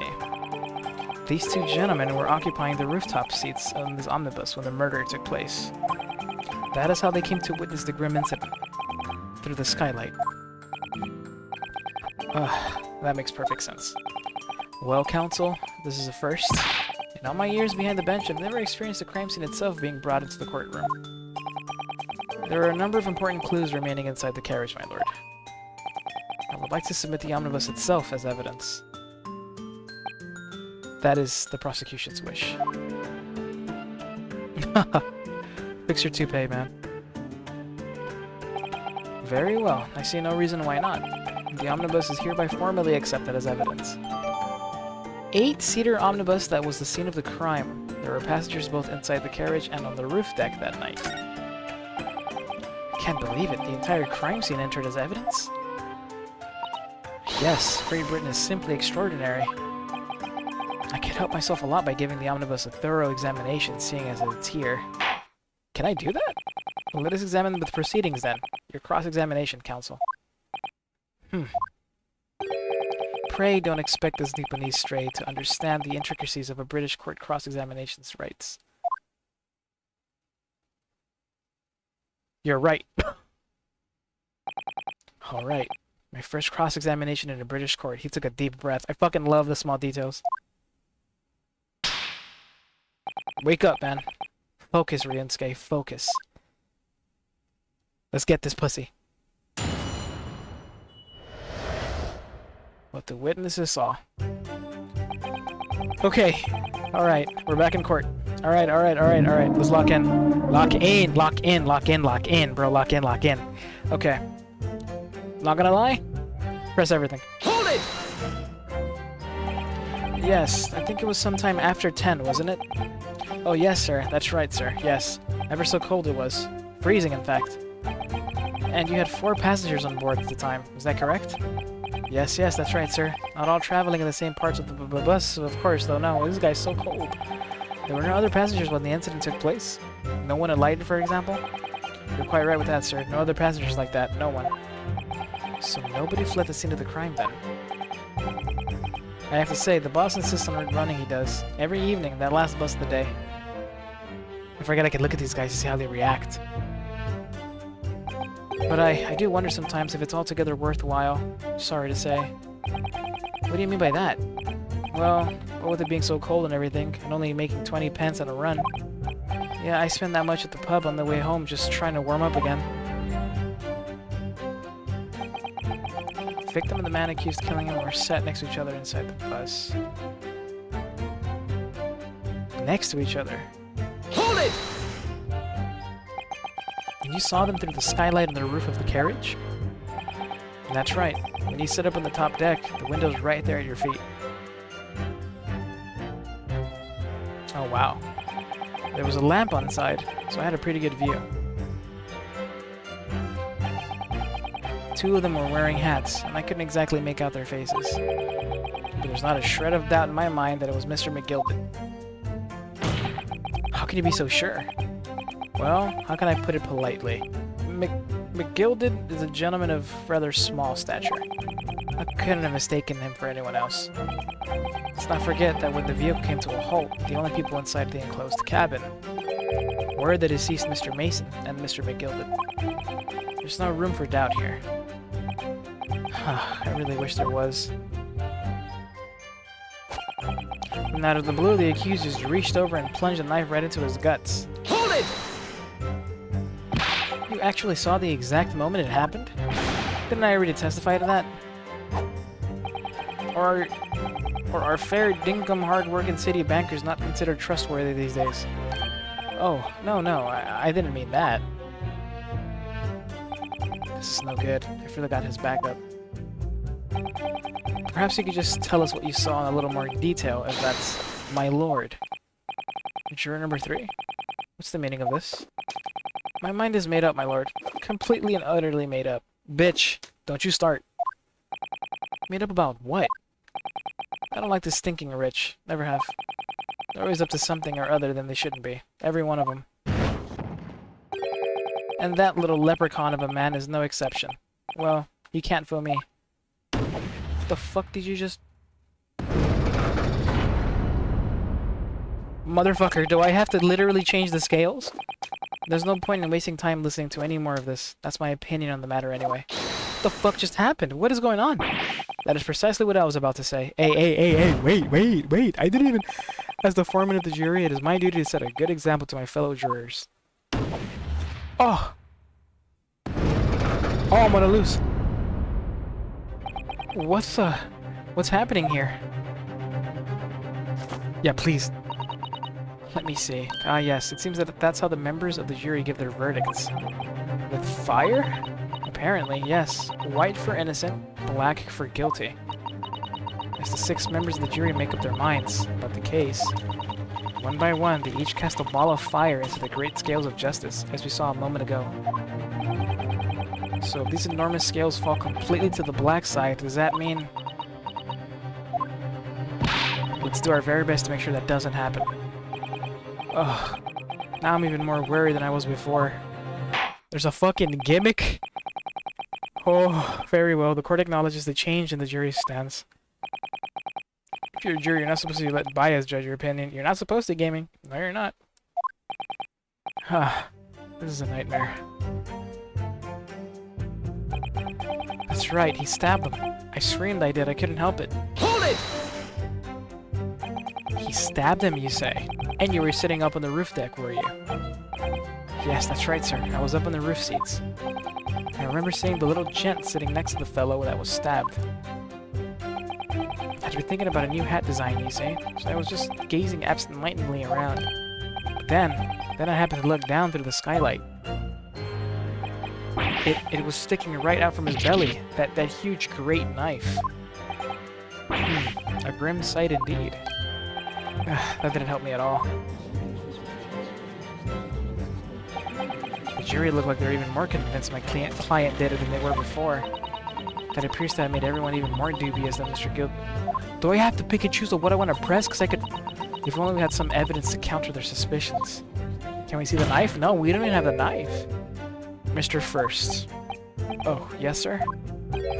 Is this the knife? Oh, there we go. That you saw? Oh, good grief. Yes, that's it.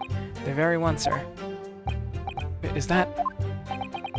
Yes, counsel. This is the blade that was driven into the victim's belly like a stake through the heart. That is a blade of considerable size, counsel. It is, and furthermore, the scabbard is emblazoned prominently with a certain initial. The letter M, which seems oddly familiar. Please, no. McGilded, don't tell me that's your... M for Magnus, perhaps? Or McGilded, possibly. Take your pick. It seems this particular big name in London made a magnificent mistake. Objection! That was my first objection. But there are M's everywhere. Like, yes. Like in Mason. Objection! Oh, God. This blade is far too extravagant for a poor brickmaker to have owned. No, this weapon of murder almost certainly belongs to the accused. Oh, we're trying though. He's got a strong objection, bro. Largish knife that was found lodged in the victim's abdomen. Its quality and fancy ornamentation suggest it must be quite valuable. My lord, if you forgive the interruption. Not you too, bitch. Please. Juror number 2, go on. Mr. McGilded is a pillar of society and a gentleman, and a gentleman's word should be sacrosanct. However, those of us in service know we must accept harsh truths. Wait, what are you about to do? Dispose of the rubbish. I'm cooked. If we get one more, we're just cooked. No. I don't wish to cause offense, but I do like to eradicate all traces of filth and grime. No! I'm cooked! I have painstakingly typed every word uttered here today, and cross-referenced all the facts. As such, I am now in position to draw the only logical conclusion. That's a GG's. I didn't even do anything! Not again. That's 4 out of 6 jury members who proposed the guilty verdict. There are only 2 left. We've had it. Every time I press these witnesses for more information, that just makes the situation worse. Nevertheless, what we need more than anything at the moment is more information. We're still very much in the dark. I suppose I'll just have to keep pressing the witnesses, knowing that more sparks may well fly. We mustn't give up hope that we'll uncover something that will give us a way to fight back. But... alright. I'll keep trying. I can't give up. I just need to keep calm and listen to the witnesses' statements again. Oh, shit. Letting bias leak in their opinion. It's over. We're cooked. As soon as I heard the scream, I stopped my bus, and then I saw it too. Hold it! What'd you see? What exactly did you see? Oh, well, sir, that would be the passenger, sir. Collapsed on the floor he was. And by the passenger, obviously you're referring to the victim, Mr. Mason, the brickmaker. And then the other passenger had the knife in his hand. like this, by the other passenger. Obviously, you're referring to the accused, Mr. Magnus McGilded. And then he plunged it down like this, stabbing the other passenger in the belly. What? Yeah, I'm not gonna lie, gaming. Yup, I got that too. Oh shit, the Mexican. Pero qué quieres, cabrón? No me dices. Do I take it that you too, as the master of the London Guild of Coachmen? Oh no, he's English. The idea of a murder being committed in one of city carriages is utterly abhorrent to me.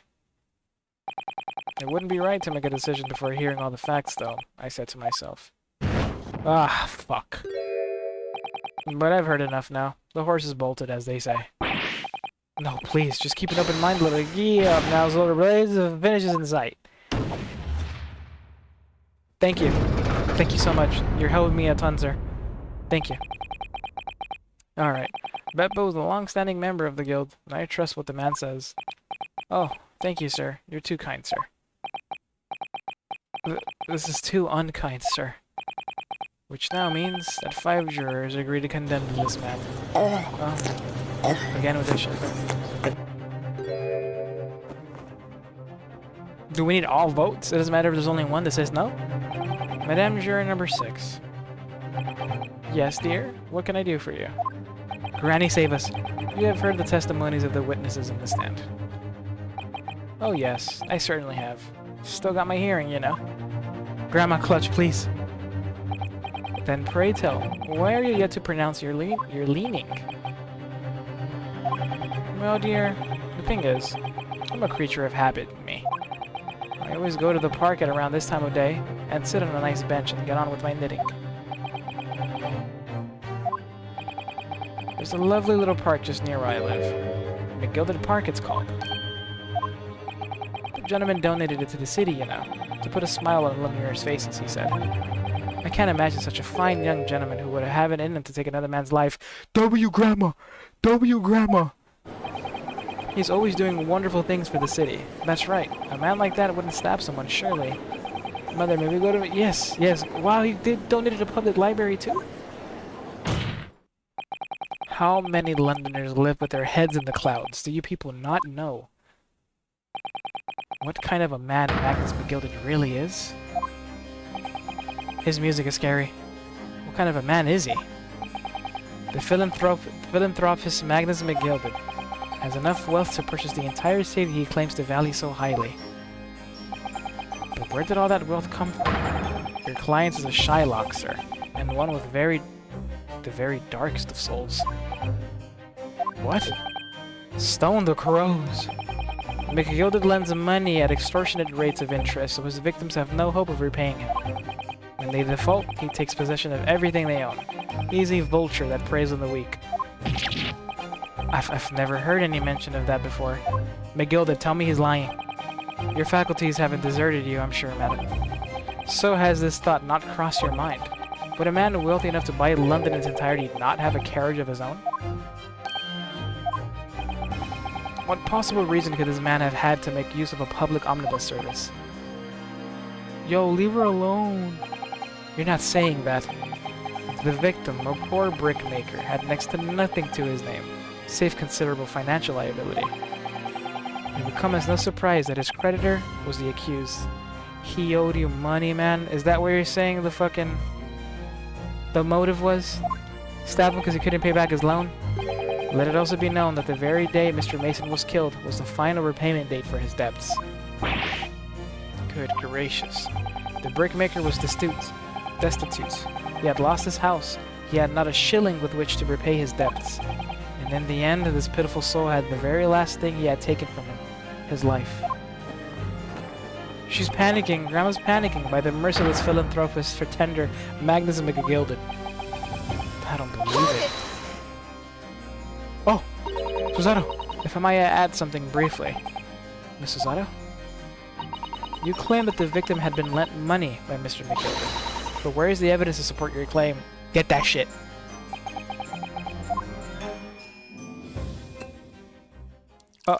Oh.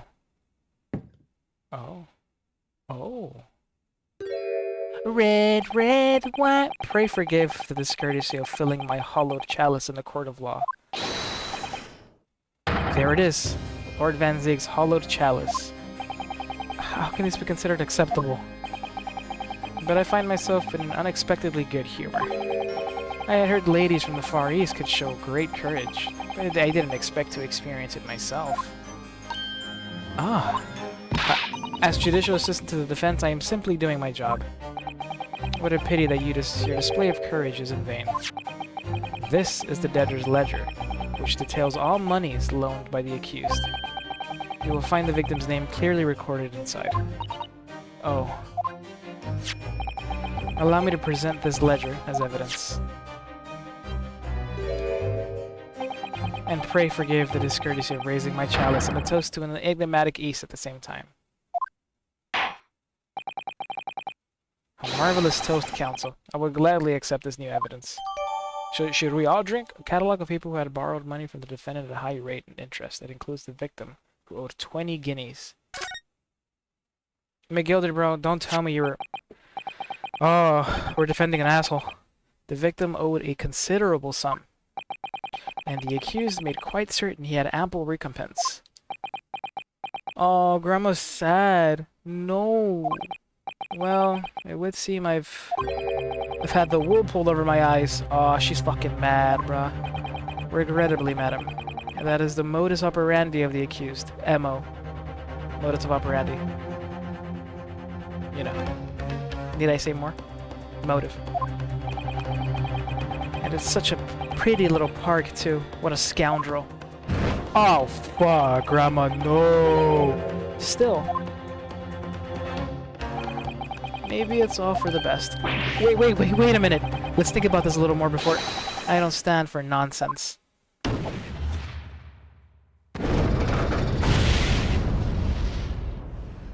Well, GG's. I'll be going back to Japan now. That was it. The last jury's decision.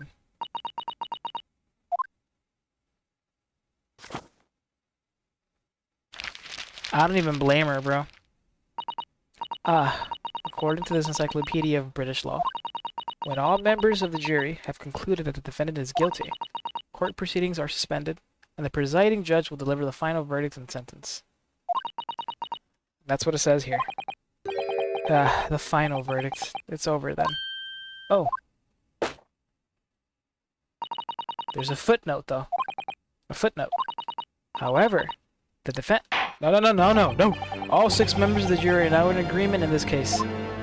Wait. What is the footnote? Allow me to convey my respect for your swift and righteous decision. He's so respectful. According to the laws of this country, I will now conclude the trial by delivering my final verdicts. I trust there are no objections. Hey, get the fuck up, Ryunosuke. Mrs. Otto, just tell me one thing. Oh, yes? You were in the middle of saying something before. The footnote in your encyclopedia of British law. However, the defense. What did it say next? Oh, yes, of course. One moment. When all members of the jury have concluded that the defendant is guilty, court proceedings are suspended, and the presiding judge will deliver the final verdict and sentence. The footnote says, however, the defense has the right to demand a summation examination of the jurors at this point. I'm about to cross-examine the jurors? The jury?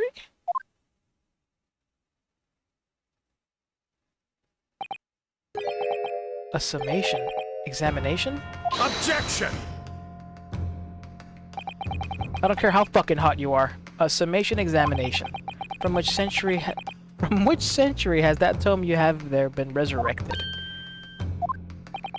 Judging from the binding, I would say that the book is at least 50 years old.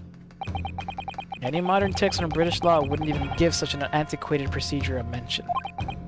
It's a relic, long forgotten, and certainly no longer practiced. So you're out of luck. Hey, hold up. Ask the judge. What even is it, Mrs. Otto? This so-called summation examination. Oh, one moment, and I'll read about it. Womp womp honest. You would demand the right to a procedure before you even understand what it entails? Huh. Typical Nipponese. Alright, Mr. Naruhodo, I think I understand. It seems that under this procedure, we would be able to appeal to the members of the jury. To do what, exactly? Appeal to them to change their leaning and reverse their decisions. And it says here that, if successful, the proceedings of the trial must be resumed. Make them reverse their decisions. Yes, in times gone by, barristers would use a summation examination to attempt to influence the jury's decision. But that procedure became something of a formality with no practical benefit, really. So it rather fell out of use. I wonder why. Because it was devoid of purpose. Changing just one member of the jury's mind would be hard enough, let alone several. No self-respecting defense barrister would even assert his right to try in this day and age. Still, I don't see any mention of the procedure actually being formally revoked. What are you suggesting? I'm suggesting that although it may be antiquated and largely forgotten, it isn't yet extinct. Uh-huh. Yo, Suzato, what do you think, Mr. Naruto? I'm thinking get me in there. A summation examination, our last possible option. Do we assert our right to carry it out or admit defeat? Assert our right! The defense wishes to assert its right to a summation examination, my lord. Objection! London is the capital city of the most powerful nation on earth. We have a duty to the world to exemplify the very highest standards of the judicial procedure. Summation examinations are an embarrassment that should remain buried. Objection! But if it's our right, it's our right. I believe it could prove vital in this trial. The defense's petition is perfectly valid. The court will proceed with the summation examination. I like how they're already going back and forth with the objections. He's my Edgeworth. This is madness. Foreman, are you and the remainder of the jury ready? Well, I'm not, there was no mention of this in the letter I received, you see, so. All members of the jury will be asked to explain on what grounds they have reached their decision. On what grounds? You must all justify your decisions and explain why you believe the defendant to be guilty. Well, my lord, you're rather putting us on the spot. This is most irregular. No mention was made of this before. I don't really hold with all this justifying lark. That seems to have thrown the jurors off. Yeah, let's talk to them. It seems none of them have experienced this before. Alright then, the summation examination. A defense procedure no practicing lawyer has attempted it for years, is it? Well, it's just maybe. It might be the opportunity we've been looking for, to turn this trial around. So be it then, ladies and gentlemen of the jury, the court hereby calls upon you to state the grounds on which you find the defendant Magnus McGilded guilty of this most serious crime. We would, bro. We fucking would pull out an ancient technique. Judicial findings? The jurors' contentions. No fucking way. There was no one else inside the carriage at the time. So it has to have been him. I trust the driver. He has an excellent memory, it seems. 4 passengers, with fares totaling 20 pence. He stuck the chap next to him, just like this. Brazen, I must say. Absolutely brazen. I simply typed and collated all the statements made thus far and drawn the logical conclusion.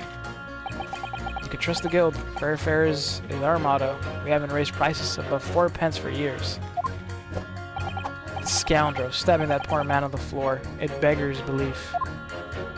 Are we gonna have to prove each one of them wrong? I'm starting to wish I hadn't pushed for this now.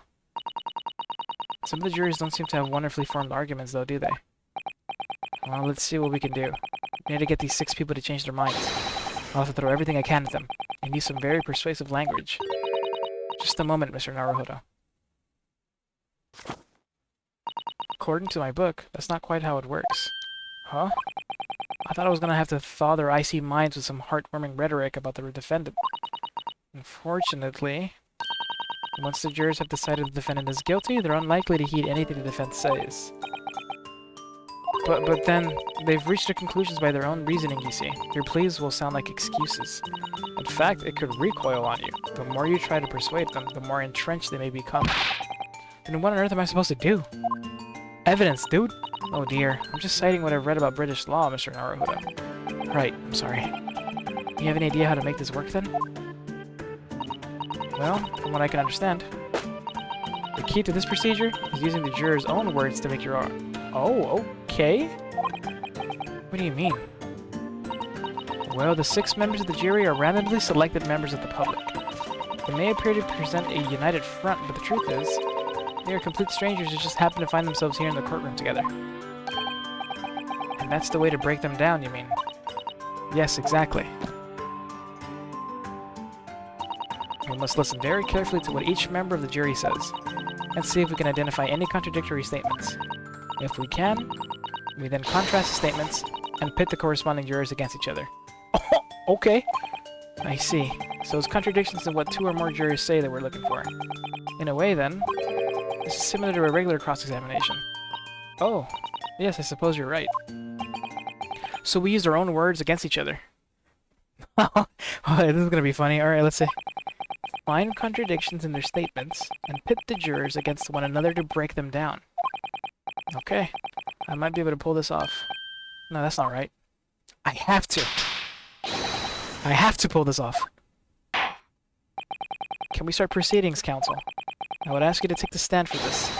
I am expecting a clear and concise rebuttal. Yes, my lord. Let's get this shit.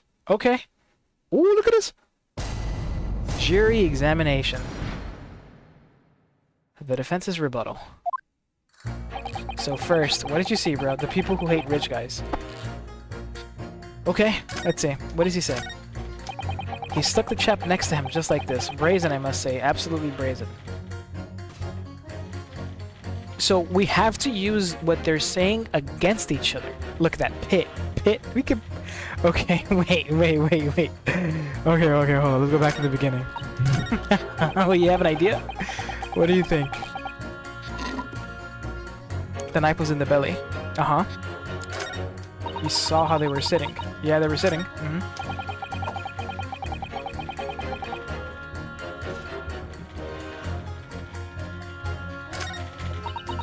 Simply typed and collated all the statements. You can trust the guild. Fair is our motto. Raise our prices about 4 pence for years. Scoundrel stabbing that poor man on the floor. A beggar's belief. That's also off. You done? Bad babe. I was about to end stream too. And he was cold on the floor. Chap sat next to him. Yeah. Okay, you're right. Let's try pitting this guy. There was no one else inside the carriage at the time, so it has to... no, him. Oh, we have to pit him with the grandma. That's gotta be it. Objection! Those 2 statements are completely contradictory. What? Explained counsel, post-haste. Oh dearie me, I was only knitting a jumper for my other half. What is all this claptrap? What does contradictory even mean, I ask you? Look at us! Woo! We've heard from more than one witness that they allegedly saw the actual... Fuck off. That they allegedly saw the actual moment when the defendant stabbed the victim. This is so... Look at our sword! Oh my god! Now, out of curiosity, juror number 3. What? Can't you see that I'm busy here? What the fuck? How would you say the defendant stabbed the victim? What sort of motion was it? Ha! Want to test me, do you? Easy. It was like this. Stuck the fellow next to him without even getting up. Just like the prim banker said. Yes, that was Mr. Fairplay's testimony. Quite true. Now then, juror number 6. Oh, is that me, is it? I farted. What can I do for you, young man? How would you say the defendant stabbed the victim, madam? Oh, well dear, as far as I understand it. It was like this. He stabbed the poor man after he'd collapsed on the floor. The coachman said so. Now don't move. Take a look at these 2 jurors. He stuck the fellow next to him without even getting up. And he stabbed the poor man after he collapsed on the floor. Well, I never. They're stabbing in totally different directions. Uh-huh. Bless my stitches, what a muddle. What this tells us is that there's a strong possibility one of the witnesses isn't telling the truth. Oh. But why? Why the dickens would they lie? I don't know. I don't know that yet, but what I do know is that if the trial ends at this point, we may never find out. We may never know the real truth. Ladies and gentlemen of the jury, can you really let that happen, and all of good conscience? Lies, you say? Oh dearie me. Yes!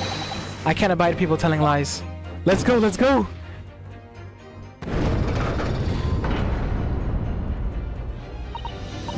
The scales. I don't believe it. We're tipping the scales, baby. Let's go. Wait. Now hear this, my fellow jurors. I warn you, you cannot listen to this man. Look at him in his black suit. He's clearly some devious Eastern sorcerer using magic on us all. I could use magic. Do you really think I'd be putting myself through all this? Answer me, Dark Jinx. Huh? Me? What exactly is the problem? What if two witnesses have slightly different recollections of events? What of it? Let's say the Shylock did stab the victim as he sat next to him on the omnibus, and this young dandy saw him do it. And now let's say the victim collapsed on the floor, and then the Shylock stabbed him again, and this old lady saw him do it. Well, what's to say it didn't happen like that, Who are you calling a dandy, sir? Why, I should take this knife to you. Who are you calling old? Why, I should take this needle to you. Yo, gang up on his ass. They're ready to kill each other now. But could the foreman of the jury be right? The two witnesses see two different moments of the same crime? I don't think it's possible. It was a single stab wound. Stabbed once. It's impossible. Out of the question.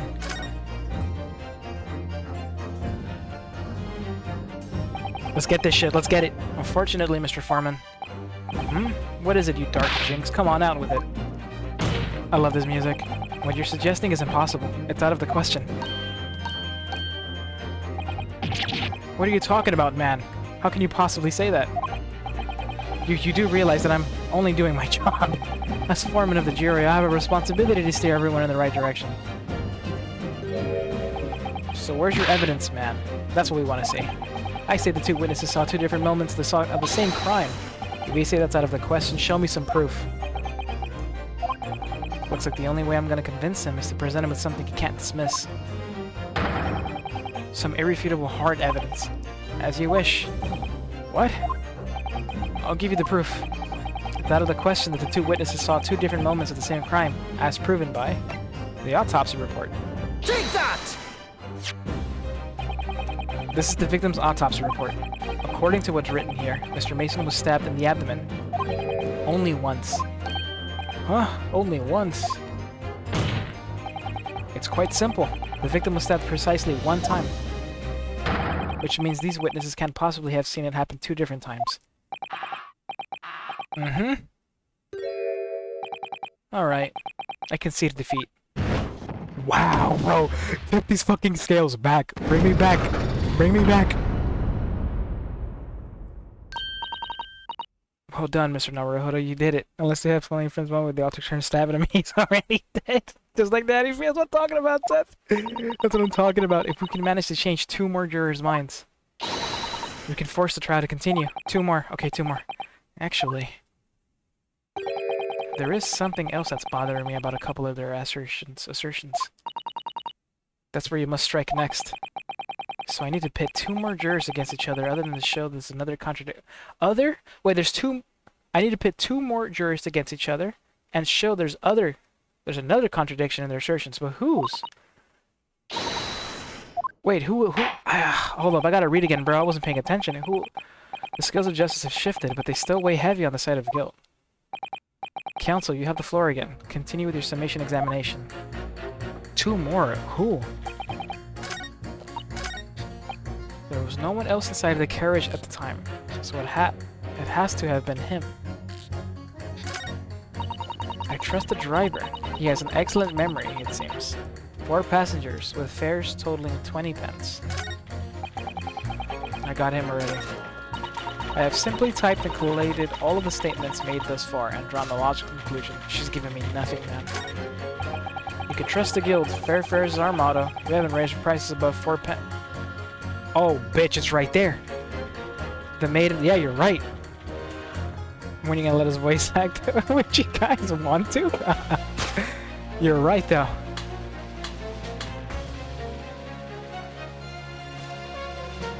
Totaling 20 pence. Wait. Memory serves 4 passengers. 4? It would have been 4. It would have been 16, not 20. It would have been 16. Objection! Those two statements clearly contradict each other. They do? Explain yourself, counsel. Me? Oh dear, what have I said? I swore on Silverblaze's maiden name, I haven't the first idea what you're talking about. According to the group testimony we've heard so far, I fucking love this. There were 4 passengers on the omnibus on the night in question. And according to the coachman, Mr. Beppo, he took 20 pence in fares. There was somebody else! Wait a minute, there's somebody else! If he's not lying and he took 20, then we're missing somebody. There's somebody who was on that fucking bus that's not being accounted for. We talked about it. Oh no, that's true. We did. We fucking did. But why didn't we do that? Oh, you know why, bro? Cause like, how would we do that? Cause you have to read. If you go off of like stream, there's like a delay. I'd be waiting. I would have to stream it on Discord, and you guys have to join my. I wonder if I could stream on Discord and stream on Twitch and on YouTube at the same time.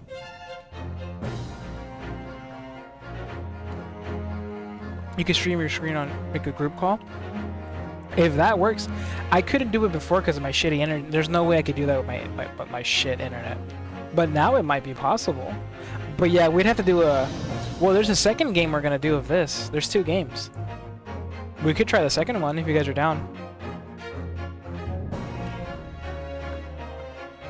I don't know about YouTube. Yeah, that's the thing. I don't know. That's the thing.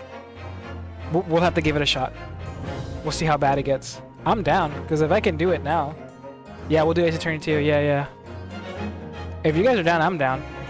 We'll get Cortez to voice somebody too. Oh, you mean the second Ace Attorney? I have them all.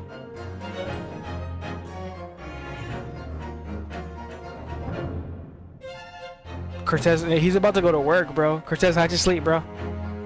I'm about to end stream. Sorry, I've been getting hyped as fuck, dude. This, I love this court system. This whole tipping the scales and convincing the jury and pitting them against each other. It's so cool. Everybody wish Cortez good luck at work. Cortez, you got this shit, my boy. Have a great first day. You got this, dude. You got this shit. Fam's gonna fly. Make that money. Make that money. W Cortez. W. That's some sleep, bro. That's something. Running on like 3 hours ish. 2.5 hours. Better than nothing. It'll get better. You got this shit, my dude. Quite right. I have those precise details typed neatly here in front of me. And juror number 5 also told us the following. The fare for the omnibus is always 4 pence. That it is. A fair and convenient single price, just the way London's carriages should be operated. But that doesn't add up at all. In fact, it leaves a glaring discrepancy in the facts. Why, man? Why? 4 passengers paying 4 pence each. If you do the multiplication. It would be 16 pence. Who the fuck's the 5th man? Exactly, as I said, it doesn't add up. The figures are different. By 4 pence, in fact. Look at the way he's resting his hand on the sword.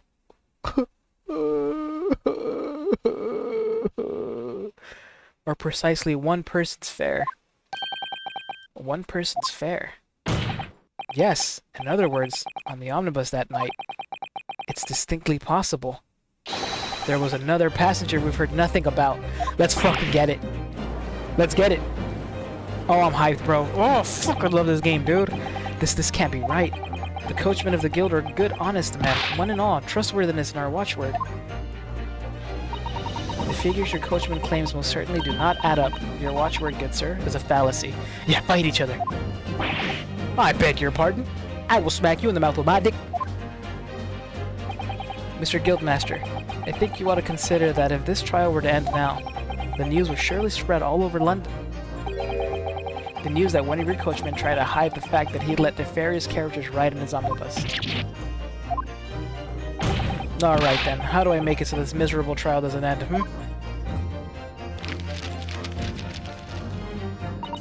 Well, according to my book here,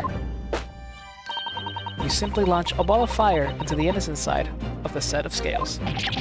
Now hold your horses there, coachman. We were all in agreement. Why do you have to go in? Fuck that. Wait till I get my hands on you, Beppo. We're even. We're back. 3-3. Come on. Oh, this is all very irritating. Begging your pardon, sir. I'm going to do the same. 4-2. 4-2. The odds are in our favor, baby. We're back in this bitch. For the love of Mike, not you as well. A penny can be the difference between a smile and a tear, after all. I certainly can't put my trust in someone who doesn't follow my exacting standards in financial matters. No, really. I, for one, think it's only proper that we hear from the witnesses again. We're like, we did it? Wait, that means 4 jurors are now leaning to not guilty. We've done it, Mr. Naruhodo. We've won! We fucking won, dude!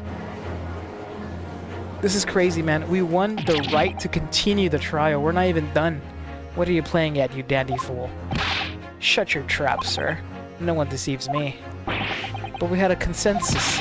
I said shut your trap. I know a liar when I see one. And if the chap ever dares to cross the threshold of my shop, I'll take this razor-sharp blade and shave every last hair off his head. Don't lick that shit, you freak. Please tell me he's a barber. Well, in a quite remarkable turn of events, the defense's summation examination has flipped the balance of the scales of justice. The jurors now stand at 2 for guilty and 4 for not guilty. Accordingly, there is no longer a large enough majority among the jury for me to adjudicate, and the trial must continue. Can we take a short recess break so I can go to bed? I hereby ask the defense, prosecution, and witnesses to return to their places, and I call upon all of you to continue to pursue the truth. Oh my god, we did it! Holy moly, we did it! So, Lord Van Zieks, continue to substantiate the case for the prosecution, if you please. Okay. Alright. Are you ever gonna take a drink out of that? Or are you just gonna smell it? Can I smell it? Okay, bitch. Having savored the rich aroma of the carmine contents of this hollowed chalice, it may seem crass to crush it to dust. Pray forgive the discourtesy. Lord Van Zieks? Is it cold in here or is it just me? As your antiquated tome no doubt says, the prosecution may not speak during a summation examination. So I honored a deathly silence and listened to the charade. It seems I overestimated the intelligence of the jury. Well, no matter. There is nothing so hard to prove as a self-evident truth, it would seem. No, why else would we grace the courtroom with our presence after all? So, let us proceed to the next round of battle. Oh, fucking take it off, daddy. Bring forth the witnesses once more. He piccoloed that shit. Witnesses, I trust you heard the summation examination we had just had to endure. Oh, yes, sir. That I did, sir. Of course I heard it. Oh, yes, sir. I heard it. You, sir, on the end. The coachman. I believe it's Beppo. Yes, sir. My lord, sir. If it transpires that in your previous testimony, you were attempting to veil the presence of a 5th passenger on your omnibus, you will be found guilty of perjury. You are advised to bear that in mind, sir. They rarely bring that shit up because bitches be lying in this game. Oh, mio dio. Motherfucker, are you Italian? Now then, witnesses, I hereby call on you to testify before the court once again. You will explain the various misgivings brought to our attention by the defense's summation examination. I'm done, bro. I'm not going through this again. I mean, I'd love to, but... Oh, yes. Oh, oh, shit. Deal. Ho ho. This game is incredible, bro. The music is... That shit fuels me. I want to punch. I want to fuck. It's so good that the music kind of like delivers, bro, like everything. Like that whole mechanic about like convincing the jurors, that whole like process of seeing them like shoot the fire back up and tip the scales in your favor. It's so satisfying, man. Like it's so usually you just have to worry about the cross-examine, just cross-examine, press, and then just prove the contradiction. But now we have to like you're telling me there's gonna be times where we're gonna be like done for. We're found guilty. And we get one last chance to convince them to be like, hey, wait a minute. Like we went through all that trouble just to continue the trial. We haven't even won yet. It just adds more like weight to it. There's more stakes, And it's fun. It's more fun. I like it when they start fighting each other. You turn them on. You literally the mechanic is called pit. You pit one against the other. It's fucking awesome. I love it. But I'm gonna go to sleep now, guys. Thank you so much for hanging out with me tonight. Thank you for all the likes on the YouTube side. My phone died a long time ago. I've only had Twitch pulled up, so I'm sorry if I missed the YouTube chat. But I'm gonna get some sleep. I'll be live again tomorrow night. Not sure with what yet. I don't know what I'm even playing. But I'll be live. I'll see you guys then. Cortez, have a great one at work. Everybody wish you great luck. I wish you great luck. You got this, man. I'll see you guys tomorrow night. Please keep having a great rest of your night, morning, day, afternoon. Whatever time it is for you, please keep having a good one. And I'll catch you guys next time. Good night, Noodles. Good night, gaming. Good luck, Cortez. Have a great day. Good night, MJ. Good night, Seth. Good night, everybody. Good night, good night, good night.